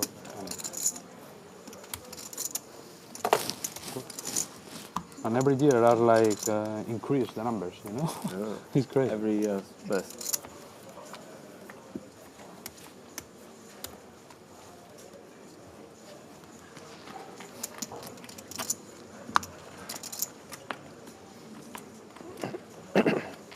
Like 10 years ago they made in San Marino, right? EPT. I remember EPT in San Marino, but never more. Yeah.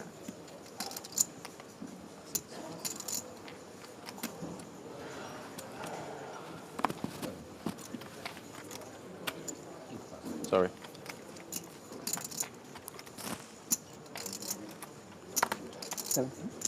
Jack 10 the hand for Oberoi. Raises to 17,000.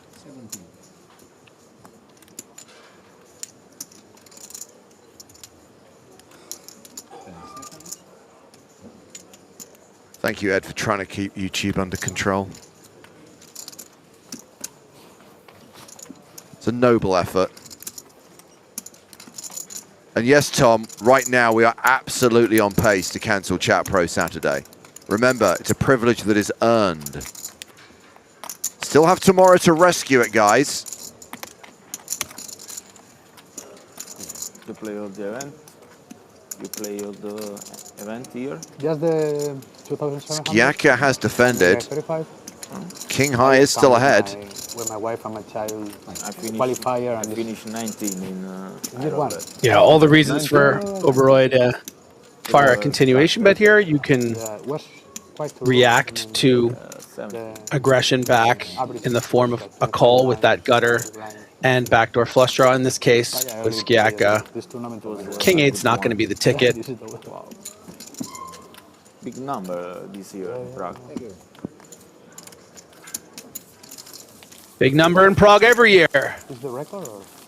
People love playing poker in Prague. Yeah, I mean, it's slightly down on recent years, but still 1,224 entries is more than respectable for an EPT main event.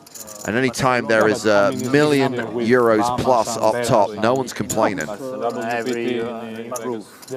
Oh, apart from that guy earlier on who said that the first prize should be 3 to 4 million. A lot of people that want to travel, like, you know, 12 hours from Europe to Bahamas. I think only the super high roll tournaments, high roller tournaments are missing here because of the Bahamas.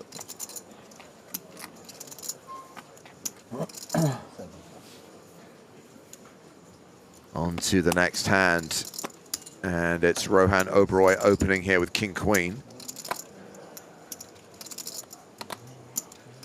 Marie says, no more squeaky chairs? I wish I could tell you that the squeak has been eliminated, but you will still hear it from time to time. We've had some doozies today. Hashtag embrace the squeak. There you go. That was a mini one. There was one earlier on, Griffin, which literally had my ears reverberating. Always got to be ready for it, James. The squeak will come. Oberoy's been called in two Build spots. the chairs, the squeak will come. Absolutely, it will. We're waiting for Vrakas, actually. Sorry, I thought Vrakas had called and we're waiting for the flop, but Vrakas is considering whether he wants to come along with 7-5 offsuit. He only has 3 big blinds, I've just realized.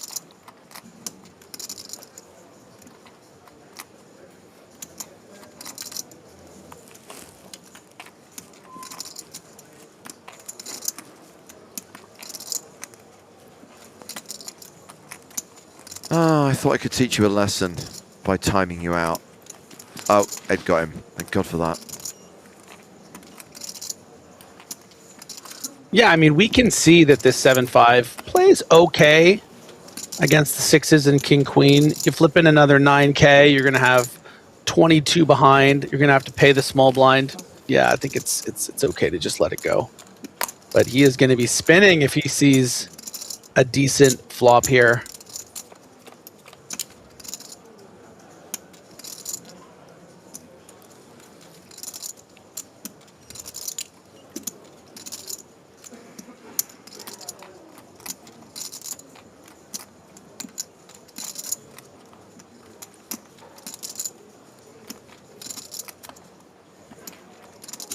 Sixes still ahead.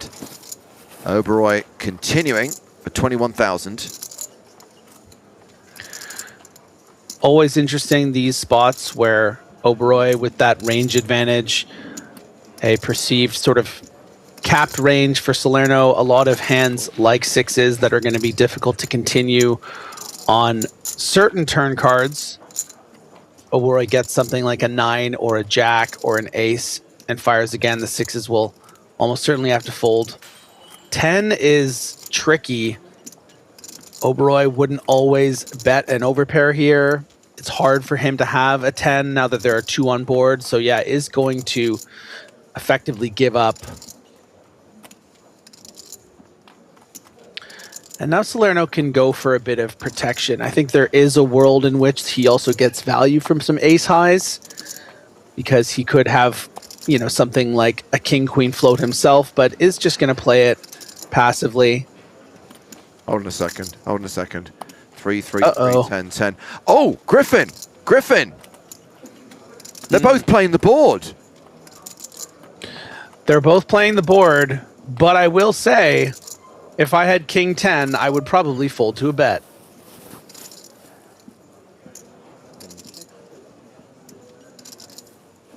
They got it on YouTube and Twitch. I don't know, maybe you didn't get the reference. It's the guy folding the full. Yeah, no, we know what you're talking about. See, because in the last level... Griffin, never explain a joke. So this does go to showdown. It is a chop pot. And you know what they say? Everyone loves a chop pot. Griffin, why did you rap? What? You did that too fast. You know the cadence because you tried to put new lyrics to it earlier on. What the hell was that? No, I tried to sneak it in, like, so we could time it right, but then I didn't get the cadence. I'm waiting for you. But then if you go, no, that's not going to work.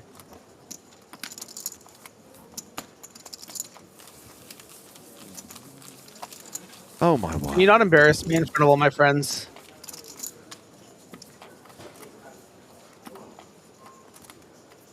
You want me to stop doing it now?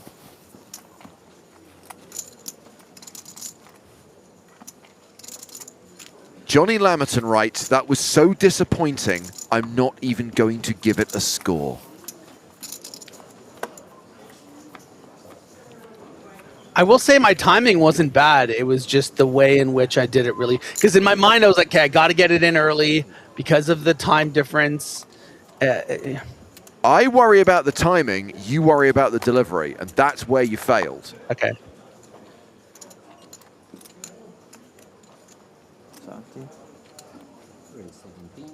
Anywho, Salerno opening with ace-8. I'm getting some 7 out of 10s over here. Listen.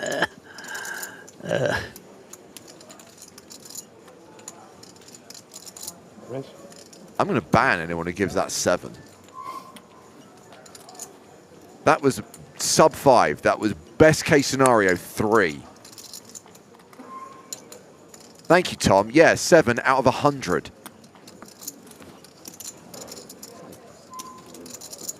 Fernandez 3 bets with ace-jack. Maria Lampropoulou's big blind. She folds jack-6. Action back on Salerno. They do say it's always coming 7. Ba-doom-ching. And the 3-bet gets through.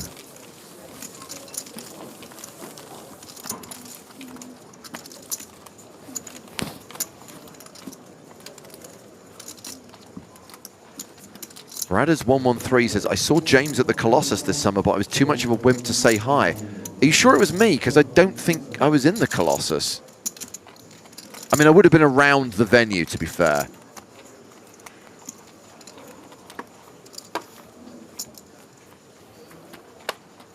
Your girlfriend was 2 tables over from me. Oh, that's why I was there. Yeah, okay.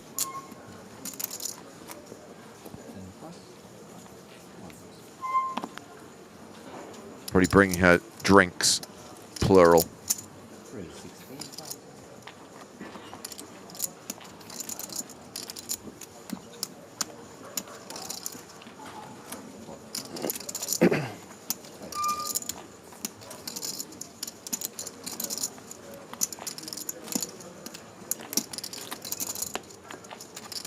As we watch this hand at the feature table, Griffin, I have some information about Chaddy, the player who folded the effective nuts just before the break. Would you like to hear it? I would love to. So you were asking whether he would recover from that mistake. Well, he has just beaten Mark Foggin for a 500k pot and is now playing a stack of 700k, significantly above average. Ironically, he would have that number of chips had he called that shove at the feature table. That's not important. What is important is he's bounced back. He's a big stack. I don't know whether he has a big smile on his face, but let's just imagine he does. It's like it never happened, James.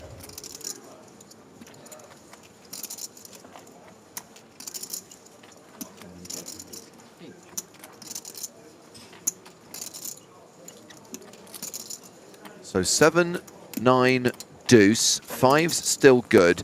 Martin, to answer your question, PokerStars is licensed in 3 US states. It's not a question of being legal, in inverted commas. It's a question of being licensed in states which allow online poker. And that is really a question of which states are going to regulate. So it's not about us, it's about them.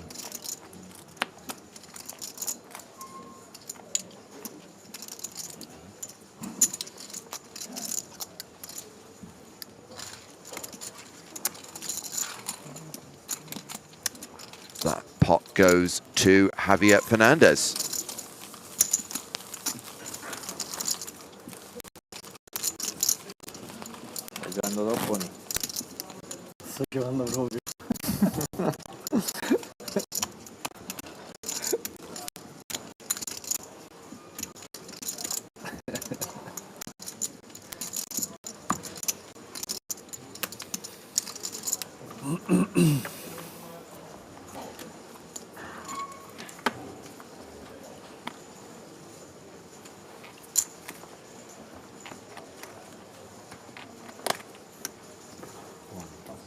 Just 90 eliminations away from over €1 million for the eventual champion here at EPT Prague. That is true. We're on day 3.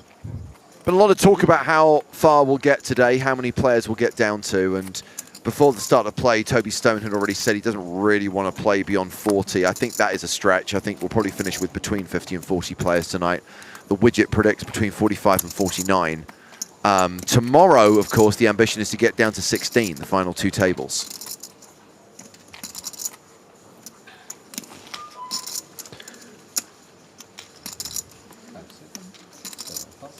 Yeah, the days are long in EPTs, but always ending at a pretty reasonable hour. I actually had a funny story, James, that happened to me a few months ago. I decided to register a 500 mystery bounty at my local casino, the Playground Poker Club. Yep. And it was started around 5 p.m.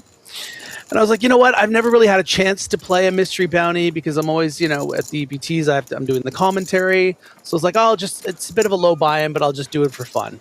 At one point, it's probably around 9 or 10 p.m. I have quite a large stack. And I asked the guy, I'm like, hey, what time do you guys think this is going to end? Because there's still like 50, 60, 70 players left. I'm like, and I heard there was no day 2. And the floor staff told me that the event that started at 5 p.m. the day before ended at 8 o'clock in the morning. Oh, that's gross. So I was sitting there. I'm like, honestly, the idea of busting in like 14th for $1,200 at 5 a.m. I'm like, I can't. I'm not doing that. I can't do it. So I started shoving in like blind. Someone opened. I shoved 65 big blinds with 6-5 suited. I was in a 3-way all in against kings and something else, and I bloody won. So now I had 200 big blinds, and I'm like, I kind of have to go for this $20,000 first prize now. So I played through the whole thing, and I finished 7th for $2,000 at like 4:30, 5 o'clock in the morning. I'm like, I don't even know if that was worth it. I love the fact that you tried for being respectful to play. I tried. I did what I could, James. The fact that you were basically so desperate to bust that you just got it with any 2 and 1. Of course. That's the story of my life.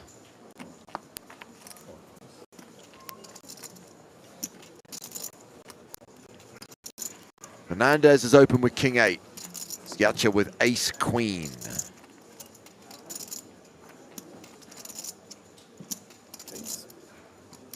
All right, Special Agent Will Graham, what's it going to be? 45,000. And the all-in from Vracus, calling all-in with Ace King.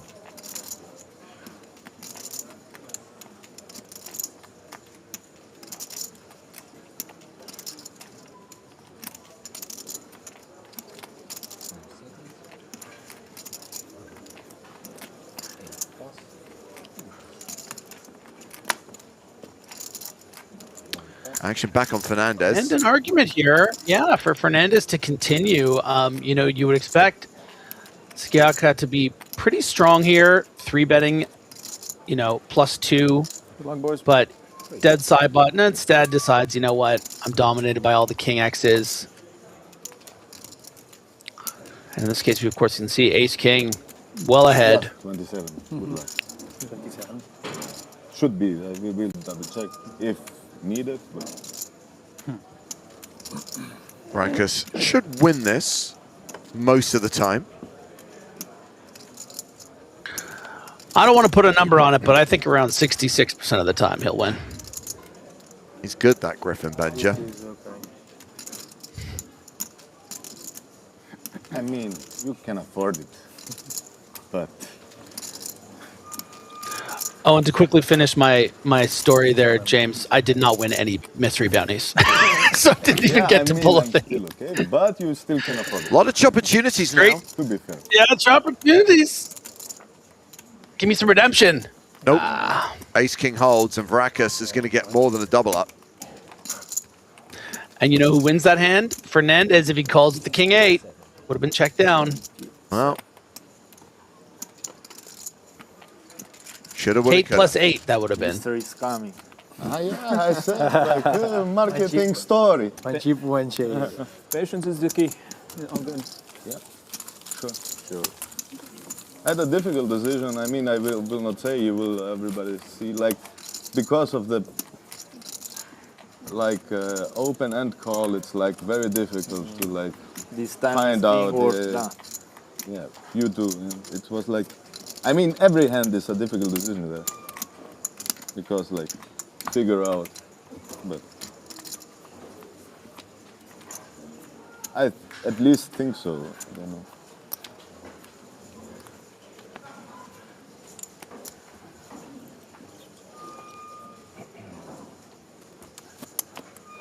With Vrakas doubling up to 11 big blinds, Tamer Kamel is now the short stack at the table with 10 bigs.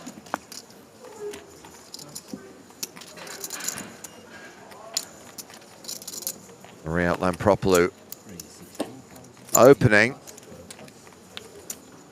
Just the cost price in. He's raised to 16,000 with King Jack.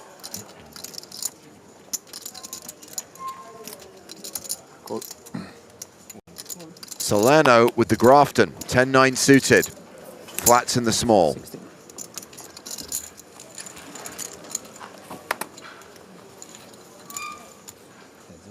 And with the big blind folding, see a flop. A straight deuce with 2 hearts. You're not playing, huh? That's a good squeak in the background there. Yeah, we have 2 on this table. Like, I started with 50K. The day 2, day 3 with 73. So very patient. Check on the flop. The important stuff is to pass days. You know? Sorry? The important stuff is to pass days. Yeah, right. If you are passing That's the experience, you know, like over the years you find out like... I was laughing. I started yesterday with 50K and after 8 hours of play, I bagged 46.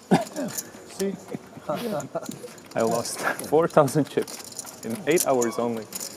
Check again, and a 9 on the river. That's a pair for Salerno.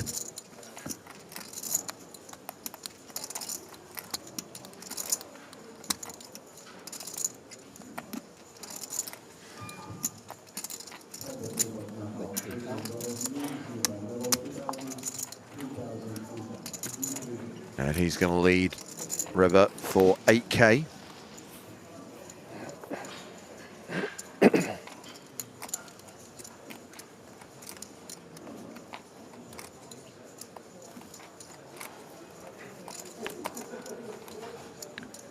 And Maria folds.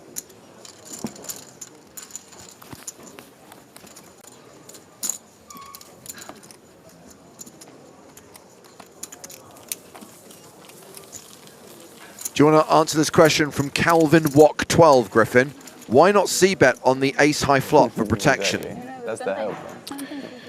Well, I mean, I don't mind a mix there with King Jack. I think that you're not going to expect a lot of ace highs from the small blind there, so it would have been nice to clear out equity from a hand like 10-9. But a lot of the time, you feel like King Jack is just going to be actually kind of dominating a lot of that flat range in the small. We're looking at Queen Jack suiteds, King 10 suiteds, Queen 10 suiteds, those kind of hands. So the times that your opponent does have an ace, you don't really have much playability down the streets to make a better hand. So you feel like you're good a decent percentage of the time, and you know when you're behind, you're just like dead. So you're just burning chips. In that case, we could see it would have worked, but it's not always what's going on. Jacker opening with 10s. Vrakas, King 9 of strawberries. And he is all in. Yeah, this is how much is that? Really no good here. This shove from under the gun 1. Look, Skiaka has a decent amount of chips, almost 50 big blinds to start the hand, but you have to deal with a full table behind. The odds of Skiaka waking up are decent. I think this is too loose. Kamel with a real consideration. I think Ace-Jack is going to have to play as a pure fold here, though.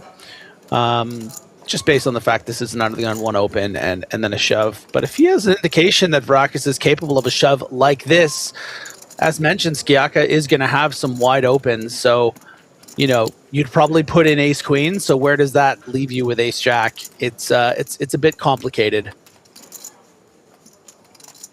And in the words of Avril Lavigne, why do you have to go and make things so complicated?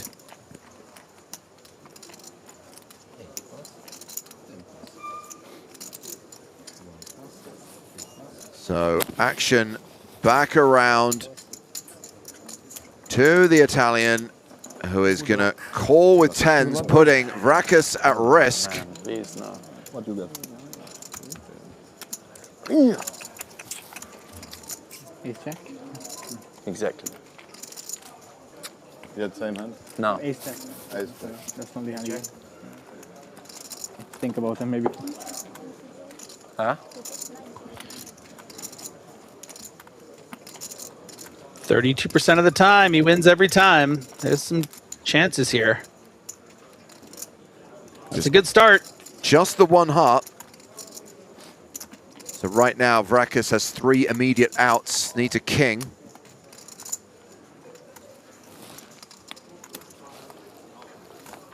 No additional outs picked up on the turn. Only a king on the river is going to save Georgios Vrakas.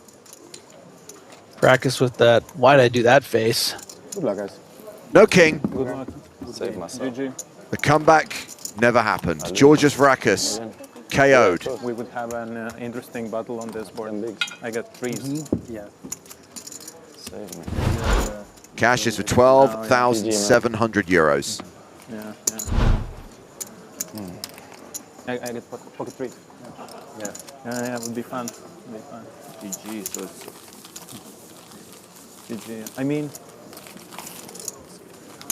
not the best. He was so patient, and then you do. Maybe that's his favorite hand. Maybe.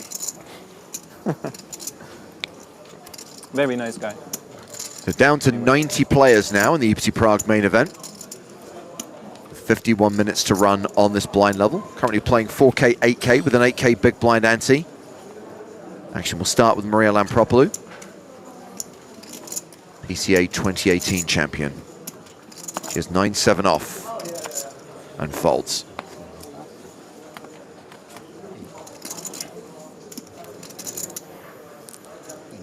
Molded to Alia Salerno, who's got ace queen of hearts.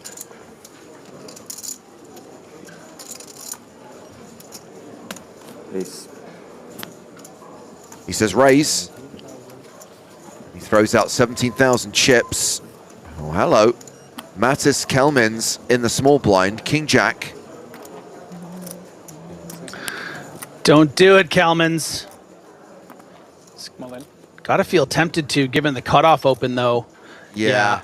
About 15 big blinds. Actually, closer to 20. Yeah, it's 18. Still don't fault him, considering the stack of Salerno, yeah.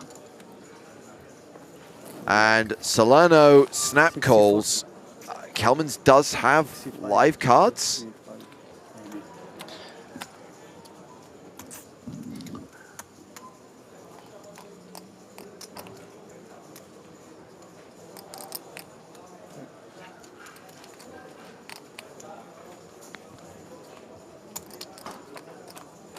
Yeah, I know it seems like a lot of chips and not the strongest hand, but a cooler given the situation and the amount of chips Salerno has. Low flop, ace high still ahead. Kings and jacks working for Kelmans. And he's got one last chance to hit. 6 outs.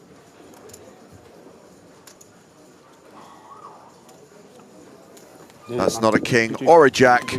That is Mattis Kelmans, KO'd in 90th place. Again, 12,700 euros.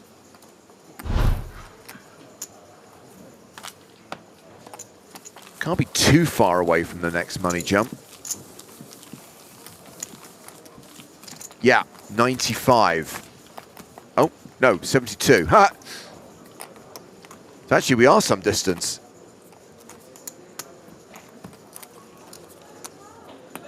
Forget the payout bracket's still quite broad at this stage. It's only really when we get down to the final few tables that we get regular increases in prize money.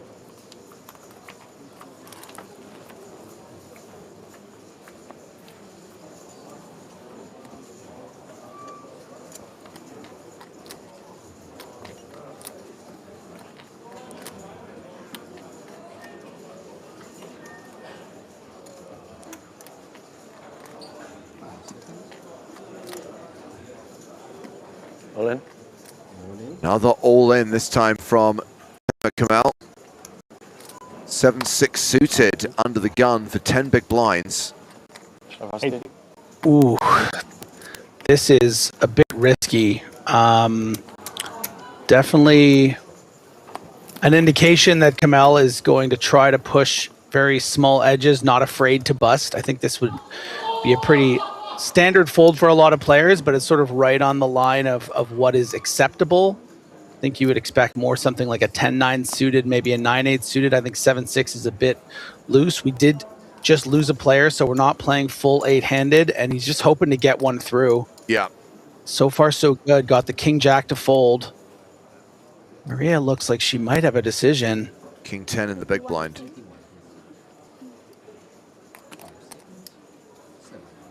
Mr. Anonymous says, what is the temperature in this room? She's wearing a down jacket. I can cool. In the words of Avril Lavigne, it's a damn cold night. 80, you cool? 7 max. 69. Top Spotify listener there, James. Been on the Avril lately. You can never go wrong with Avril.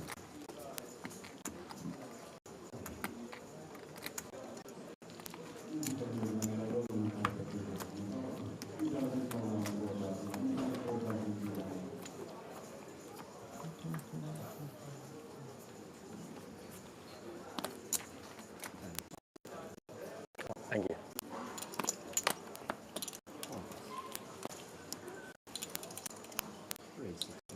Fernandez raises the cutoff with 10-6. And Propolu ace-queen. 20. It's like 450, a little bit less. 450. She flats. Yeah, the trap queen continues.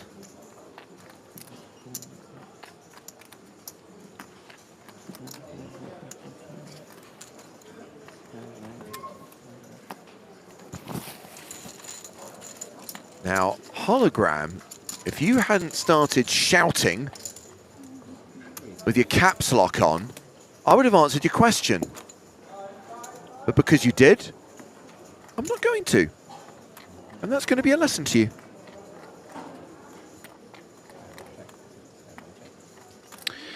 And with 56,000 out there and Kamel only having 77K, we can see that if he just sort of effectively front shoved, this flop would get 2 folds likely.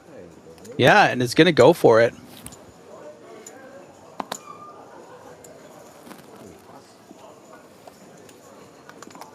Zuma's daddy says Kamel is playing Griffin Benja poker. He just wants to go home. He doesn't want to be here at 8 a.m. So Maria hasn't folded right away, and that consideration is, you know, sure, Kamel just could have a jack here, but more often than not, is going to have the kind of hand that he does have here, something like a Queen X of hearts, maybe a King X of hearts, maybe something like a 9-6 or, you know, a King 9 of hearts. So Lampropoulou does consider it, but let's go with the best hand.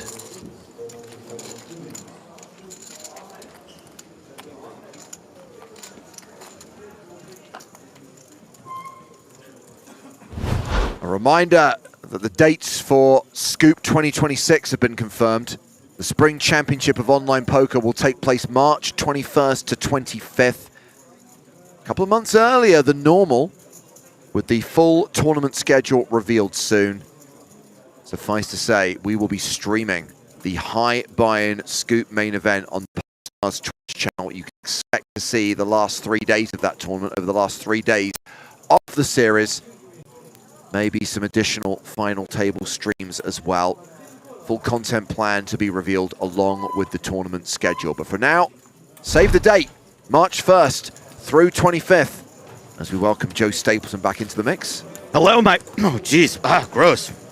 It's a little Hungarian goulash for you, or Czech goulash, I should say. I was going to say, Joe, if you're feeling a little bit hoarse in the throat, maybe you need a drink. No drinking for me on this trip, thank you. No, not that. Oh, are we doing this right away? Look, I want to be here when this happens, because we talked about this earlier. All right, so just to what James is alluding to is, we went out and we bought our own Cafola. We braved a Czech supermarket, which is actually really, really nice. And I bought 2 flavors of Cafola. I got Cafola Original and Cafola Melon. Little pictures of watermelon on there. So, but I don't know. I want you to have your break. So why don't we just tease this for now, and then we do it the next time we actually have a level together. Which is tomorrow. That's fine. We'll do it tomorrow. Love it. I love it. All right, tune in tomorrow, level 1 tomorrow, and I will do a live on-air taste test of Czech delicacy Cafola. Because we're going to need cups, because even though I have no real desire to put myself through the indignity of this, curiosity's going to get the better of me. You're going to have to taste it too. Yeah, this stuff looks interesting. And I'm glad that we're having this conversation now, because I wanted to ask, I think I know the answer. Don't mock me for asking this question, but should it be cold? It looks like it should be a refrigerated drink. Because I feel like you actually get the full flavor of something if it's not cold. It's mine? I know. Who do we defer to on this? Was it Tech who... yeah, Tech says yes, it should be cold. Definitely cold. All right. So that gives us time to put it in... the fridge. Put it in the fridge. We just have to make sure that it has like a Post-it note on it that basically says property of Joe Stapleton so that some rando doesn't come along and drink it. Hold on a second. Rodrigo on YouTube says, so Maria is a Brit/Greek Argentinian? Who cares, man? We're talking about soda right now. Can you just give it a rest? My God. Anyway, yeah, what were you saying, James, about the soda? That you need to basically make sure that someone else doesn't drink it if you're putting it in the fridge. Right, yeah. Well, I mean, probably after one sip, they'll stop at least.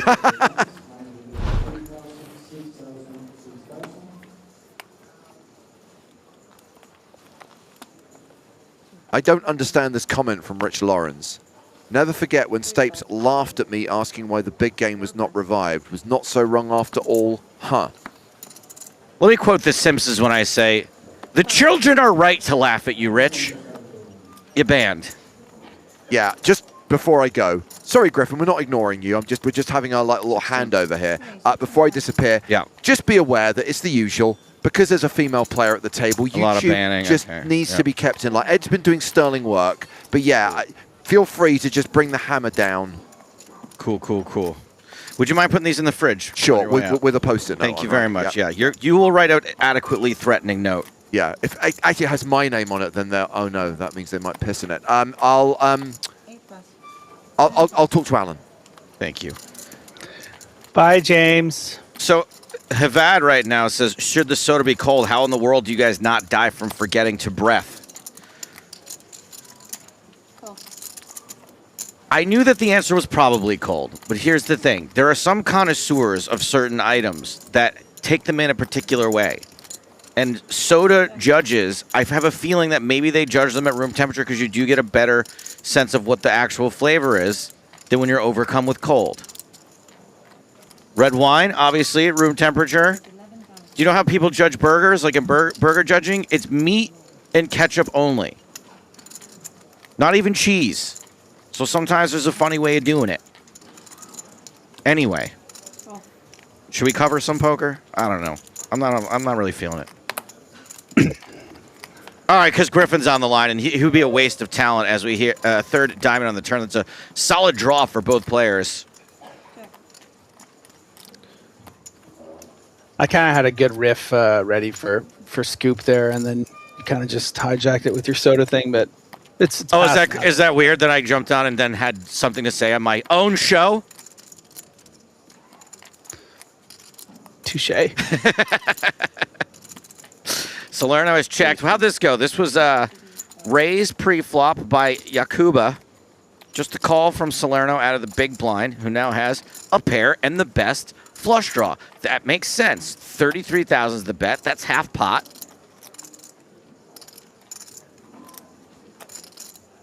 Yeah, and Salerno's going to have every reason to continue here. His pair of fives improving to a king-high flush draw, but folds. Crazy Carl. Yakuba. Feels like it would be good. It'd be a good, like, Yautja name.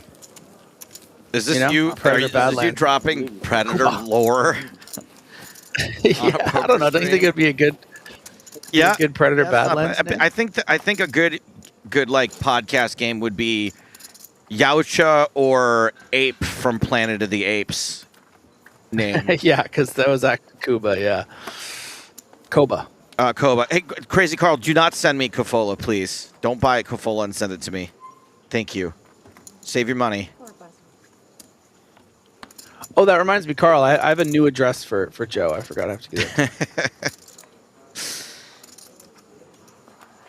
Thank you. Very generous. You got to save that money to get 4 cameos from me.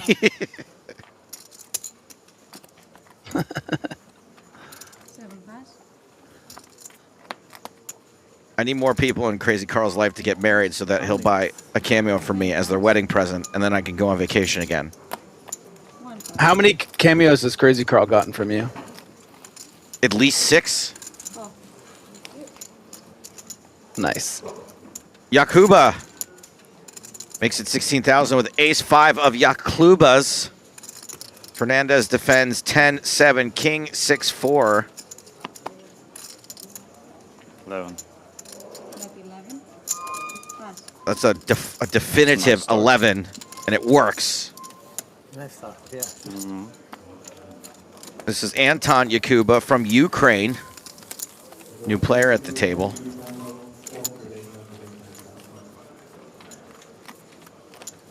After small EPT cards, these are extremely large indexes.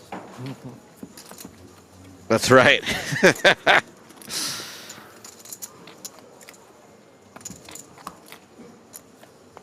Martin asks, how do they determine who sits at the feature table? If it is the best players, it feels like a disadvantage compared to a regular table.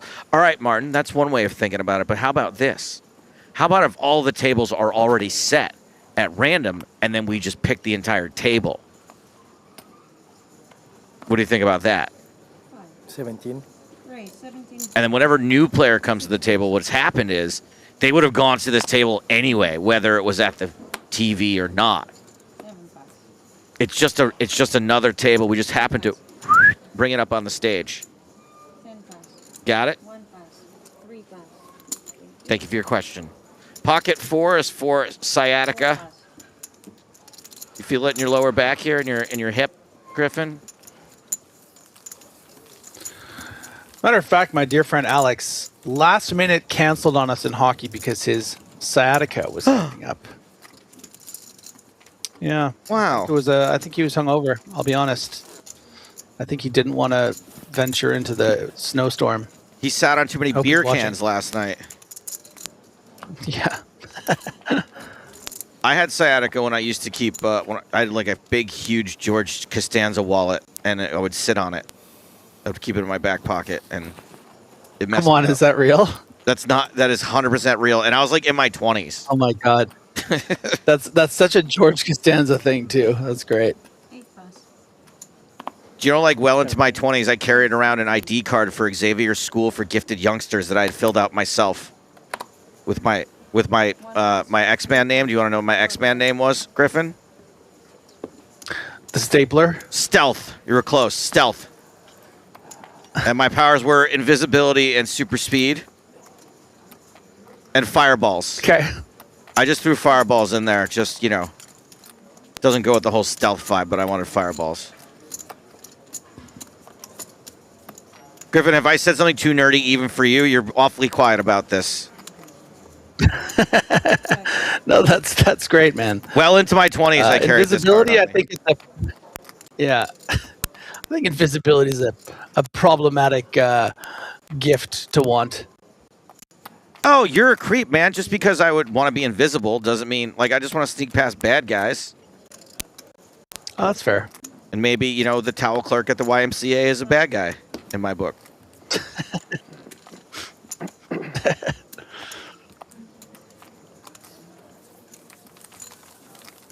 Oberoi opened.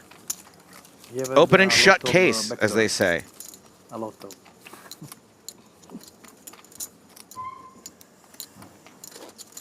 Not fun to chase out of position from here.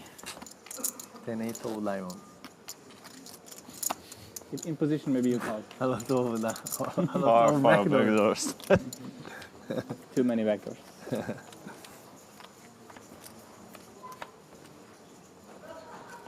Nothing there, Griffin? Too many backdoors, huh?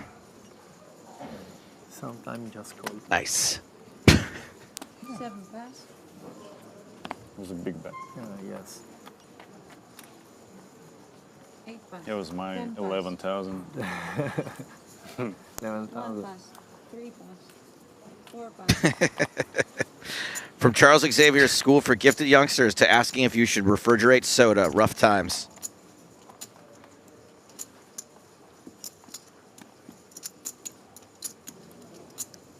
Pretty funny. Oh. Shiaka with 5 tray limps in. Pocket sixes for Yakuba. Welcome to the Too bad you don't need the soda heated up with those flame powers. That's right, with the fireballs. Raise 28. Somebody bring me a cocoa. Guess what it's going to be? A hot cocoa. And it's going to seem like it's floating down the hallway to end up in your hand, but that's just because I'm carrying it while I'm invisible.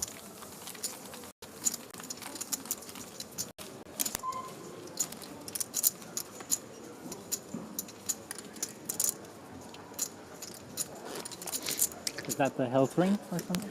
Huh? Is that the health ring? Yeah. Useful? Yeah, it's a health ring. If I don't wear it, my wife will kill me. Just to have it. Like in first 3 or 4 months, you basically know all you want to know about your sleep. I was considering buying it, but didn't find the benefits too attractive. You know what those things are, Griffin, right? Those things that analyze your sleep? It's horoscopes for rich people. Make some card scanner or something. So you can just that maybe. Let me find out what kind of mood I'm in. Let me consult my mood ring. Ooh, I didn't get enough sleep last night, turns out. If that's the magnetic ring. It's just like being in Asparagus Rising.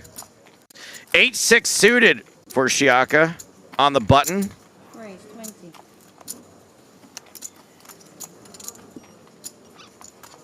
I learned a new thing that I like about having some of your friends being rich.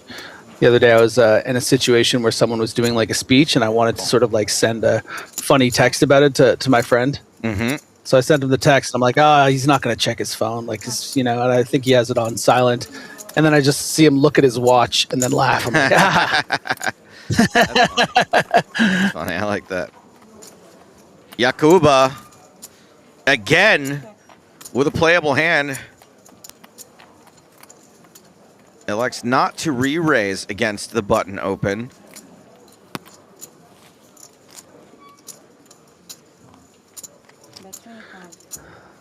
Skiaka gonna be a little worried about this small blind flat in the sense that you're gonna see a lot of continues on ace queen 3 from the range, but lucky to find him having Yakuba having the 7s, getting the fold. So nice little level here for Skiaka.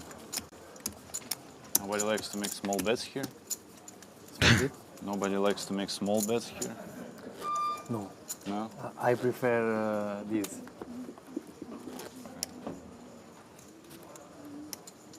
In this flop. Playing for the stack every hand. And in position. Small. Yeah, it might seem like a with versus mostly meaningless conversation there between the two players, but it is actually worth noting. I mean, that larger sizing of 25K. So next time you know, if you bet small, then you don't care. Yakuba was there sort of lamenting the fact it was so large because with 7s, he could have credibly continued to a small size because he can be up a hand against a hand like an 8-6 suited. But once it's bigger, he's like, all right, this is sort of the bottom of my range. I have to fold. So really effective bet sizing there. You get a gold star from Griffin.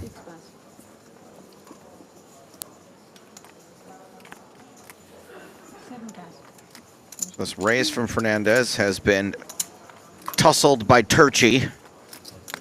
Tamer Camel in the big blind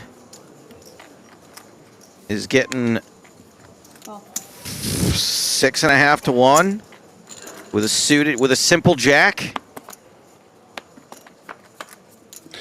Yeah, we saw the overcall about a rotation earlier with the queen 3 of hearts, and that worked out for Kamel.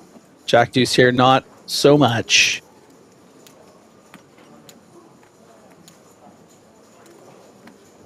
Camel checks. Fernandez, the original Razor, checks. Turchi.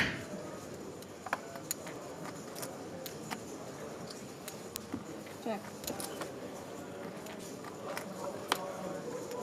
King on the turn. Misses everyone. Turchi with a straight draw now. Check. Turchi sounds like the way that Medea would pronounce Tai Chi. I saw this guy out in the park practicing Turchi. But 37. I didn't do the voice.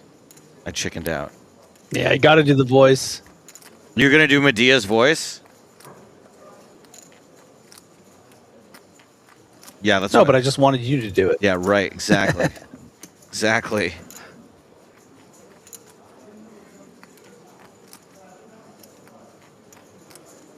Pass.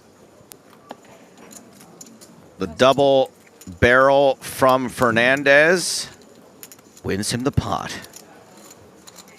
Did want to address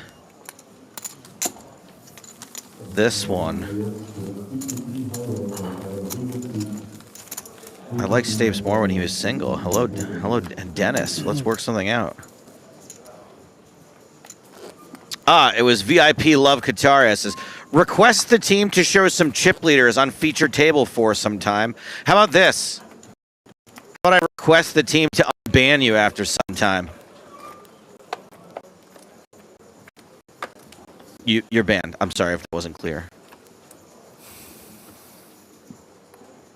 This guy had the genius idea of showing the chip leader, Patrick. Have you thought of that? Have you considered showing us the chip leader for some time? 3 pass.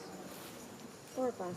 Dude, it's weird. This is like all the people on poker Twitter who think they can fix the poker entertainment industry. Oh yeah, we should get a show on Netflix. That's crazy. What an idea. Let's write that one down. Oh, we need a Queen's Gambit for poker? Raise 16. Give that person a job. You're all banned.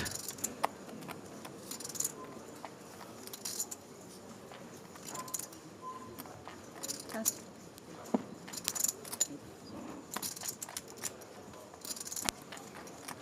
Call.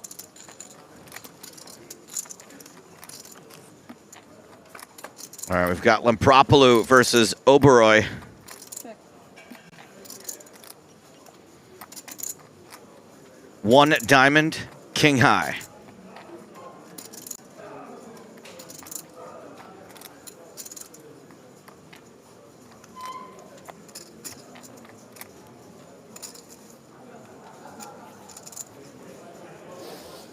That's 24.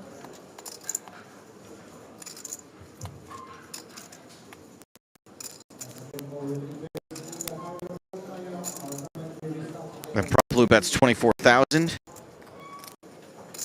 Oberoi making it look good, making it look cool. That's a cool fold, man. He does look cool.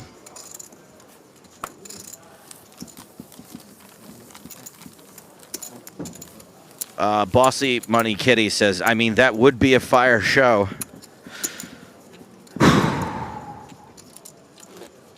Griffin, hold me back. Hold me back, hold me back. Did you get the tweet I sent you, Griffin? Which one? I mean, I only sent you Should one. I check now? One today, yeah. Oh, here we go. Welcome to the new X chat. Why do you keep making this website worse? Frig. 5 pass.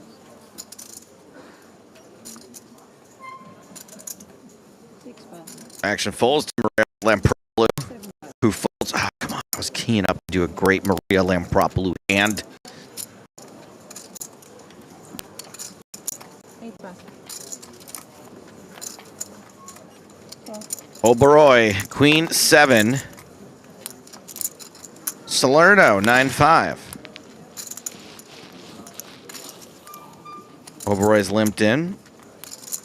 It's more like Salino, huh? Because he's leaning over. Raise 26. Yeah. Pass. The computer against Dolly Parton, and Dolly takes it down. I would take Dolly against a computer. Do you know why it's called the computer hand, Griffin?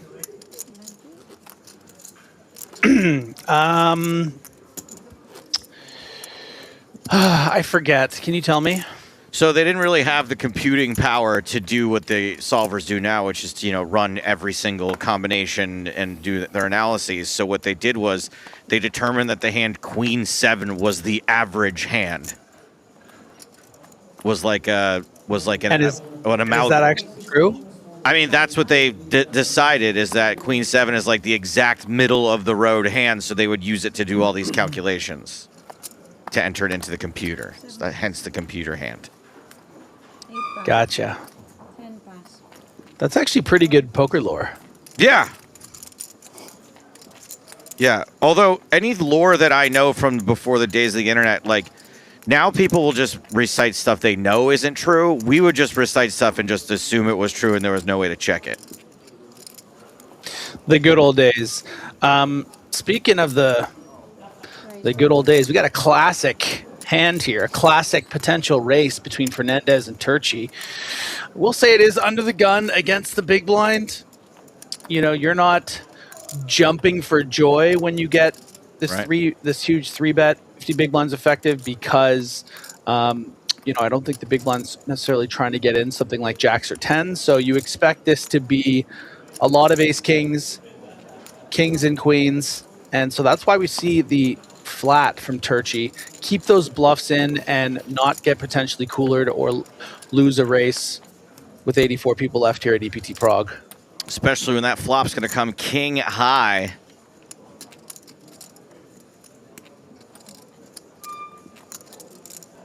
You get to find out for a lot cheaper.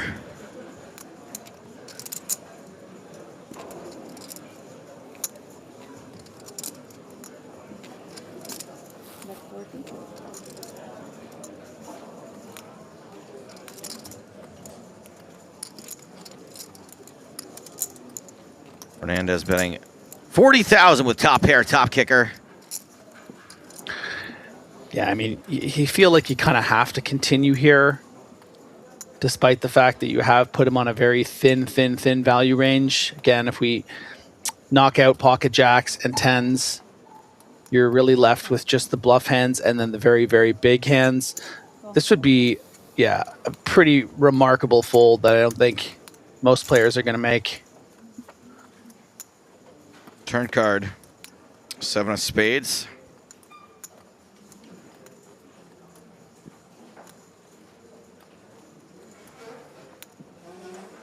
Ooh, that wasn't just a squeak.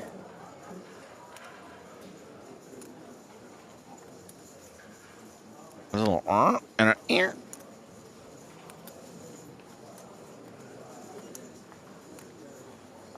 How is Fernandez going to proceed?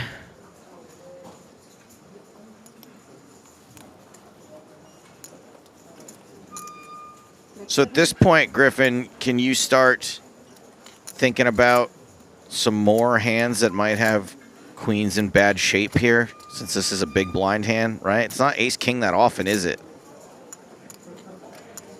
Well, considering Fernandez 3-bet pre, I think you are most concerned with those 3 values that are better than you, the ace, king, kings, and aces. Okay.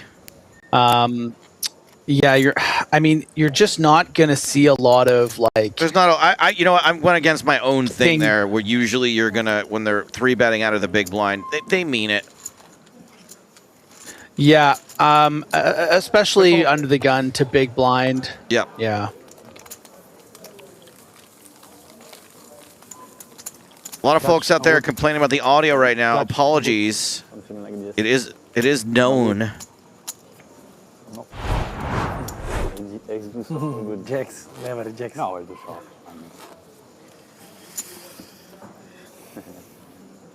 At least I'll see. Laura says fix audio lag, please. Oh shoot, I forgot to press the fix the audio button. Nice 5, sweet. Sometimes. Until table. 5 pass. You're gonna wreck it. 6 pass. 10 deuces fitted. 7 pass. For the magic dream Tibo table. Oh, this is going all in. Kamel was prepared to shove 7 spades under the gun. Certainly Jack 10 suited at the hijack for 12. Gonna happily go in. 1 pass. 3 pass. Happy as a clammo. 4 pass.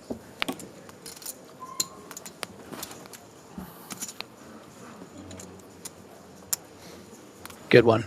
I like it.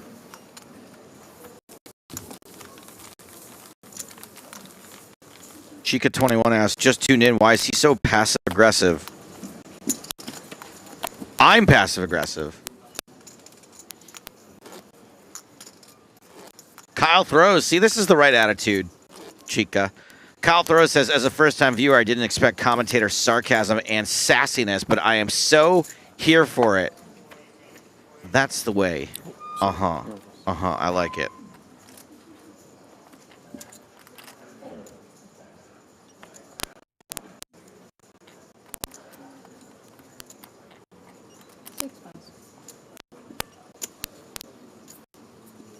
Propaloo, King 7. Man, I better get to see her play a hand before we go on break. 8 pass. 10 pass. 1 pass.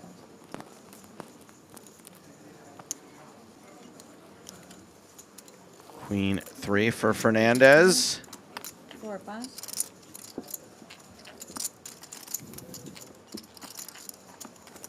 2 and a little bit big blinds to 18,000. Siaka with a King 5. Or as Griffin calls it, the Kevin. There's the Kevin, there's the Kate, there's the dog, and there's tennis shoes. What's K5? The knife. The knife. The knife. Yeah. I kind of like a little grammar error for the sake of comedy every once in a while. Fernandez. And then, of course, yes, sir. King 4 is the Kafir. Kafir. What's the Isn't king that the soda you're talking about? Good Lord. Soda called again? Such a dummy. You're such a dummy. Kalofa. Kalofa. I don't even know if that's what it is. I probably got it wrong too. But it's not Kafir. Kafola. Kafola. But Kafir is Kafola. But Kafir is a drink. It's like someone took cola and then just put F for fake in the middle. So it's Kafola. Yeah, Kefir is a drink. It's a tangy, probiotic-rich beverage made from fermenting milk or water with kefir grains. Yeah, but it ain't what I have here. What I have here is a soda pop. Fernandez spent 42,000 after turning top pair.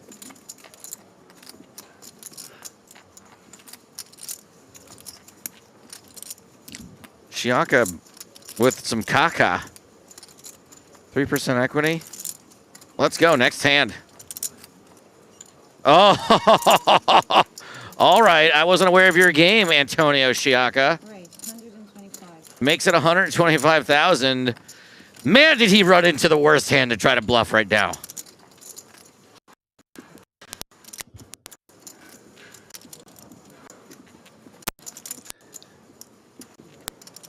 Quite a story being told here by the Italian, and not going to get through on the turn. Fernandez is totally unbothered right now. You got top pair and a flush draw. Nice try. Bricks everything. Now is when we find out who the villain really is. I mean, as far as bluff card rivers, you have a king in your hand. So, oh no, he gives up. No, thank you. King eye. Let me see it, he says. Show me the other card. Show me both. I want to see. Calvin says King 5 off. Show already. me your shame. King 5 off already a questionable defend, I think, says Calvin. What's the What do king you out of think five? about that? Five. King 5.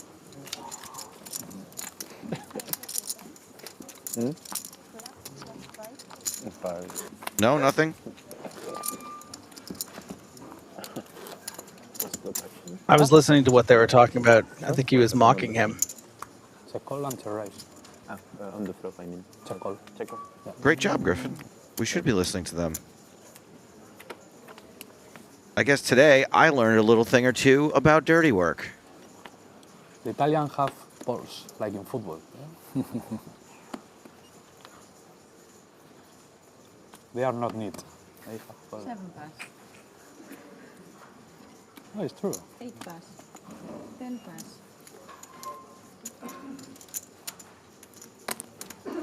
1 pass. 3 pass. I'm neat. I'm neat.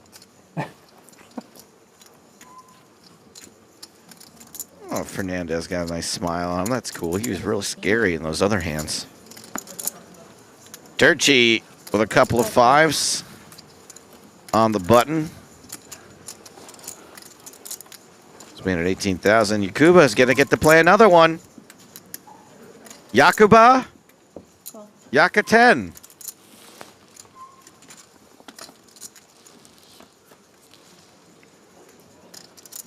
Four deuce. Check. Not a particularly terrifying flop for 2 5s.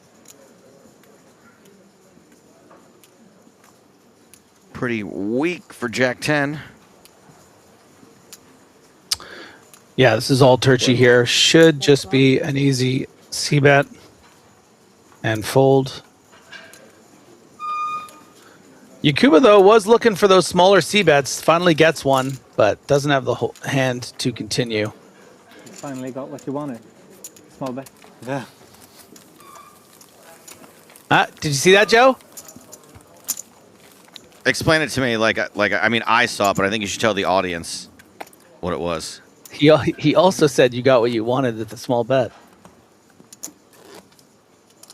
It's like the two of you are sharing a brain.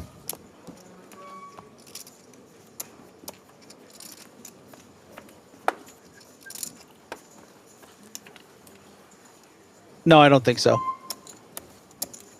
I thought about it. It's almost like it took twice as long for you to think about that. I think he was looking at his cards and you had to wait in line. Yeah, I was done. No, I was just waiting to see if I knew what his cards were. But no. King 9 suited for Salerno. You don't both get half of it at the same time, buddy. It's like a timeshare. There's one at a time. Oh, okay. He's got to give it to you. He's got to drop it off on Monday, like you're Even after small bet. divorced. Your child of divorce. It makes it tougher. Okay, we got spades on spades. Maria Lampropoulou, are we going to finally get to see? Lampropoulou will topple you. I see. She is in.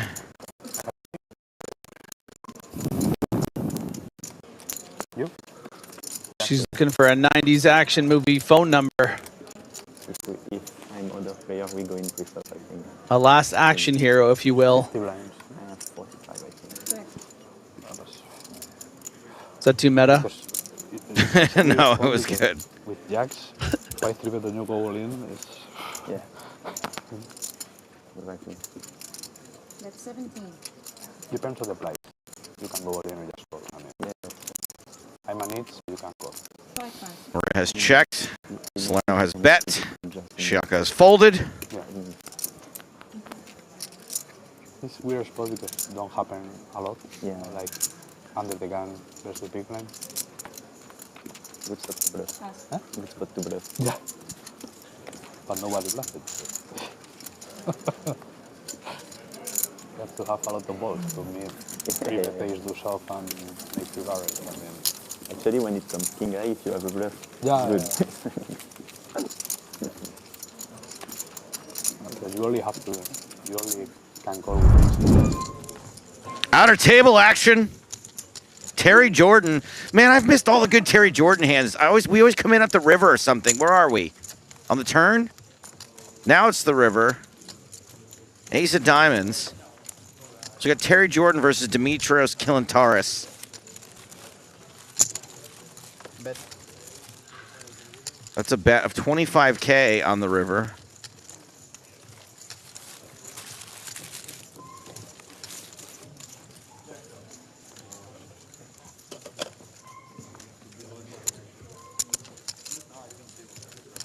Kilantaris. Oh, there he goes. I love this Terry Jordan fella. Kilantaris, yeah, he's cool too.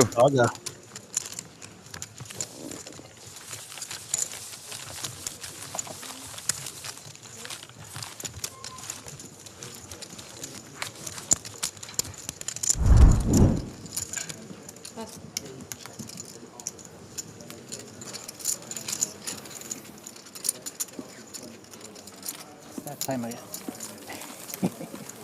Can you give it to him? I want to keep this stack so I can add that. Sorry. Thank you.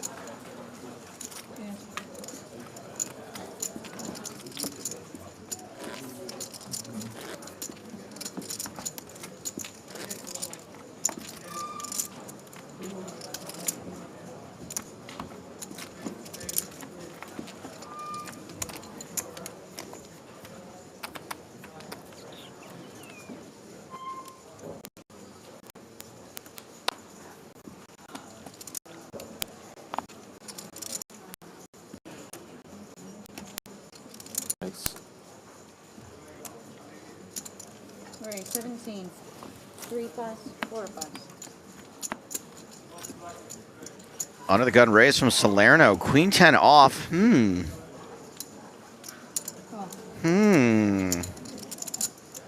Yeah, I think this is an intentional strategy from Salerno, just with having such a significant chip lead on the table. 6 pass. And Siaka is just going to flat the ace-10 suited, the dominating hand. I think Salerno's going to be playing pretty cautiously, despite having a technical range advantage raising under the gun. I think he knows that his countryman is going to know how wide he's opening right now. What? I don't think we have dinner break. No, better. I mean, yeah. Like stop. Cool chain for Kamel. Yeah. Shiny. I want to know what's on there, what that pendant is. It kind of looked like the Witcher pendant. I have one of those. Sorry, did I miss someone fold 6-7? 1 hour and a half. You can skip and have the dinner after, you know, like have a big breakfast before playing. Sorry, did I miss something? I had to do the thing. I had to do the 6-7 thing with Patrick. Jack 10-9. This is a fun flop. Everybody hits this. Too many people, you have to go play. 2 pair for Oberoi. 1 pair, but a straight draw up and down for Salerno. Yeah, it's one of the most uncomfortable 2 pairs you can have. Oberoi is not going to be looking to get more chips in on this board than a single bet. And I think there's a world in which this goes checked through based on the hands that everyone has. That uncomfortable 2 pair just got more uncomfortable. Ah, me too. Cardiff. But I kind of like this bet from Oberoi. I know we're now scared of the straight. I've never been there. You know, I was Certainly, either one of these players could have something like pocket eights, ace-8 suited. At the same time, you're going to get value from hands like, you know, an ace-jack, a queen-10, pocket queen. A big derby or whatever. If Atletico Madrid go to UK this year, I'm going to try for sure in Champions League. Griffin, unfortunately, closer to 50K. Griffin, that was probably genius stuff. We're getting garbled versions of you. Maybe let's have you do a little refresh on your end. You live in Liverpool, okay? Okay, maybe we can fix that. There goes Griffin for a second as Salerno drills the straight. Thank you. Yeah. France, you are fine. How do I sound now, Daddy-O? You sound good, buddy. Sweet. And there's less of a delay. Like 50%. Wonderful. I don't know why I didn't think of that sooner. You know what? I guess I should have listened to chat. Turns out there was a button that would fix it. You are all unbanned. Just a blanket pardon, huh? Salerno bets 35,000, and that uncomfortable 2-pair doesn't look so comfortable, does it, Griffin? I really like the way Oberoi played this. I really like the sizing on the turn, but the whole thing is you really need to dodge that Queen, King, 10, 8 on the river, and did not do so. So needs to tuck tail and run. It's like 20 meters. I wanted to say. Tail tucked. I've been to. Run commenced. Ship it to Salerno. Yeah, we lost in the last minute. One day. Yeah. Ian Lockheed says, chat can never be right. This is slander. It's okay. It was my football team. Great reference here. Olo Bustas says, unbanning everyone is like the pecker dude who shuts off the ghost containment unit. That's freaking remarkable reference. Crisis time. And before the club is before the players are. Or, less good reference, when, what's his name? The Pumpkinhead? What's the guy's name from Batman Begins? The Scarecrow let everybody out of Arkham Asylum. PSG? Or an even worse one on YouTube. Stetches just said he just went through a tunnel. They have an amazing Oh, okay, sure. Oh, I think he was talking about my thing. Oh, yeah. God, why am I so awkward? Let's focus on the poker. Yakuba, with ace king and the hijack, has made it 16,000. In PSG, they make an interview for him, and he told like, I only can control the 10 players of the team. Next year, because Mbappe is gonna leave, I can control 11. After Mbappe leaves, they win like all the titles, That's true. I like him. I like his. Yeah, have big balls. I like it. Yeah. He don't care about the press, the journalists, and they all like. Yeah, I really like him. It's not dinner break, right? No. No dinner break today. It's not dinner break? Maybe 25 minutes, right? So next one. A little bit. Then what am I going to do with all these pizzas? Give one to the Ghostbuster reference guy. Ghostbusters reference guy, you get one. That's Olo. Olo is a great contributor. Teasing. Flies under the radar. Been there for years. You probably won't. Little shout out for Olo. Jacka's for Shiaka. Oh, here's one that I'm not going to let Griffin beat me to, so I'm just going to Griffin this joke. Boom, Shiakalaka. Nice. 7 pass, 8 pass, 10 pass. Are we off this table now? Are they moving from this table or are they staying next to it? Is this going to be a raise and take it for the Jables?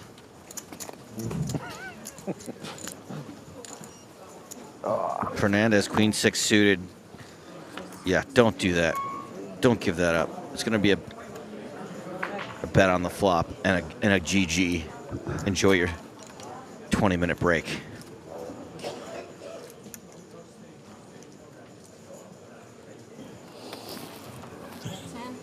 There it goes. C-bet gets Fernandez to fold. And then there was one. Congratulate. No, everyone else is just on break. You're actually. Oh, there's 2 people there anyway. Look at me. Forgetting about a woman poker player. Unbelievable. Well, my babies. Everyone's headed to a break. Lampropoulos, you. 4th in chips at this table. 51 big blinds. Elias Salerno had a good level. He is number 1 in chips. Yeah, Jacoba was new, but he did pretty well. Gonna go to break with 68 big blinds. The short stack is Tamer Camel. What will be his fate? I'm not sure. Find out when we get back here at EPT Prague.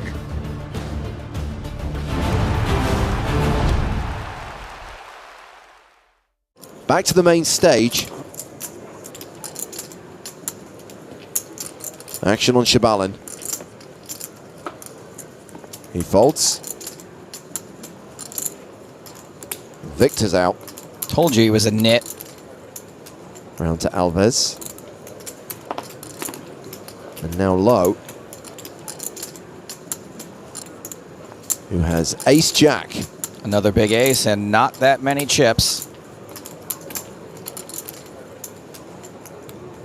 He is all in for just shy of 28k. Clement Tarmakov folds. Action on Mo. Schwabi. He's got ace-king. This is a great spot for Mo. Only one move to make here, but given that it's his first time, I can see why he might take his time.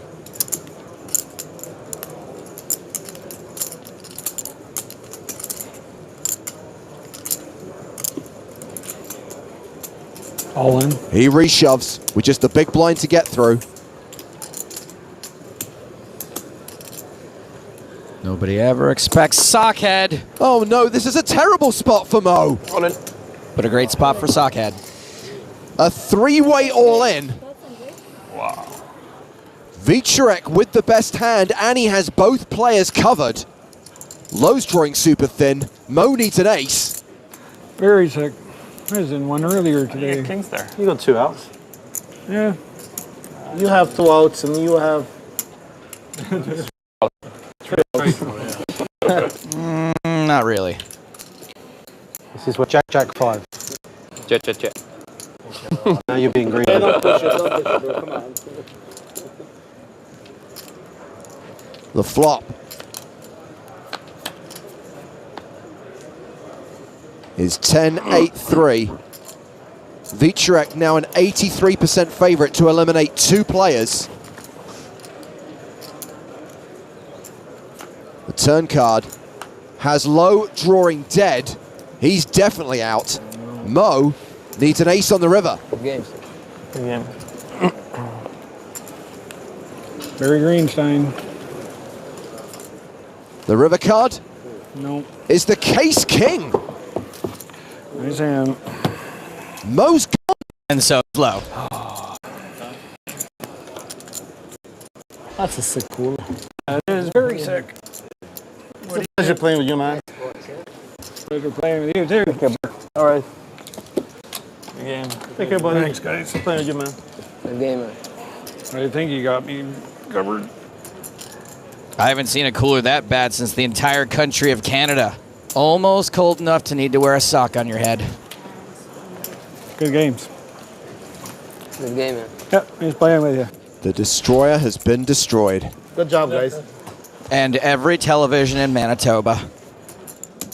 Meanwhile, it is all kicking off at the secondary feature table. Kings versus Queens. Oh no, sick cooler alert. Maria Lampropoulou was the original raiser. Liv Bury re-raised. And now, Maria, who is a commanding favorite, has to decide how to respond to Liv's 3-bet. That is a 4-bet on its way.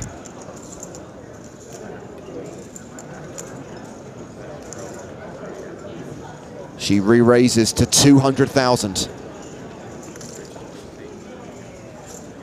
My guess is, much like Thelma and Louise, neither of these ladies is getting away. An intense stare from Liv Bury, studying her opponent.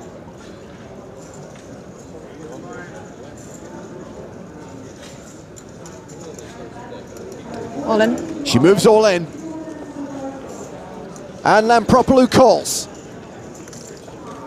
And there is an 80% chance that Liv Bury is going to bust in 17th place. Very, very sick cooler.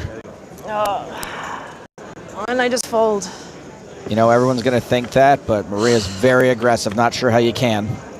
An ace, jack, jack flop. 2 outs for Liv Bury.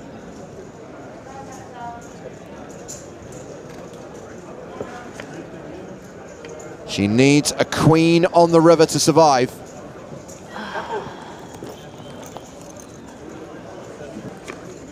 It's another ace. Good luck, everyone. Livbury is out in 17th place.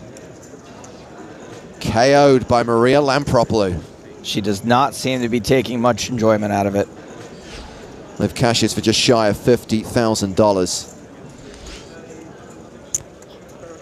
And Maria Lampropoulou is now one of the chip leaders as day 4 of the PCA 2018 main event draws to a close. We are down to the final 2 tables. 3-way action going flop.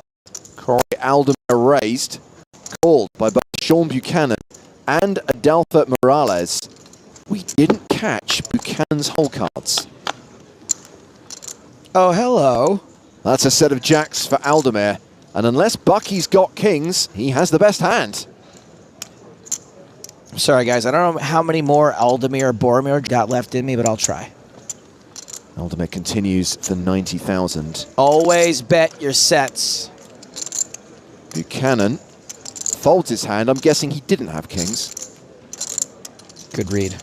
Morales has a gut shot straight draw. Calling for the non-nut gut shot. Will he do it? Looks like yes, and believe it or not, I'm going to allow it. Heads up to the turn with nearly 350K in the middle.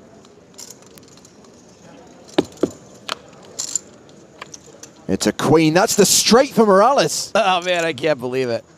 He did it. Checks to Aldermere. Corey almost certainly going to bet again.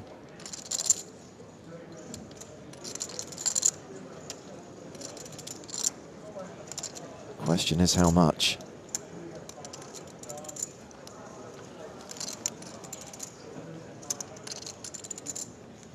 And the answer to that question is 185,000. This could very well be the end of the Lord of the Rings references. All in. Morales check raises all in, shoving on Aldermere. Who calls all in. A great spot for Morales. Aldermere is out, unless the board pairs.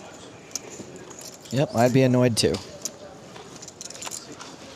The German needs a king, a queen, a 4, or the case jack. One does not simply make a full house on the river. Yes, he does. Return of the king. Aldermere doubles up. Wow. And they're going to check the stacks. But Morales is going to be left pretty short after that. More Ales, fewer chips. Well, over at the secondary table, 5 of the 6 players have gone to the flop. Did we just take a flop involving 40% of the field? Corey Aldermere is ahead with a set of 9s. Bartosz Stasiewicz has an up and down straight draw. Nobody else really has anything. Checked around to the turn, which is a 3. Buchanan improves, in inverted commas, to a set. That is the worst thing to happen to a Buchanan since the U.S. South seceded. Read a history book. Aldermere is a 3-1 favorite in this 5-way pot. And somehow Buchanan managed to check his set of 3s. A bet of 180,000. Aldermere did not bet his set on the flop. Stasiewicz has folded. Check calling isn't the most obvious here, but it might actually save Sean from going broke, assuming he doesn't boat up on the river. Buchanan does call. Faro and Rudolph are out, so heads up to the river.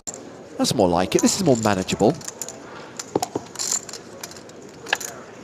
4 of hearts, so a potential flush out there now.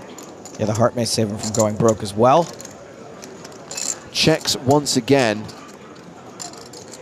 think playing 3s this way in the long run is going to lose Sean out on some value, but it's possible he's got some super read on Aldermere. 644,000 in the pot. Aldermere goes for value, 480,000. And Buchanan with the smaller set. Yeah, he's definitely never raising.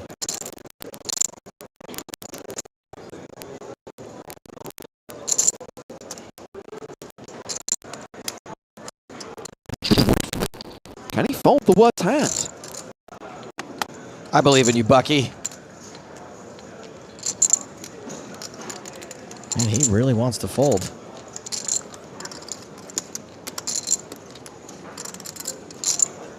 Ah, he calls. Well, you can tell he's the Winter Soldier. He just avoided getting massively coolered. Still, loses more than Corey Aldemir picks up another sizable pot. And Aldemir is now in a commanding position in the main event, close to 4 million. It's go time for Paris.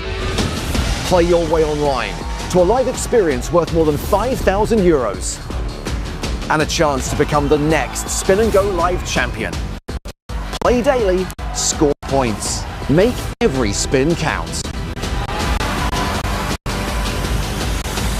Go for it.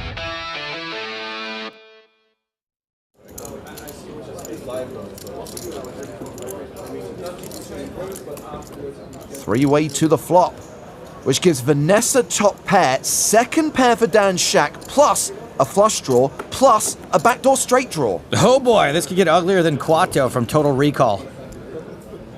Well, it doesn't look like Vanessa intends to play in flow. She leads for 165,000. To just call pre-flop from the small blind and then lead here, Vanessa's range is rarely nothing.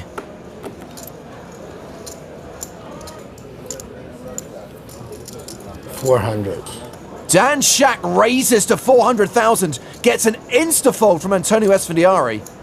This board is super wet, which is going to make Vanessa not worry so much about sets and two pairs.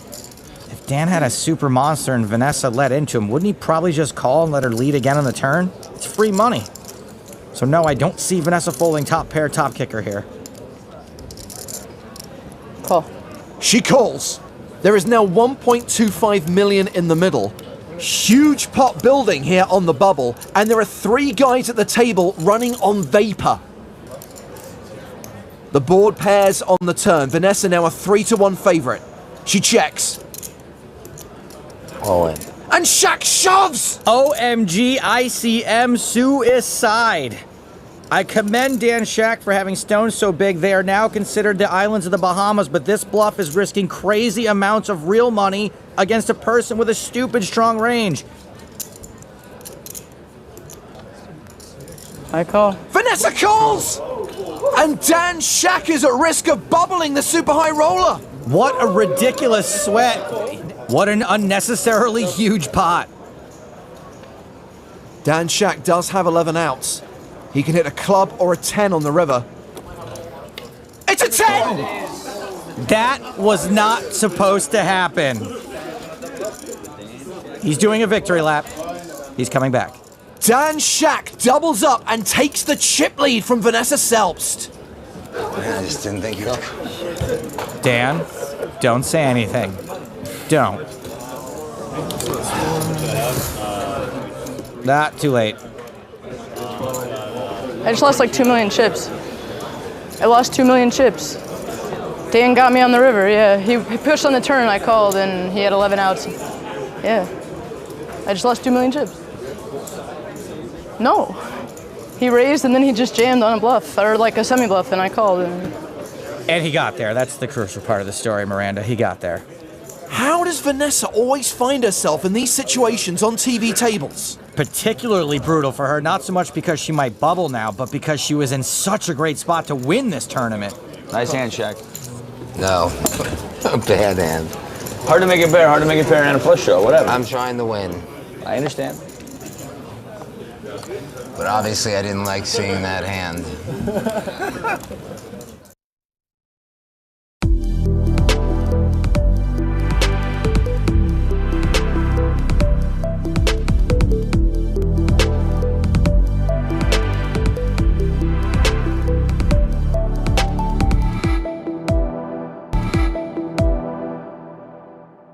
Let's stay out on the field.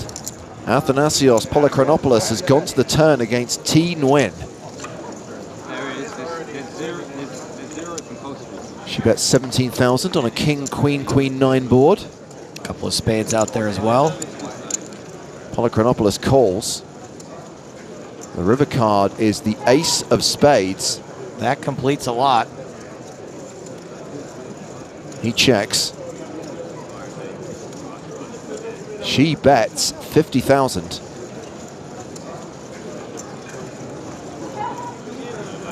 All in.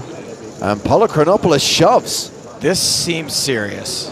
It is all in to call.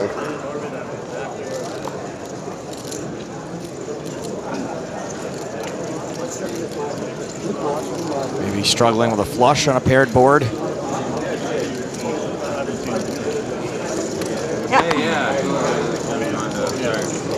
She folds ace queen. She folds a full house. What? And she's right. Oh my goodness. He deserves a show there. Yeah. How do you fold that? Very nice fold. Let's check in on Jason Somerville, who is facing a bet on the flop from Alexandra de Zutter.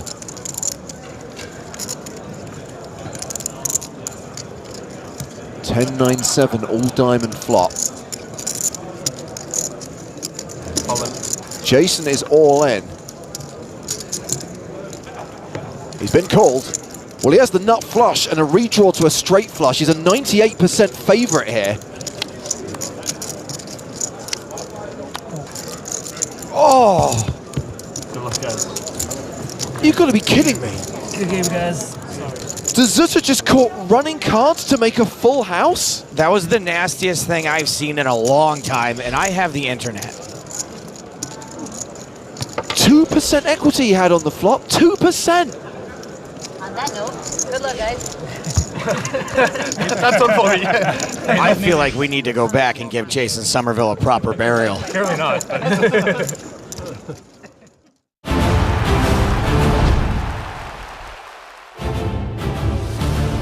It's been so long since I saw those hands that I'm disgusted all over again. Welcome back to Prague and the PokerStars European Poker Tour. We're kicking off the evening session on day 3 of the main event here at King's Casino at the Hilton Prague. Coming into the penultimate level of the day, these are the biggest stacks right now. Gianfranco Iaculi is the chip leader, just ahead of Isle Maravi. Conor O'Driscoll also in the top 5. All these players up over $1 million. As we reveal the same feature table as we had during the last level. That's right, we continue to follow the fate of players like Maria Lampropoulou, Elia Salerno, and Tamer Kamal, who I feel like has been playing 10 big blinds for the last 2 hours. He's clinging on, but is still in the danger zone. Danger zone! I am James Hartigan, he is Nick Walsh. Hello, hello, thank you for having me, guys. And we have fast-tracked the satellite. We turned the thrusters on so that it could move across to California, and that means we are joined right now by Maria Ho. Hello, Maria. Hello. Oh dear, now are you croaky or is that the uplink that's failing us? No, that was me.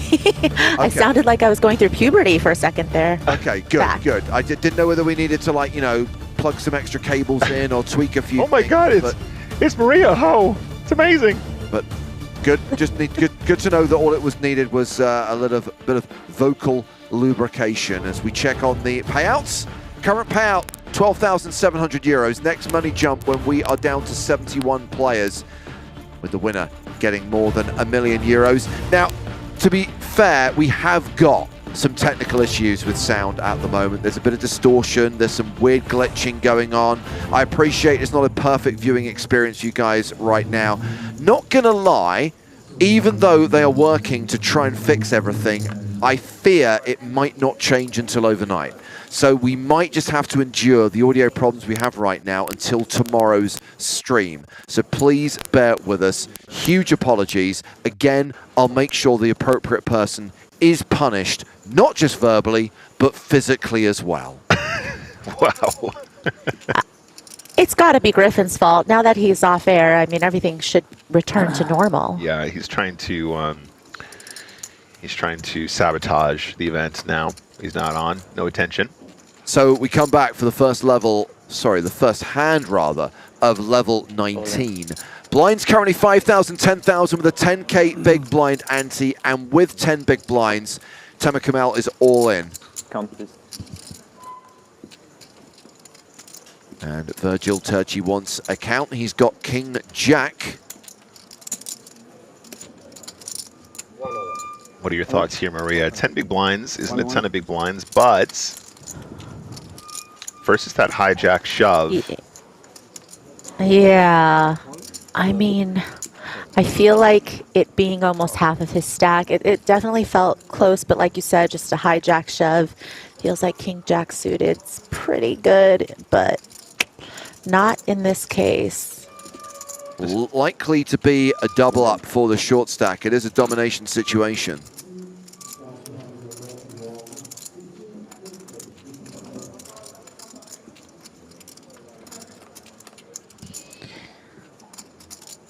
And so far, so good. Just the one heart. 3 immediate outs for Turchi.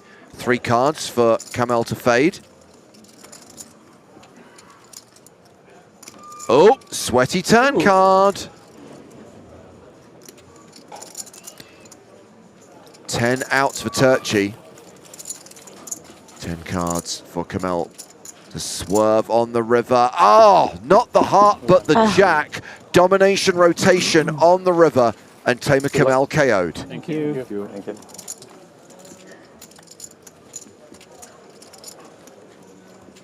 I just go? Yes, just leave. But don't forget your payout. And You're don't in the forget your Evian water, which is worth almost as much as the payout.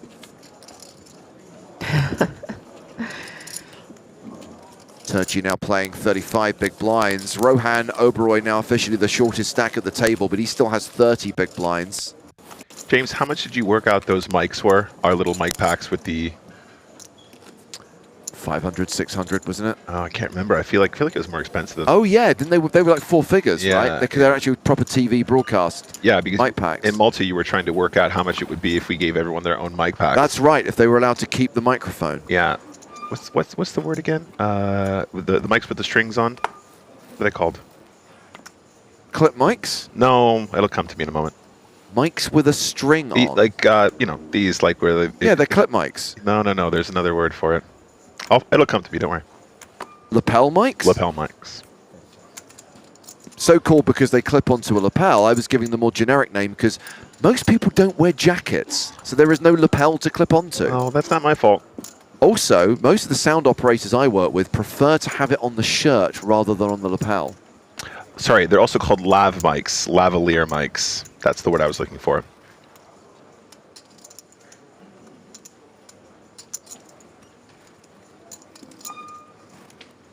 Yeah, 2K each, those mic packs. Spicy. But for you, Maria, and how 1900. I mean, how many of them have been dropped in the toilet? Wow, that's a really good question. How many have been water damaged or other liquid damaged?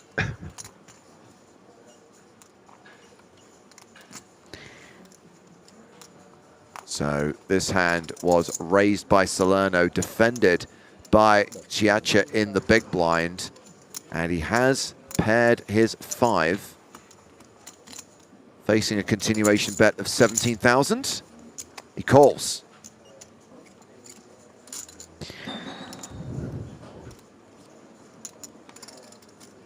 And his hand is still good. King of clubs on the turn. It feels like ace-9 here just doesn't really have a whole lot of showdown value. Sure, you're beating some of the flush draw, straight draw combos on the flop, but also, you know, this seems like a good texture to maybe try to shake some of these weaker one-pair hands. So it does look like he wants to fire again.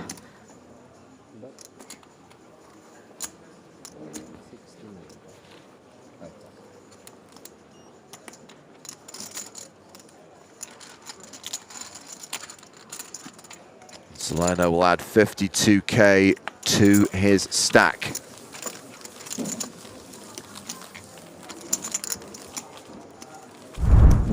Well, that is the man who's returned from break with the biggest stack right now. That is chip leader Gianfranco Iacculli. playing 1,375,000. Just 2 more levels to play today. There will be a 30-minute dinner break between the end of this level and the start of level 20, which is the final level of the day.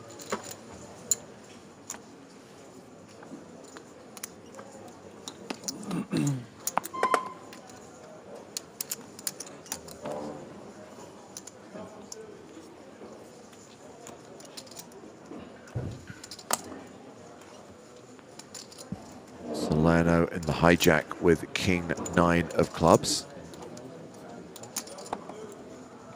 By the way, I'm thrilled that right now this broadcast has 2/3 of the trilogy.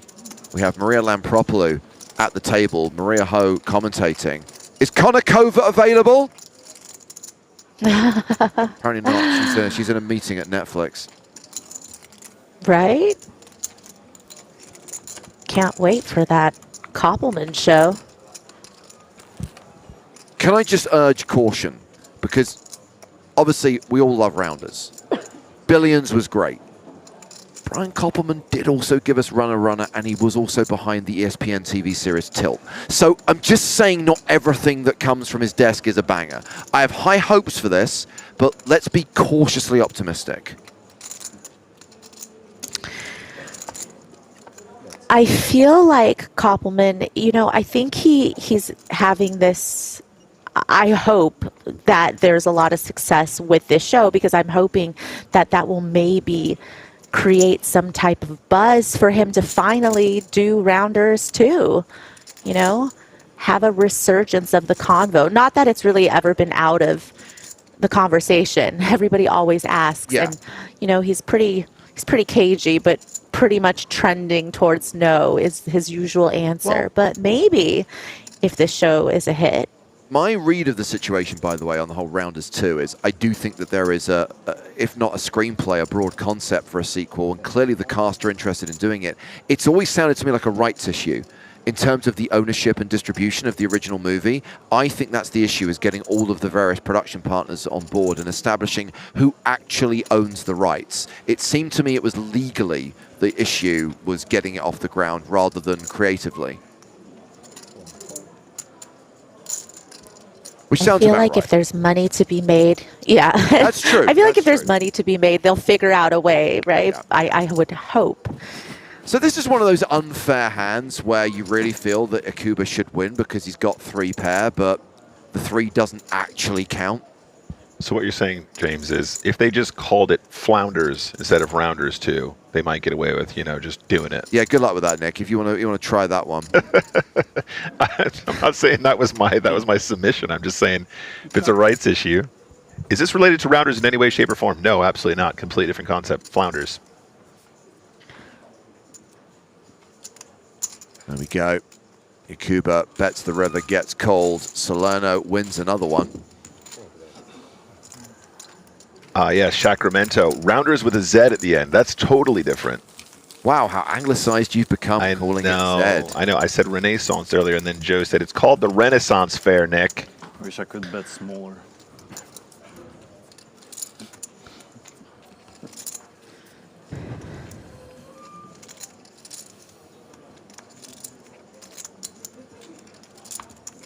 Anyway, no Konnikova today, but we have Lampropoulou and Ho.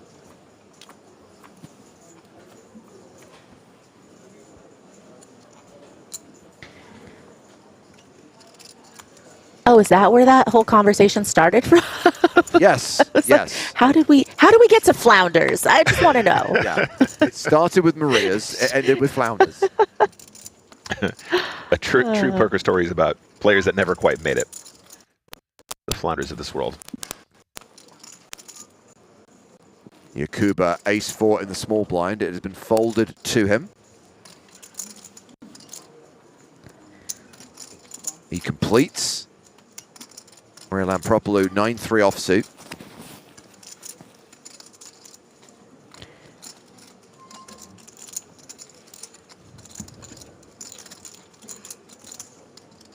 Checks her option, and the flop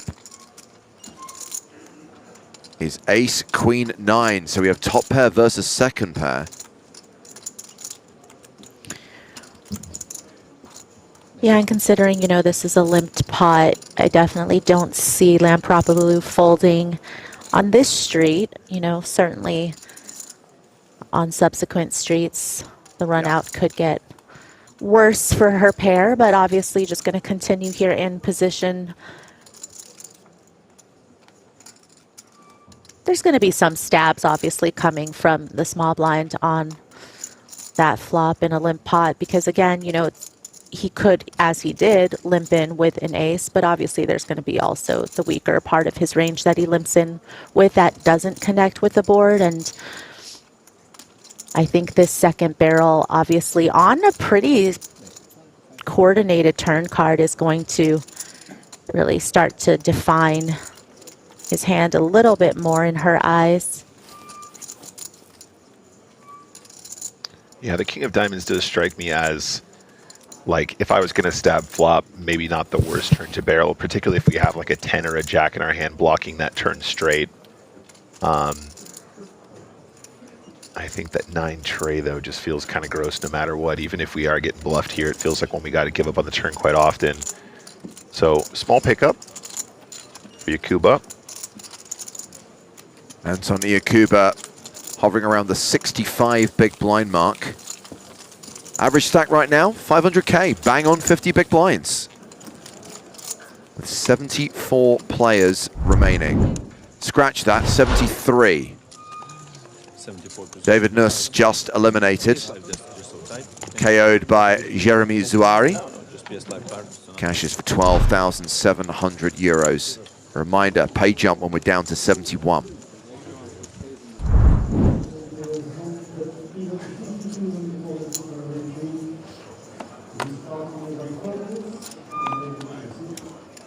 Salerno, ace king.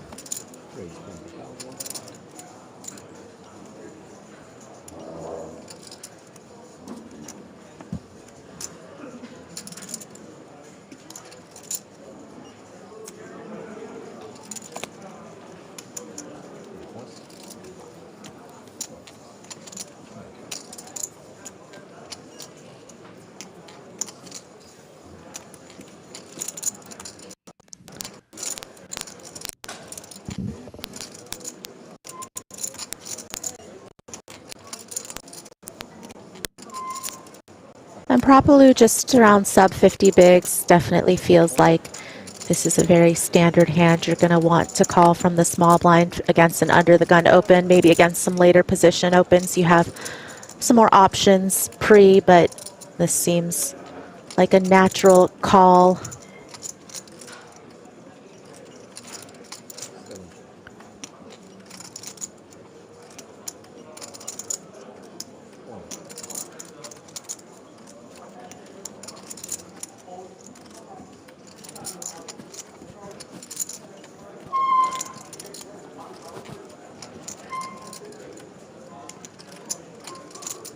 You know, Salerno with that check back on the flop really giving her range calling from the small blind pre, you know, quite a bit of weight there, understanding that, of course, she'll have some broadways that might connect with the queen. She'll have some pairs, obviously. And this really allows her on the turn, picking up that nut flush equity to just bet and take it. But a lot of respect there shown to her, which rightfully she deserves. I mean, if anybody has watched, obviously, you know, we've seen some of those clips from Maria Lampropoulos' PCA run throughout the breaks, but she is somebody that I think, you know, don't judge a book by its cover in terms of the way she plays and her demeanor at the table or her friendliness. I've definitely played with her enough to know she's pretty sticky, and she gets in there and mixes it up. Can I tell my Maria Lampropoulos story? I don't think I can. It's not really my story to tell. Well, you can't do that, James. You can't say something like that out loud and then not tell. No. Yeah. No. I'll send me a DM. I could tell it from the perspective of part of Sandy. a secret. I could do a Sandy story. Oh, yeah? So Sandy was playing in a poker tournament in Barcelona. Yeah. where they were on the bubble for an extended period of time. And someone suggested to do a saver for the bubble. It's quite a low buy-in tournament, by the way. I want to say it was like a 200 euro, 300 euro tournament. Okay. And every single player, there's only like 11 or 12 players, every single player agreed to the idea of a saver for the bubble, bar one. And the player who vetoed it was Maria Lampropoulou. Yeah, you're damn right. Are you up or down for the And day? Sandy then bubbled. So Maria Lampropoulou is very much on Sandy's you-know-what list. I mean, you know what? No free lunches here. You want to play poker? You want to sit down, play cards? We're playing for the money. No breaks, no deals.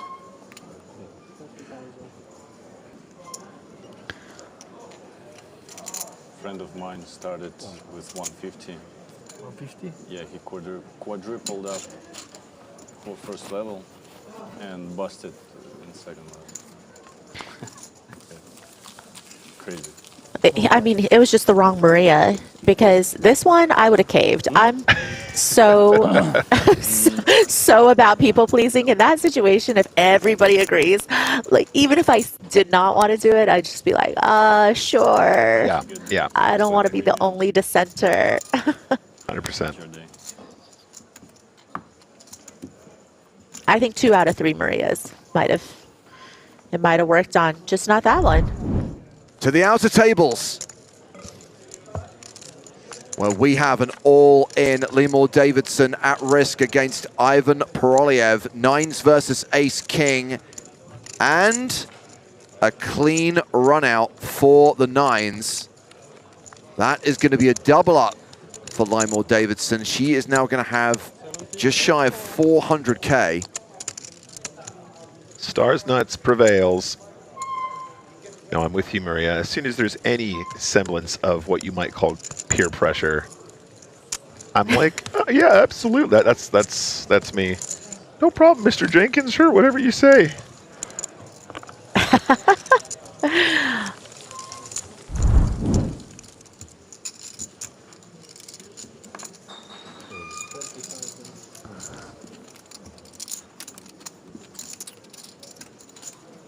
I did send you a message, Maria.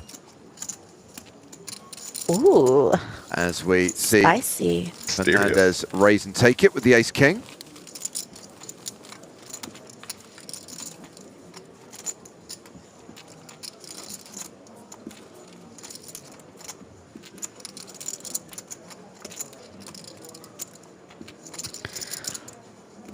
Very spicy.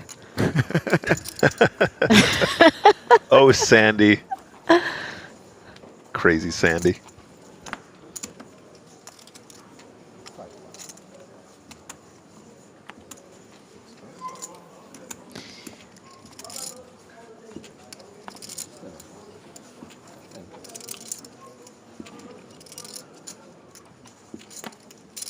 Solano on the button. Queen 5. Ugh. Yeah, doesn't feel like a fun one from there. Blind v blind, though. Small blind eyeing up the stack. 8-7 of hearts. What we doing, what we doing. That's a fun one. Yeah, that's a nice hand. Big blind, how do you feel? So Fernandez here, guys. A 66 big blind stack. Turchi starts with around 33 after putting in the blinds. Raise. Yeah, I like this raise with the queen deuce off. You're going to do this, I'd say about 50% of the time. You're going to take some of your weaker stuff, particularly the stuff that has blocker potential, queen X, king X, ace X, and you're going to try and capitalize on your newfound position in absolute position against small blind. 8-7 of hearts going nowhere, though. Ooh, lovely start for the queen deuce to try and take this away, too. I love that lovely start. You have bottom pair. What I mean to say is the ace high board is particularly good because it favors our quote-unquote range when we raise. So even though he hasn't made a particularly strong hand, I think he gets away with betting this flop a lot and winning the pot often. You know, when it comes sort of 8, 9, 10 or something like that, we don't really get to do wild stuff because their opponents were having a lot of sort of flop straights and yeah, just a bet and take it.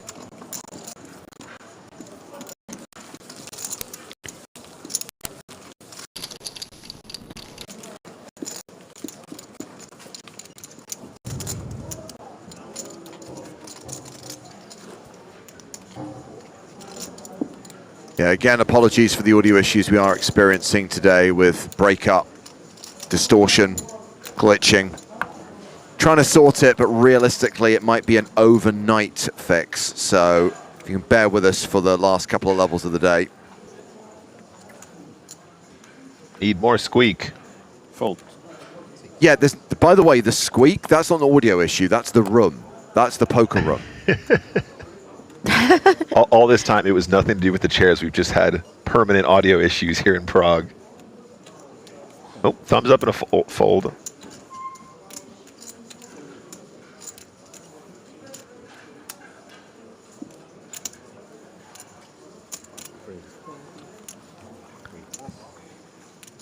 Yeah, what we need to do is instruct everyone in the poker room to keep getting up and out of their chairs because the squeaks will distract people. I'm distracted by these aces in the small blind. Yeah, lovely against Salerno Open, who is the table captain currently.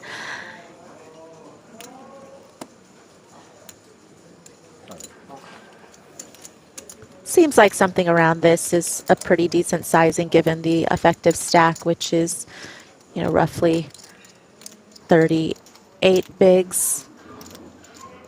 Yeah, I'm with you, Maria. I like this. And more I see, you know, the game going towards slight reduction in 4x, right? As we get shallower, that makes sense. Obviously, the effective stack is shorter, but generally speaking, players that I really respect find ways to save just a couple pennies here and there, and I think that's a good example of where you can be doing it.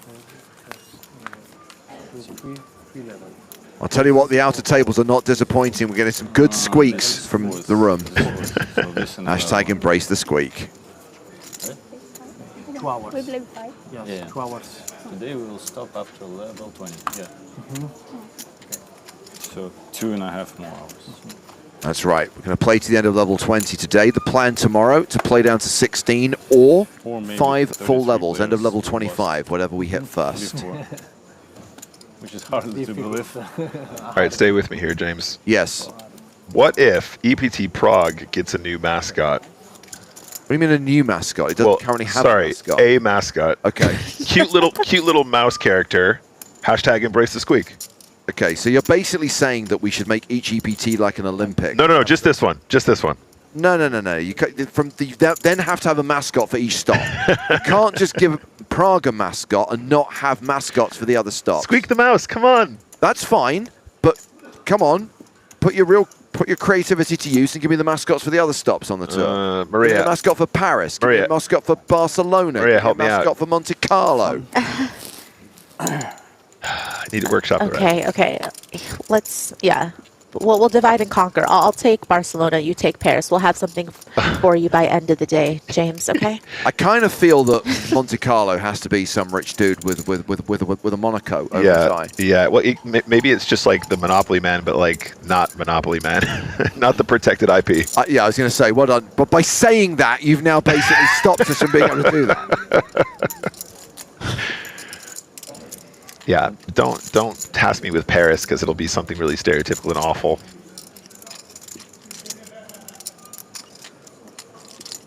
Not that the Monopoly Man for Monaco was a particularly non-stereotypical answer, but there we are.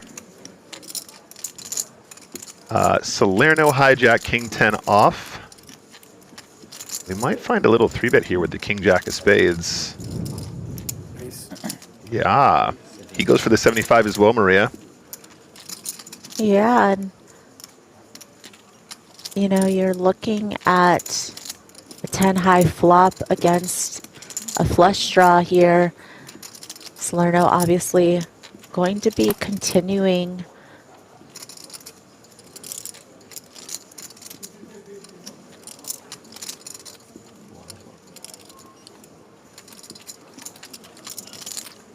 Sorry, check raise, not 3-bet. What am I on about? It's okay. You were distracted by thinking about your mascots. It's That's fine. true. That's true. Apologies, chat. I'm trying to work on mascots right now. Oh, hello. Wow. Straight in there for just slightly over pot here, which, get it, you know, combo draw now with that 9 of clubs.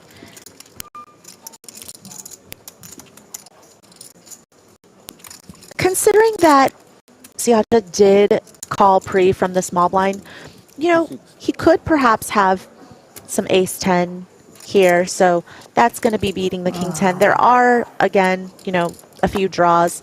Some sets are also possible, you know, but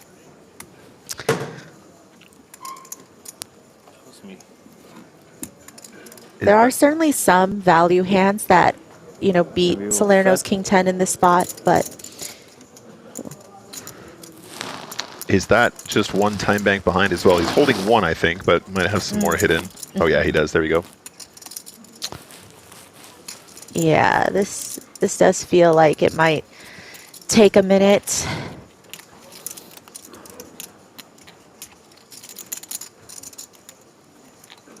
And I think, you know, for some that might be thinking, would Siacha with a set, you know, or ace 10 be going the sizing? And I mean, I think, yeah, because it is a little bit of a weird sizing to choose on the turn when it was about 200K in the pot and he has 200K back, and there are several draws out there, right? So if you had ace 10, you might just play it this exact same way as Siacha. If you had a set, you might have just played it this way, along with these types of draws.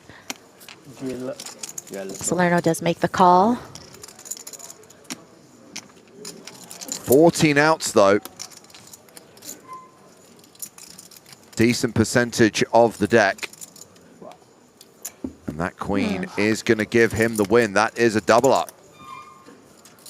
Yep, made a good call. Still tons to fade, though. Queen of clubs no good for the king 10.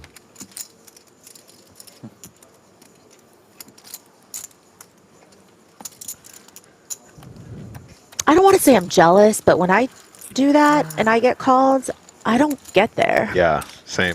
That was a Stapleton-esque remark, Maria. Wow. That might be the meanest thing you've ever said to me. That hurts. John Delano just said exactly the same thing. Maria channeling her inner Stapes. It wasn't just me. Great minds think alike. Well, who's going to pay for my therapy session now? You, James? Will you pick up the tab for the next one? In a word? Joe's just stormed off. Didn't want to hear any of this. I could tell he was checked out. He's not listening to a word we're saying. Don't worry. Hey, don't let the truth get in the way of a good story. But the worst part is now Joe is going to say that I have no leg to stand on when I criticize him for having a poor mindset when he plays. Maria, did you so not this hear is what what I you've just done said? is he seriously did not hear a word of what we just said. He was completely checked out. You don't think John Delano's going to clip this and just send it to him? I mean, come on. Good shout. Come on, everyone needs to be on Team Maria. Joe doesn't need to know. Going to a flop. King 10 of hearts. Lovely hand for Lampropoulos. 637.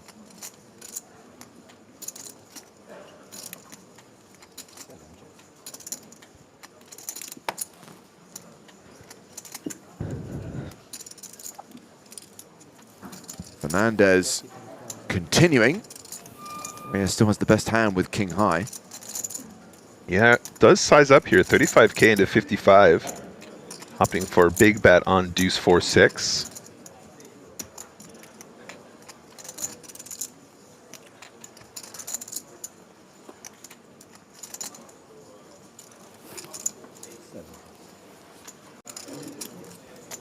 Takes it down.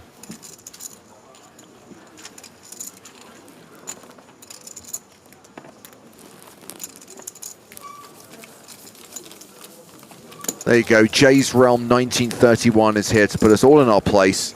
No such thing as luck, only probability. Boom.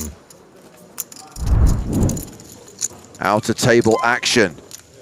It's our former feature table, and it's Olashemian against Diogo Moreira. Have a full board out. Ace of diamonds, jack of hearts, jack of clubs, 7 of hearts, 4 of clubs.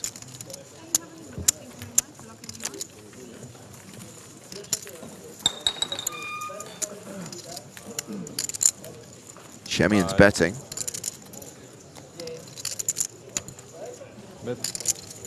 That is 132,000.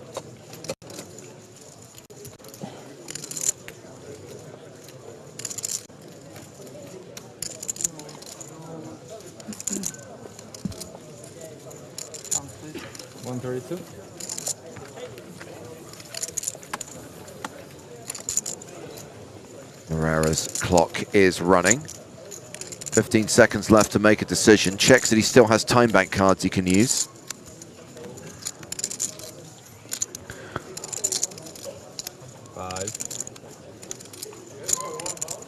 And that is a fold. That is a pot being pushed in the direction of Wizzo Olashemian.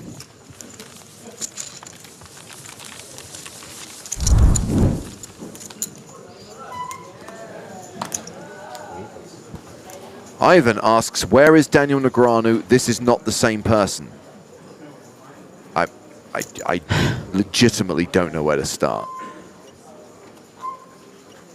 So the answer to your first question is the Bahamas. The answer to your second question, which is not really a question, it's a statement. This is not the same person. What? To whom are you referring? The notion of self is so transient, James, you know? Are we ever the same person as we were yesterday? The Nightbot answer me about Spraggy. What? I kind of feel like I'm fighting a losing battle here.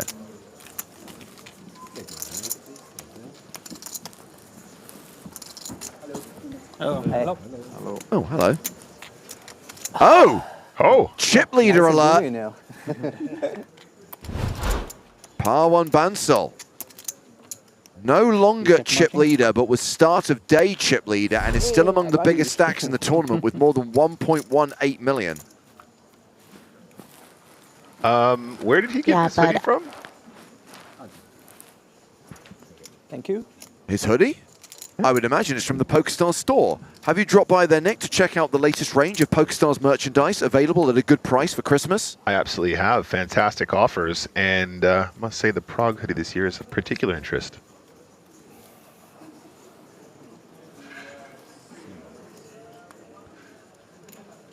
What year was that from? We started doing this.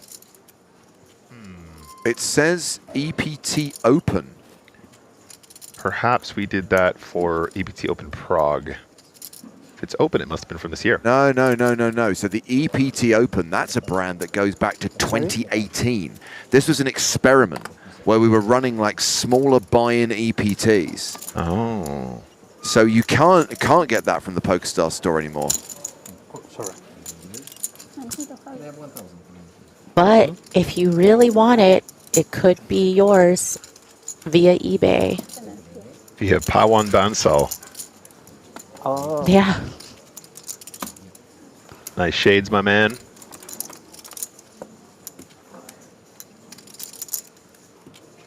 Ace 5 on the flop. So yeah, in 2019 there was the EPT Sochi event in the spring, and then in the autumn there was the EPT Open Sochi, which was a smaller buy-in festival. I guess the equivalent of a PokerStars Open today, but still under the EPT banner. Okay, well, so maybe this guy was in Sochi. This is what I'm saying, though, because that design is quite old now. That was an older set of sort of motifs we were using. It is also the kind of thing that you could imagine them, you know, having in that part of the world.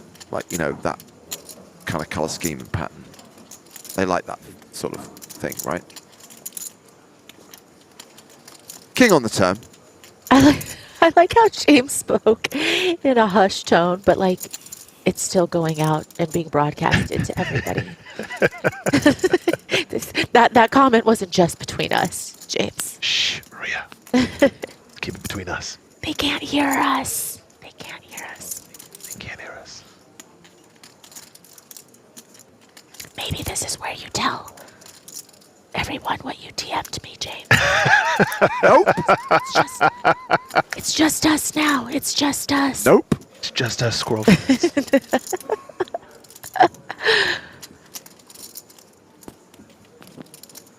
Oh. Well, Three turn pair. gets checked around. Yeah. The 3-pair rule, but not in effect here at EPT Prague, unfortunately.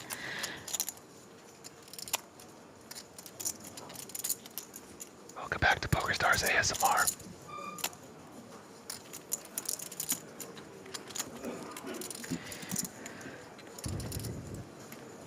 So Turchi is thinking I have the best hand, and Bansol is thinking I have the best hand. We're gonna have a little bet here. It's Turchi firing out. Bansol has aces and kings with a queen.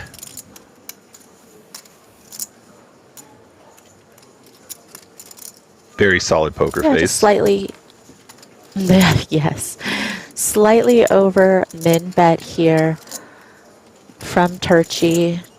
Just trying to get paid.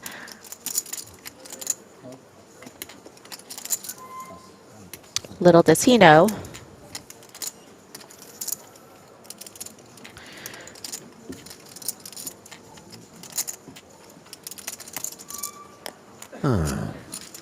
That's the look of a man who's like, this isn't I mean, fair. right. I was just going to say, is it fair that No, it's not. the chip leader sits down and wins the first hand, and he's rocking like a vintage EPT hoodie? Got all the swag. I think the vintage hoodie is worth a couple points in EV for sure.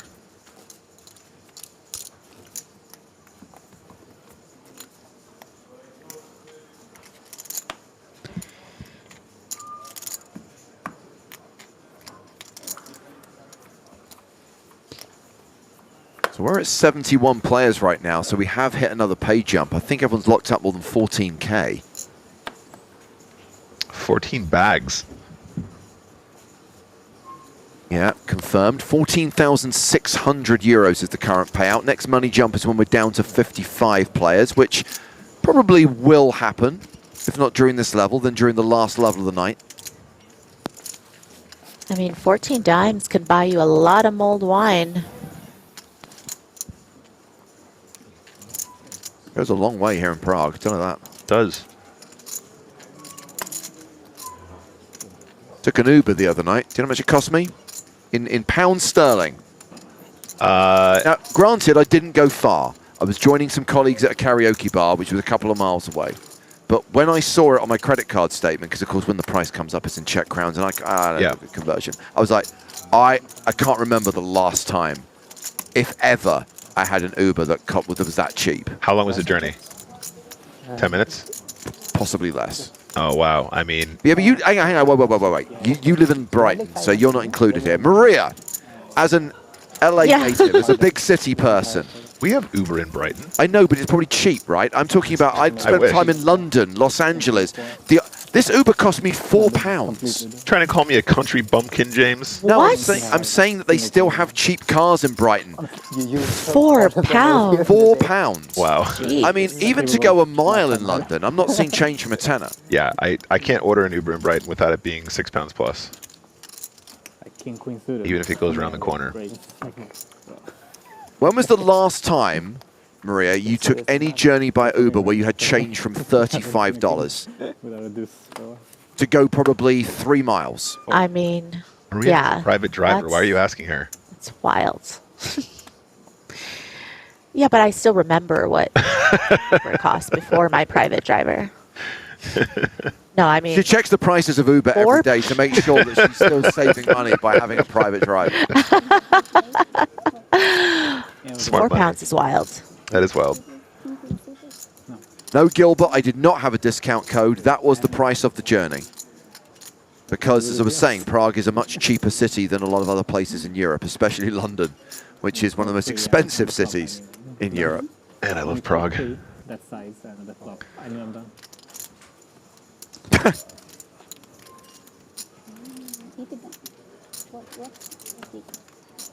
Not a good one.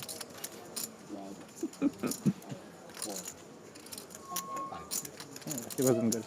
So Fernandez makes it 22k on the button. Turchi flats with 7s in the small blind, and looks like the big blind's coming along as well with 9 deuce of clubs.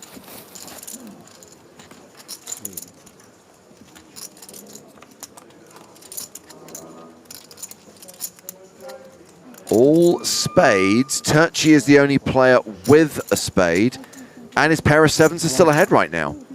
You played it well. Yep, tricky to navigate multi-way here. Fernandez, Especially when you called the flop, I already gave up. you know, might be tempted to just stab at the monotone, but that's going to work a lot better when your head's up against one player. Against two, I would expect him to check quite often here. Here it He is. opened like a lot of hands and had ace on the button. Yeah, and you also do expect the small blind, you know, along with just a stronger range, obviously calling from the small versus the big, but they're also going to have quite a few suited combos. All the time you have kings. It was ace king suited, even not even ace king. Demotion, ace king suited.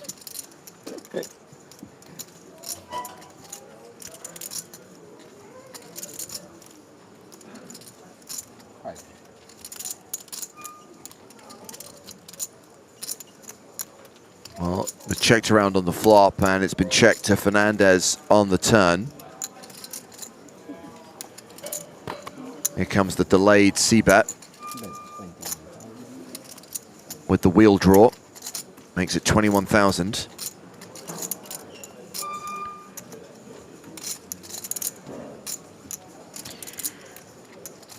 Yeah, I think for Turchi, the problem here is, yes, he has a spade.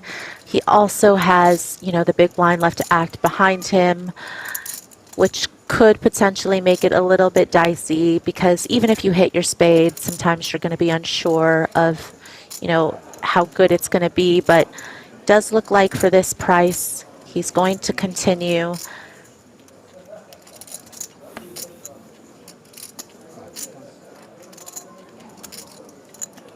He has been check raised to 80k. I think this is a nice line. Yeah, in particular when we don't see the bet on the flop, I think we can discount quite a few really strong hands, and then, you know, believably we can have quite a few nice ones in the small blind there, like Maria was saying. So yeah, nice pickup for the 7s. And we are approximately halfway through this level, which means 45 minutes until we hit the dinner break. And a PSA for PokerStars players in France, Spain, and Portugal. This is specific to Southern European markets. The Winter Series returns pretty much as soon as Prague is over. Well, certainly after the conclusion of the PokerStars Open in Cannes. The series runs December 21st to January 19th. There's a Sunday Million, there's a main event, and across the Spanish and French PokerStars channels, there will be live coverage of key tournaments. So I appreciate this is probably not relevant to many people watching the English language stream, but if you are in France, Spain, or Portugal, Winter Series, yay! For the rest of you, save the date for Scoop. March 1st is when it starts. Or try and qualify for one of our upcoming events.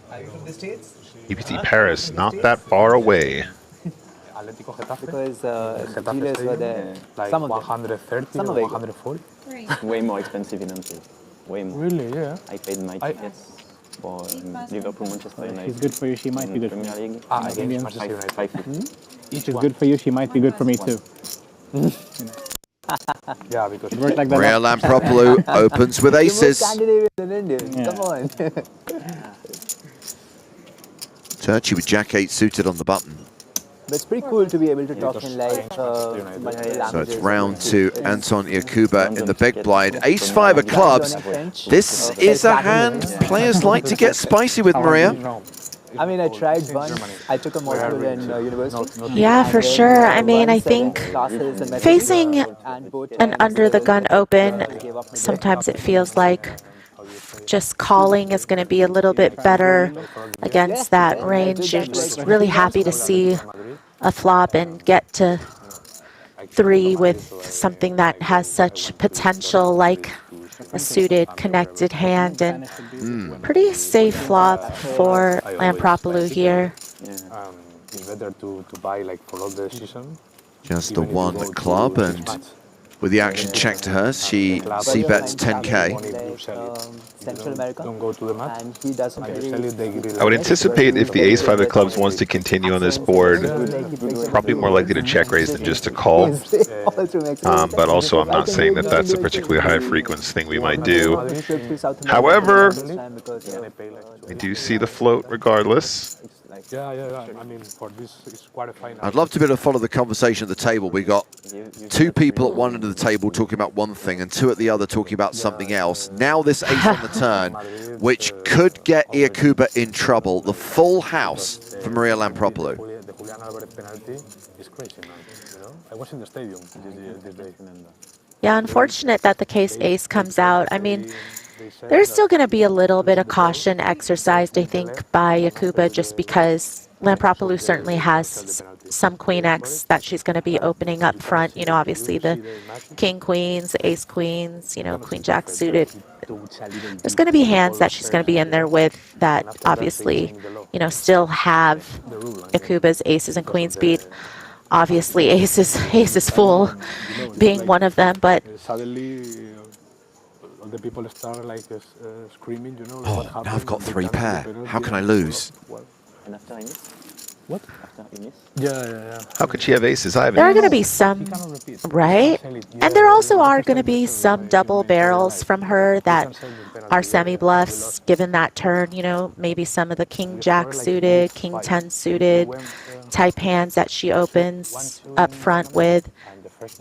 Some of the, you know, weaker flush draws, perhaps, you know, if she opened with 10-9 suited, feels like with 10-9 of hearts there, it feels like she's going to barrel again on the turn. So one of the thoughts that really missed to live in Madrid, that every week go with my friends to the stadium. that last bet, I think, is the one that makes him a believer. Yeah. Yeah, not bad. Let's get away from the worst hand. And Maria Lampropoulou adds 70k to her stack. She's playing 571,000, 57 big blinds, an above average stack. The average right now being 517,000, with 71 players remaining. They have like one song. And feed is good as well. I can't remember, Nick. Did we play the pie chart game yesterday? I think we might have breezed over it. What was the final outcome there? Okay.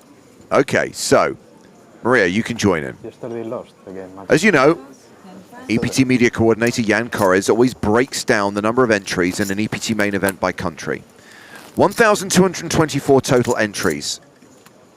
872 unique players. What country, what single biggest percentage do you think we're looking at in the EPT Prague main event? Nationality. Is that the sound of you thinking, Maria? Yeah. I thought maybe Nick was going to jump in. I already know the answer. James already told me earlier today. So. Oh. That's why. That's why you have to play. Single biggest. Okay, nationality. So I'm going to give you. Right. I'm going to give you a clue. I'm going to give you one thing. So normally, these days in an EPT, whether it's Barcelona, whether it's Paris, whether it's Monte Carlo, generally speaking, the answer is normally France. I can tell you that here in EPT Prague, France is second, accounting for 7% of the players in the main event. So there is a country that accounts for 9% of the players. Which country is that? I'm going to go with Spain. Spain accounts for just 4% of the field. Wow. It's unusual. So we've been looking at a lot of these flags and a lot of names from this country in this tournament. There are 2 of them at this table right now. Italy. Italy accounts for 9% of the field.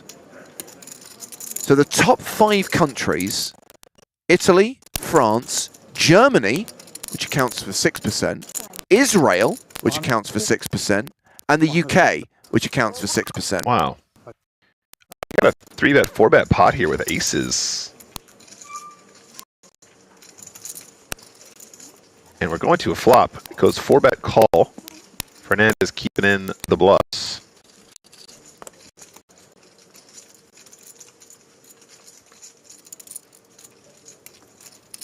Well, fortunately for Salerno, no case ace and no jack.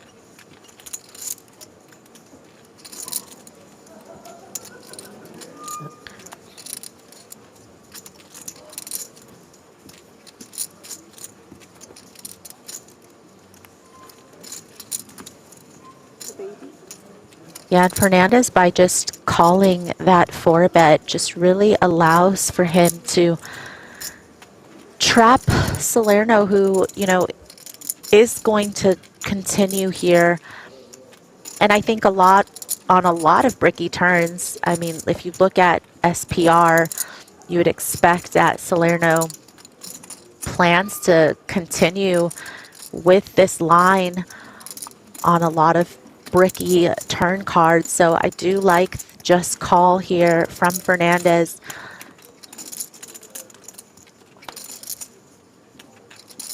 Okay, so Salerno has picked up a little bit of equity in the sense that a king would make him a straight.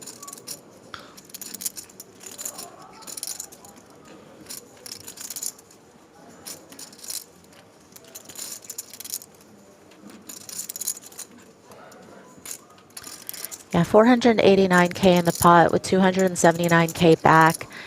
And like you said, James picking up that additional equity, but he does end up checking. Nick, what do you think? You think he's starting to sniff something out, or just doesn't feel like going out like this? Yeah, I think at this point he's waving the flag here. I guess one of the cool things about checking ace-jack on this turn is if your opponent does have something a bit more speculative, you will get to the river a fair amount to potentially catch up on that slim sort of gut shot equity. Fernandez isn't going to let him off, though. Decides to fire 110 into 489, which accounts for, you know, just shy of half of the total remaining effective stack there. But yeah, it's an interesting one, isn't it, Maria? Because I think sometimes the 4-bet there pre-flop is so nice, but once you get called, you know, depending on the player, they're just going to have the absolute top of their range. Some players will just get sticky with more speculative stuff as well. Bansal, chip leader at this table with 1.26 million. Rohan Oberoi, the shortest stack, but still playing 25 big blinds. And still 36 minutes till the blinds go up. Anything with other big stacks on our table before, after I left? Nothing? Great board for aces, though, right, Maria? Once you've called the 4-bet and you're taking flops, you're often going to put yourself in a danger of being outdrawn. But those sort of random 10 low card rainbow boards feel great just to call and let your opponent keep blasting. I was just surprised because I heard he was aggressive. Not sure. Have to pick your moment. Fernandez raises jacks. The ladles. Ace king for Siacha. We're pretty deep stacked here. Siacha has the shorter of 2 stacks, currently involved 60 big blinds behind as we see the 3-bet going in. Ooh, and now a pair of 10s for Maria Lampropoulou. Tough one though, right, Maria? I mean, are we in 4-bet territory here potentially? Where are we at, Maria? Old territory. I was going to say. Are you asking me or her? Right, exactly. Yeah, both of you. She decides that it's tough. She decides that it's tough and she wants the folds. Okay. Yeah, no, absolutely. I think the fold is going to be fine there, absolutely. It's going to be dependent on the 3-better, I think. But once Fernandez opens from +2, obviously that complicates things further because they will have a stronger range opening the action, regardless of the 3-bet from cutoff. And perfect decision. Good job, Maria. Classic jacks flop.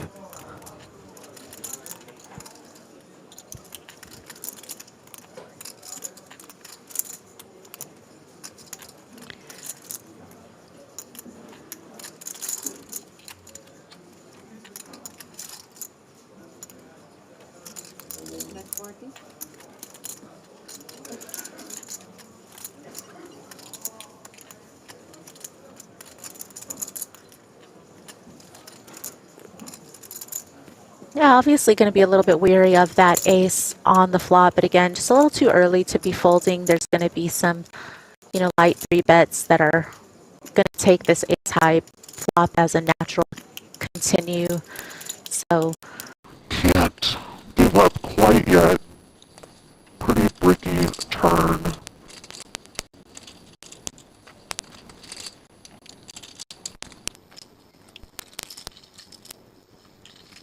Turn barrel doesn't have to be huge to set up 4 stacks on river. There's 225 in the middle. So even like, you know, 100k on the turn or something like that is going to be fine for us to push river 2.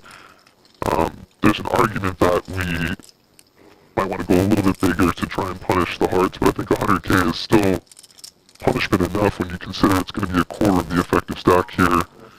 Yeah, nice work. Like this a lot. Good betting structure there. I think the audio issues have got worse based on what I'm seeing on the live chat right now.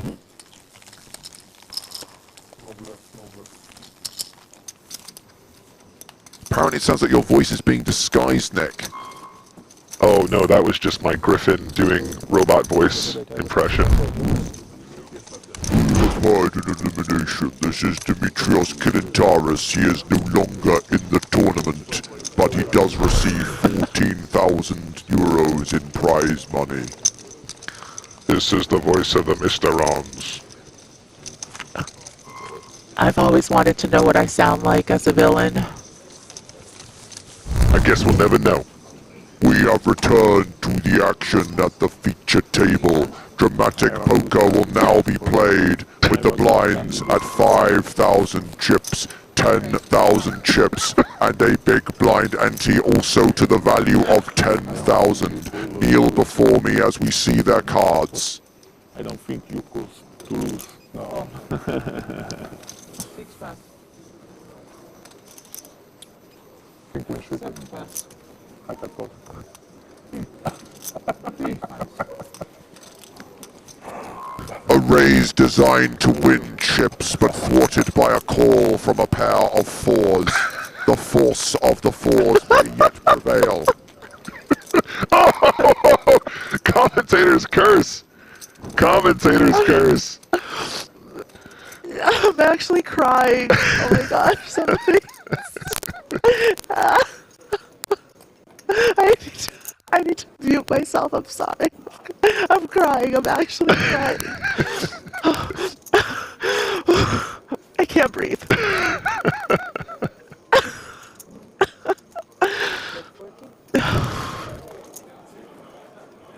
I need to listen to this back. I need to hear how bad it is. Oh, it was great. No, honestly, James, execution, 10 out of 10. 5 bar bluff pocket 4s. 4 बार पकड़ा गया, एक बार bluff का था flush draw gut shot के साथ, तेरा shot आ गया था. Just gonna mute for a second. But he got. इसके सारे bluff पकड़े गए. अभी ये probably bluff नहीं कर रहा था. उसने छोड़ दिया. उसने मोटर ने पकड़ा हुआ है 2 बार. मोटू वही 2 वाला. 2 बार उसको bluff पकड़ा तो. बहुत सही रहा. लगता है सही रहा. I agree. Let's not fix this. Let's leave it.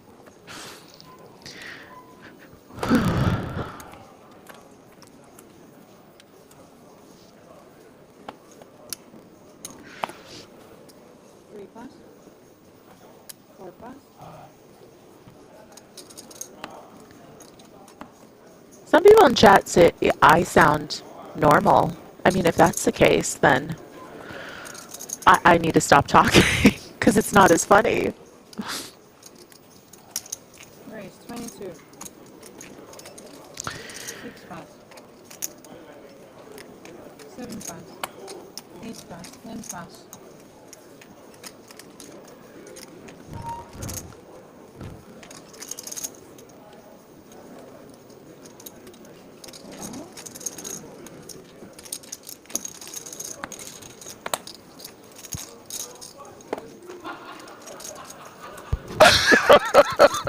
Sorry, I had to watch it back. It's amazing. The clankers are taking over poker now. Oh no. Oh my James, that's so perfect. Who designed that voice modulation? It's perfect.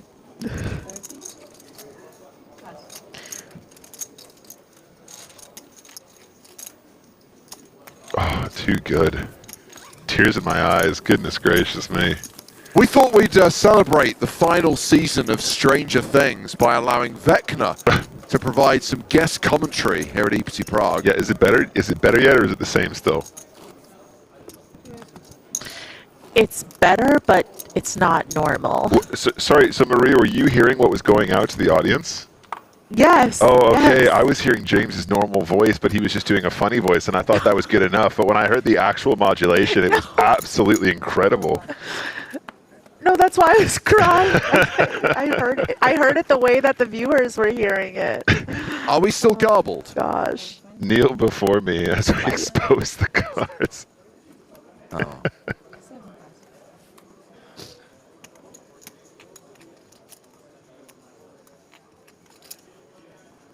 Okay. Poker. Right. It's like 75% fixed. Great. I mean, that's helpful at least.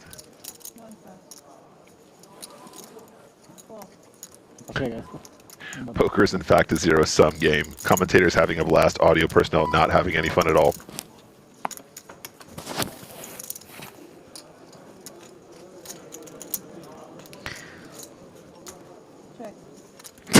Turn it back, please. It was so great. I think we should do like a Halloween special where we all have different voice modulation activated throughout the entire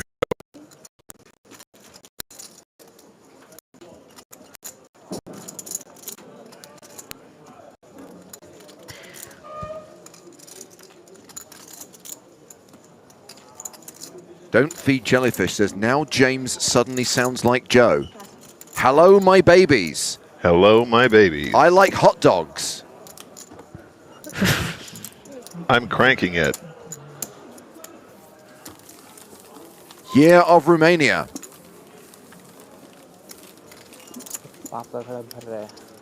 Oh, fixed. We're back to 100%. They've fixed the glitch. Well, at least we had our fun.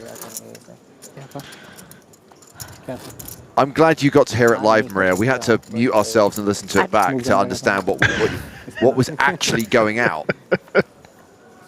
That was a first. Like, I've literally never cried doing commentary. I was crying. There were tears streaming down my face. It was so funny. Okay. Oh, top clip. I mean, you got to lean into it, right? When they ask, you know, do you have any memories that stand out doing commentary for the EPT? Yes, but not what you might expect. Thank you, Tom, for clipping it.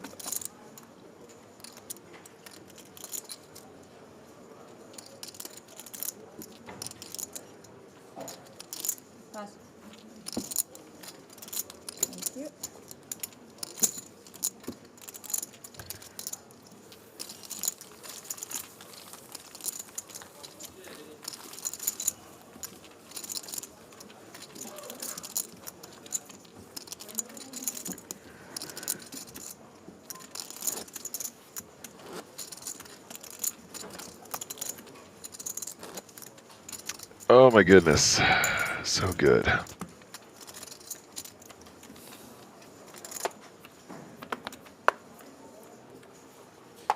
You've been to a biscuit. Blinds are 5,000, 10,000 guys. 66 players remain. Why? Maria wants to play this hand. I was planning on going with my cousin. Oh, okay. Apparently it's Ace 10 suited, certainly respectable. Jack 10 of hearts though on the button. And even when I went to Tromso, I couldn't like cash them properly. It was just like the ones they show you through the digicam. Yeah. It's not like you can't see it with the naked eye, but when you take a picture, it suddenly Decides to call in position. Vibrant colors. It feels fake though. Yeah, it does. It does. I've seen that in the Järfälla, like with through the digicam. Yeah. Doesn't feel weird. And Big Blind comes along as well, 8-5 off. Specifically to watch them also. It was a bit dimmy, not that impressive. Flop But I 4, thought the ace best is 4. Northern Sweden, actually. Falun. Northern Sweden. I think you need a bit of luck. Yeah, to catch the. Yeah, clean flop for Lampropoulos. Checks it over to Fernandez, who Nothing. does have some potential for some backdoors. The tourist guide was like, "Can you see the northern lights? Can you see the northern lights?" Like he was just trying to force it, and everyone was looking around. We were on a tourist bus, and then I went back to the bus. I was young also, like 18, I think. Some American guy sat in the bus like. Fernandez trying to take it away here. Lampropoulos Some of these tours are pretty nice because they is going to continue. They take you for like complimentary. They do that in Toronto. I still have one of those left. I'm planning on using that in Helsinki in February. Nice. Turn is the 9 of diamonds. Yeah, not exactly what Fernandez would have probably hoped for, but, you know, does he decide to put Lampropoulos on maybe some hands like 7s, 8s, you know, 10s, maybe some hands that don't love the ace on the flop, some big, medium to big pairs that would have check called once, may or may not continue to a second barrel, or is he just going to give up? It does look like he's going to check back.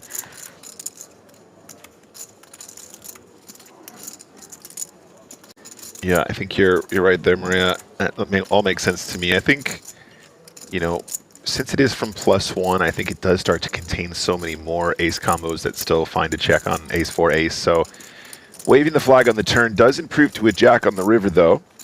So now suddenly, as you said, Maria, beating those 8s, 7s, 6s that might still decide to check call flop. So, you know, why not check and just try and beat those? Yep. Nice hand, Maria.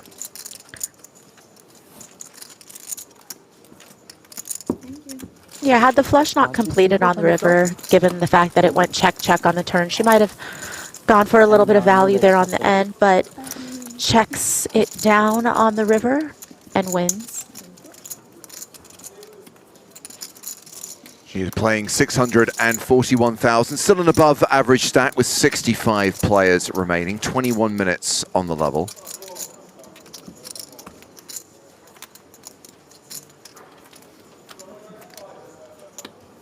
Sabik, watching on YouTube, says, I would like to see the final table live. When is it? Are you saying you'd like to come to King's Casino at the Hilton Prague and watch the final table in person? You can, but just be aware there is no viewing gallery, there is no spectator rail around the table. Hopefully there'll be some chairs by the stage so you can watch it. If you're talking about watching the live stream, Sunday, we play down to a winner. Audio glitches? What are they talking about? We had audio glitches? Just guess comms. Our Dark Lord. Fold 1 on the flop. Easy. That would be entertainment.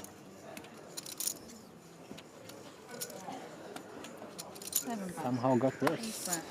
Me too. I mean, I had pretty decent match.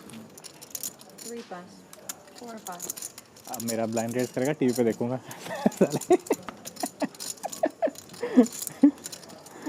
Are we cooking? I had a very good hand the first time. How are you cooking? It's very nice. 5.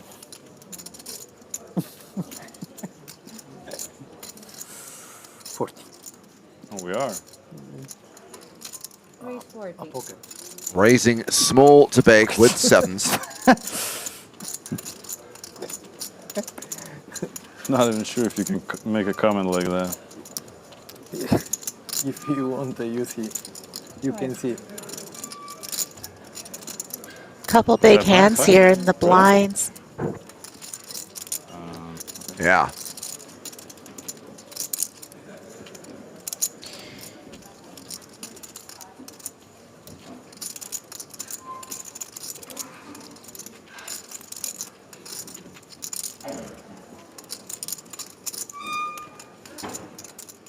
Call. Call.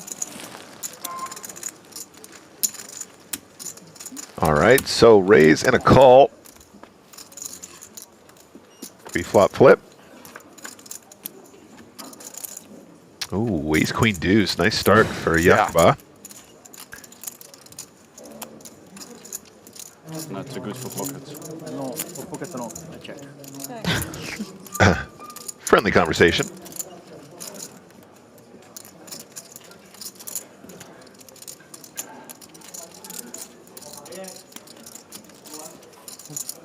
I don't know why, but I believe that you have a pocket. But 22. I mean, Siacha looks like an honest guy. Yeah. Feels like you should believe him. Okay, the speech play getting a little bit of action here. Boom. No boom. 10 of diamonds on the turn.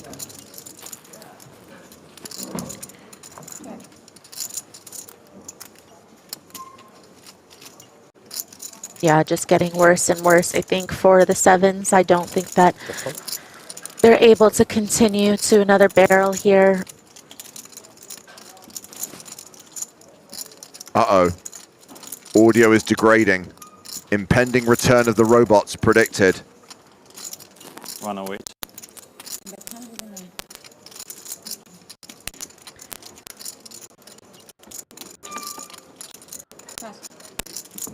I really pocket. Really? Yeah. I really pocket. I don't do that. Brother, put your... How are we sounding, Maria? Because you hear what the audience hears. Yeah. Somebody... Oh, big ships. You guys sound fine to me. Okay, okay. You only see the blue ones, and it's like, you have like 700. But I must be.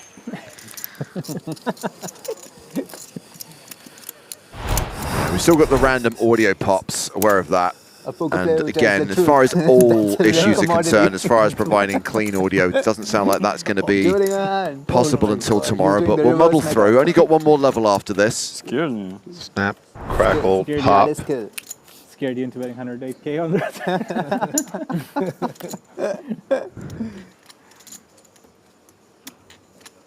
I'm going to be honest. Apparently, according to chat. But after that, I believe you. If you told me the aliens are going to descend on a poker event in December, I'd have put good money on Vegas. I'd have put good money on the win.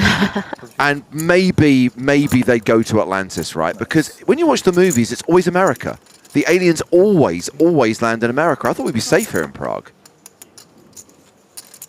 4 pass. 5 pass. 6 pass.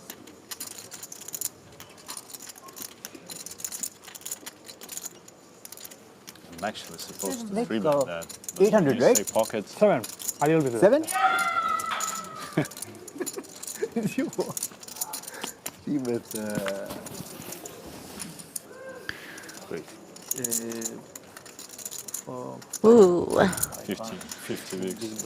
Not the worst flop. Hernandez with the boat. Yeah. Yeah, good start. Makes threes a little easier to play. Does simplify the equation. And No also, kidding. you have the benefit that Bounsall is just going to think he's got the best hand here a ton of the time. 4 blind, 12. Mm-hmm.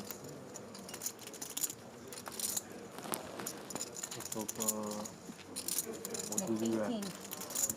I can have many things. No 6. No sixes for sure. Does decide to bet here, Maria. I'd be interested to see what this one looks like on the computer, because I think we're allowed to check quite a lot here. Oh, the that's player who flats. weak. That was golden. That was a good one. Great shot there, camera guys. 4 of spades on the turn.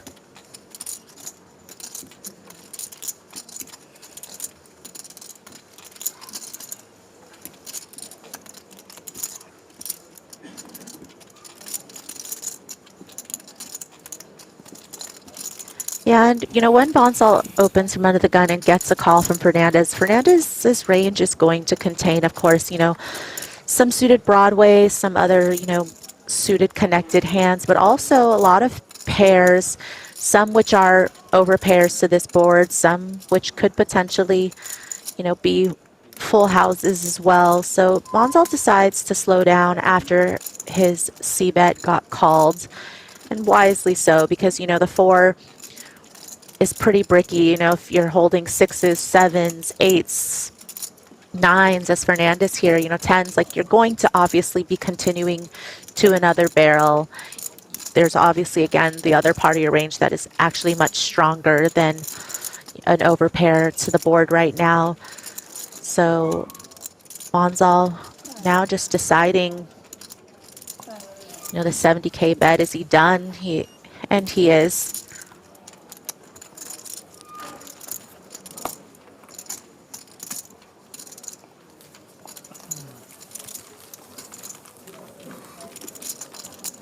Well, bear in mind that we've had this lineup on the main stage for the last 2 levels. I guess we'll have a new lineup for the final level of the day. New feature table on the other side of the dinner break. And very soon we will reveal which table from the field will be coming up on stage for the final session of day 3.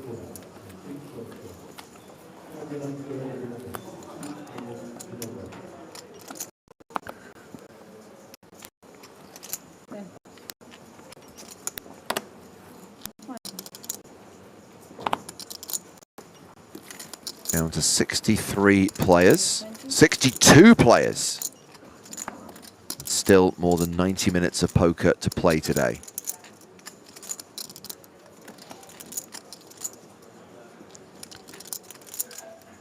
In case you're interested, it was Jaromir Hanel who went out in 63rd place, got it in with aces.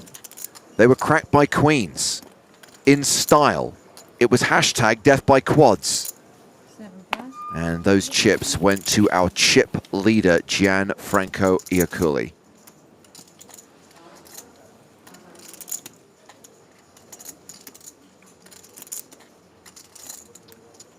Prism Lizard, just very quickly to answer your question before we get to the action in this hand. It's a 30-minute dinner break, and you will have a 30-minute break on stream. There'll be nothing cut from the delay. So just a 30-minute break, and then we'll be back. We have to eat quickly. Get down to that buffet, Nick. Wolf it down. Get back in here.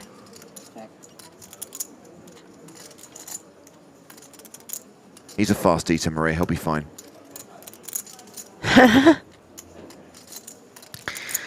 No, nobody's faster than Stapes, though, right? I'd assume.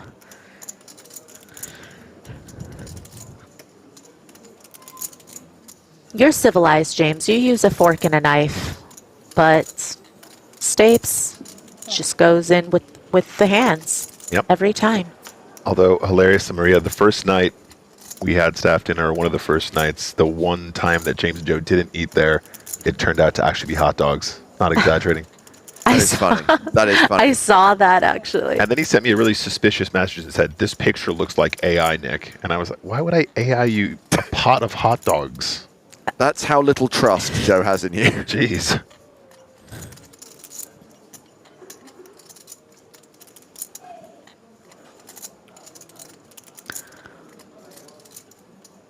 So ace queen still ahead, right?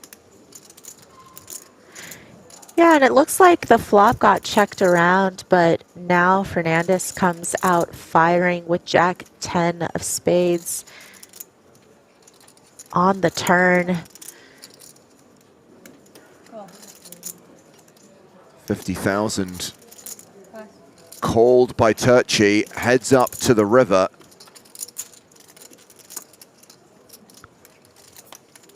Which is a jack, giving Fernandez the advantage.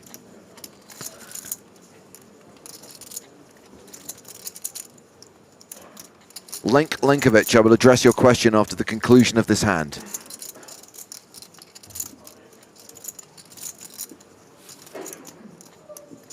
I think probably a value bet.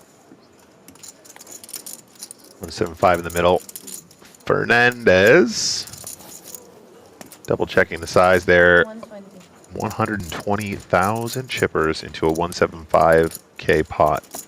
Oh, ace high hero call on the turn. Is he going to make the ace high hero call on the river, which we know would now be incorrect?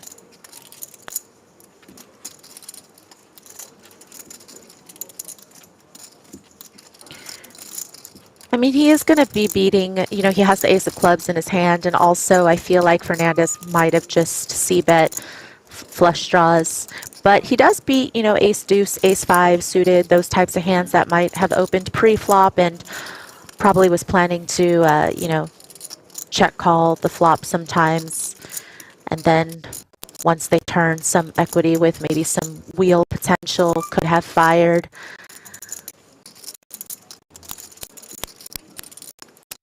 You know, certainly the fact that the action was checked around on the flop is playing into Turchi's mind here.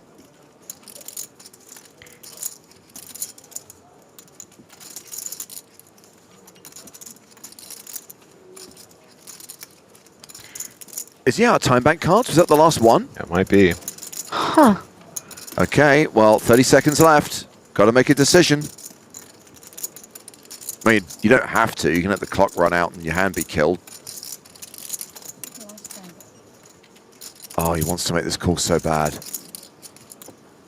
And he does.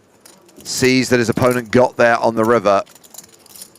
Yep, had it right on the turn. Yeah, it's up. So, Lenkovic asked on YouTube, did you try the Czech cola? So, during one of our breaks, Joe and I did go to a Czech supermarket. We bought a couple of bottles of Kofola. As we discussed earlier, and as I've advertised on Instagram, we're going to do the taste test tomorrow during the first level of play. So, make sure you're watching tomorrow's stream. Starts 12:30 local time. During the first hour, during the first session of play, Joe and I will try Kofola, some weird Czech cola for the first time. Were they suggesting it's going to be good or bad? No, they're saying apparently people hate it. Like, oh. Bear in mind... even the name. Yeah. So Joe likes Coca-Cola. I hate Coca-Cola. So it could be interesting, right? He may hate it, and I might go, oh, actually, I prefer this. So the Marmite of Coca-Cola. Find out tomorrow. Yeah. Little under 6. Wait, do you like Pepsi products better than Coke, or you just don't like I don't like soda. I don't cola drink. in general? I don't like cola. I don't like lemonade. I don't like Fanta. I don't like any of that stuff. Whoa, whoa, whoa. Whoa, Don't whoa, go whoa, crazy saying Fanta. What did Fanta ever do to you? Fanta's good. Fanta's a banger. Unsweetened iced tea. Tea is a hot drink, Aaron Paul Kramer, not a cold drink. That's controversial. What about root beer? You don't like root beer? Is Dr. Pepper root beer? No. Okay. I can tolerate no, Dr. Pepper. but Dr. Pepper is a soda. That is the one soda I can tolerate. Okay. Yeah, brother. Root beer is really divisive, though. Some people really can't stand it. I get really miffed when I walk into a Starbucks in the US. Oh, hello. Set alert. And I basically say, I would like a latte. And they were like, do you want, is that hot or cold? Hot, obviously. An iced latte is absolutely delicious, James. Are you kidding me?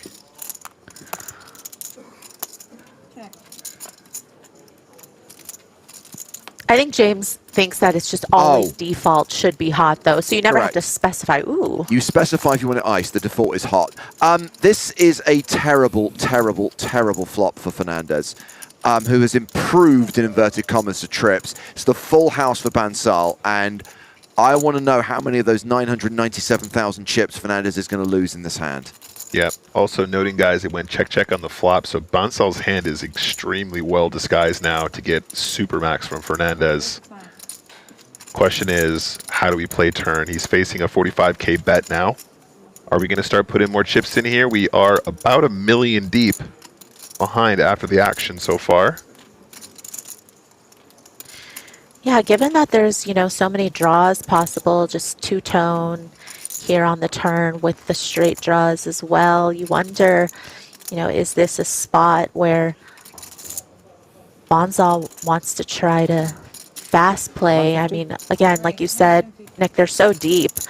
And so how do you get more money in, and how do you get into a situation where your opponent has this type of hand, right? The type of hand that they're going to be continuing with. You know, they'll be continuing with combo draws and trips with a potential redraw to, you know, the straight's dead, obviously, but Fernandez doesn't know that. Barry Greenstein makes an appearance, does not change the outcome of this hand. Yeah, Maria, and, you know, outside of it simply being a case of how do we get the whole stack in, you know, without check raising the turn, we're just not going to be deep enough to find a way to get stacks in very often, and therefore the check raise feels mandatory. But also now, if you check raise the turn, now leading the river, you're still allowed to have some bluffs, right? Whereas if we were in position, you know, you can imagine being the last to act, we have a little bit more visibility. So Bounce Out having check raised turn now is 360K in the pot with 847 behind effective. And if he thinks his opponent might have hearts, might have a 10, might have king jack, I think we're allowed to go quite big here.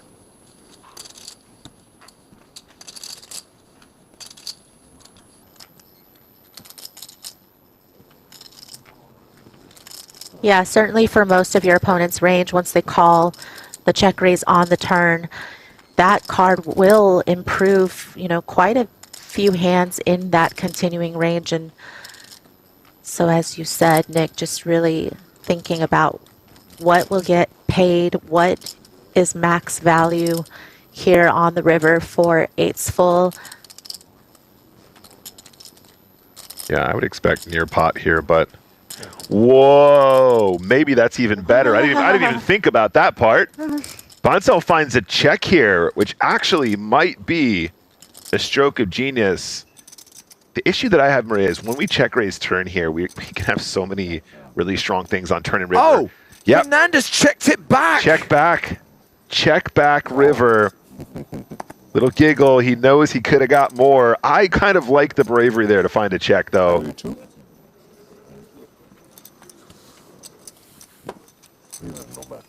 That is incredible. Uh-oh.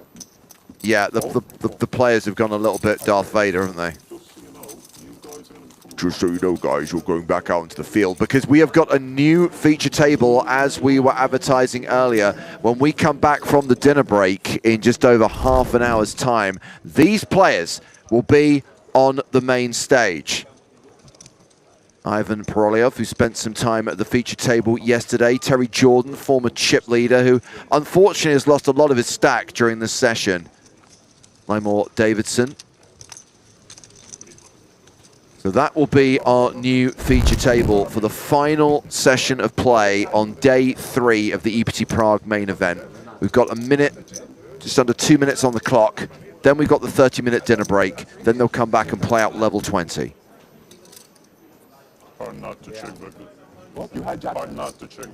Uh-oh. Clankers everywhere.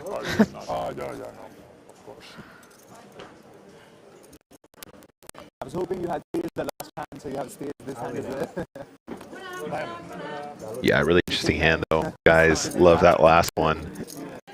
A lot to think about.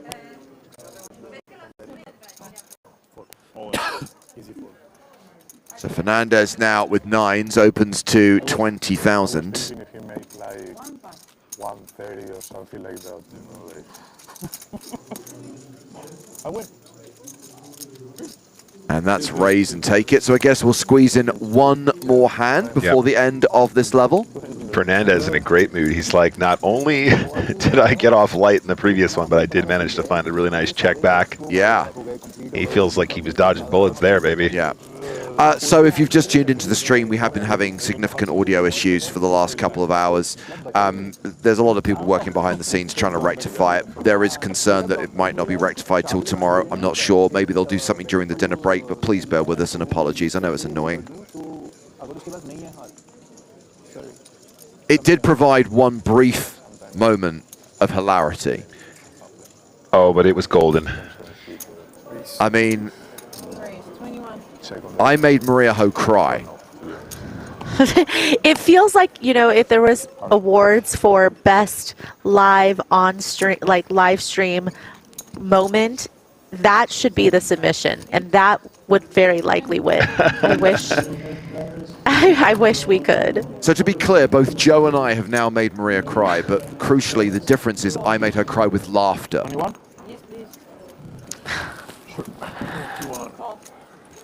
Like a feel. We are going 3-way to the flop.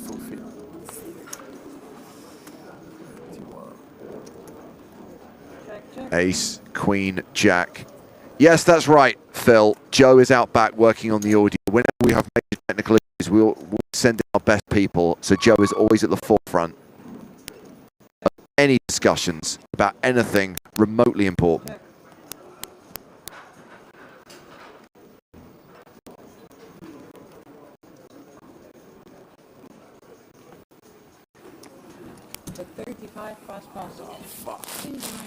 Well, that bet is going to end this hand. Everyone rushing off, knowing that they've got 30 minutes to grab a bite to eat. It is a shorter than usual dinner break. And then one more level to play tonight. Another 90 minutes of poker before day 3 is in the books. So let's check on the stacks of the players that we have been watching for the last 2 levels. A reminder that we are changing feature table during the break. It's been a pretty good couple of sessions for Maria Lampropoulou. She's just above average with 616,000, which equates to 51 big blinds. Parwan Bansal, who started the day as tournament chip leader, still a huge stack, 1.38 million. That'll be 115 bigs at the new blind level. Things not looking so good for Turchi, Oberoi and Salerno. They are on the short side. They might struggle to survive the day. So new lineup, new feature table when we come back with the final level of day 3 of the Prague leg of the PokerStars European Poker Tour.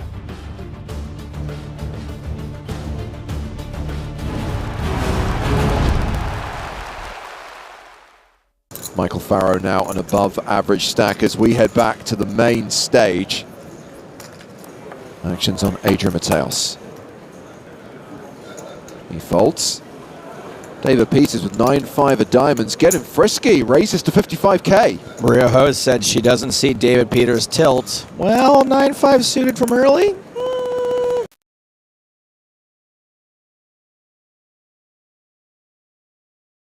Usually we're going to see a 3-bet here. No, just a call. Ooh, what a just call. Patrick Potarek folds the small blind. Daniel Kupel, who qualified online for $530, has ace-jack of diamonds in the big. Daniel Kupel's about to get trapped like that ab scam sting.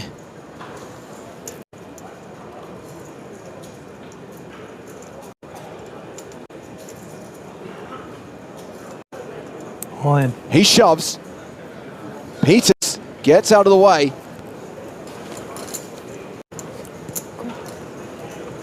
And Maria Lampropoulou puts Kupel at risk. 2 of his diamonds were folded too by Peters. It's Domination Nation. Advantage Lampropoulou. Good luck. I think ace-jack's going to win this time. Okay.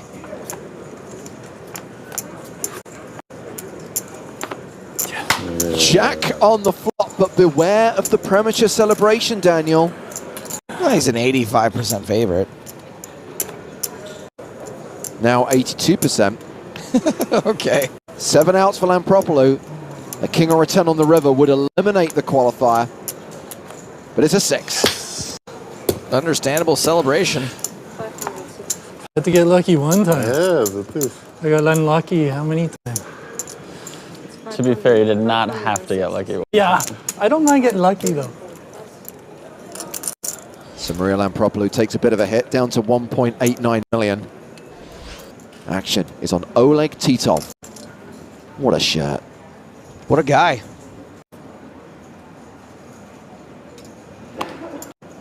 He's not going to play. Jonathan West also passes. Maria Lampropoulou has ace-jack in the hijack. Just lost a big all-in when she had ace-king against ace-jack. She raises to 55,000. Potarek's out. Kupel folds, as does Adrian Mateos. Tell you what, Joe, let's not show David Peters' whole cards here. Let's sweat with Maria. Let's play this hand from her perspective. I'm in.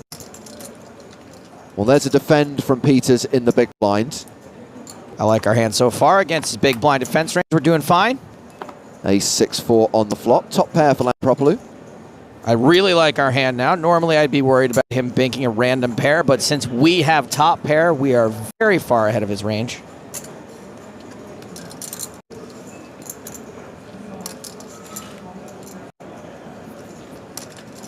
Yeah, let's continuation bet. Sure, he'll fold a lot of worse hands, but I am okay with that. 55,000.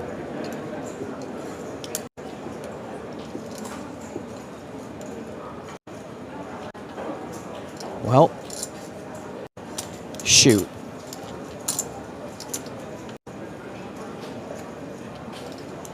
David Peters not folding. Looks like we're going to the turn. Hold on a sec, he's not calling, he's check raising. 180k he's made it. Well, he's already polarized himself here. Now, this is either a monster or not much of anything. I think our hand's too strong to fold on a board where he could easily be semi-bluffing, and there aren't a lot of monsters he can have. And he knows we're aggressive and going to continue a lot of ace-high flops, and I think for that reason, I'm in. Lampropoulos calls. Now we go to the turn. More than $500,000 in the pot already. 10 of hearts. What's a second flush draw out there? Well, Peters took the betting lead on the flop. He does not barrel the turn. I feel like he double barrel a lot of his bluffs there. I also feel like he double barrel his monsters as well. Still, we don't want to bet and get raised again with just one pair, so I like a check back. Lampropoulos does check behind. The river is the 5 of clubs. Not the best river, some straights got there, but not a horrible one. Peters checks again. See, I personally check behind here a lot, but I'm terrible, and I miss a lot of value. And Maria Lampropoulos, she's way more fearless than I am, so I'm going to go ahead and say I approve of a river value bet. And that's what we get, 175,000.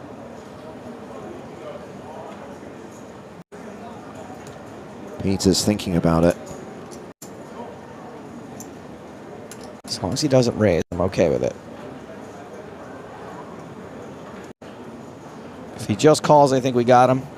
Well, he folds. He had 8-5. He had a whole bunch of nothing. Nice, man. Thank you.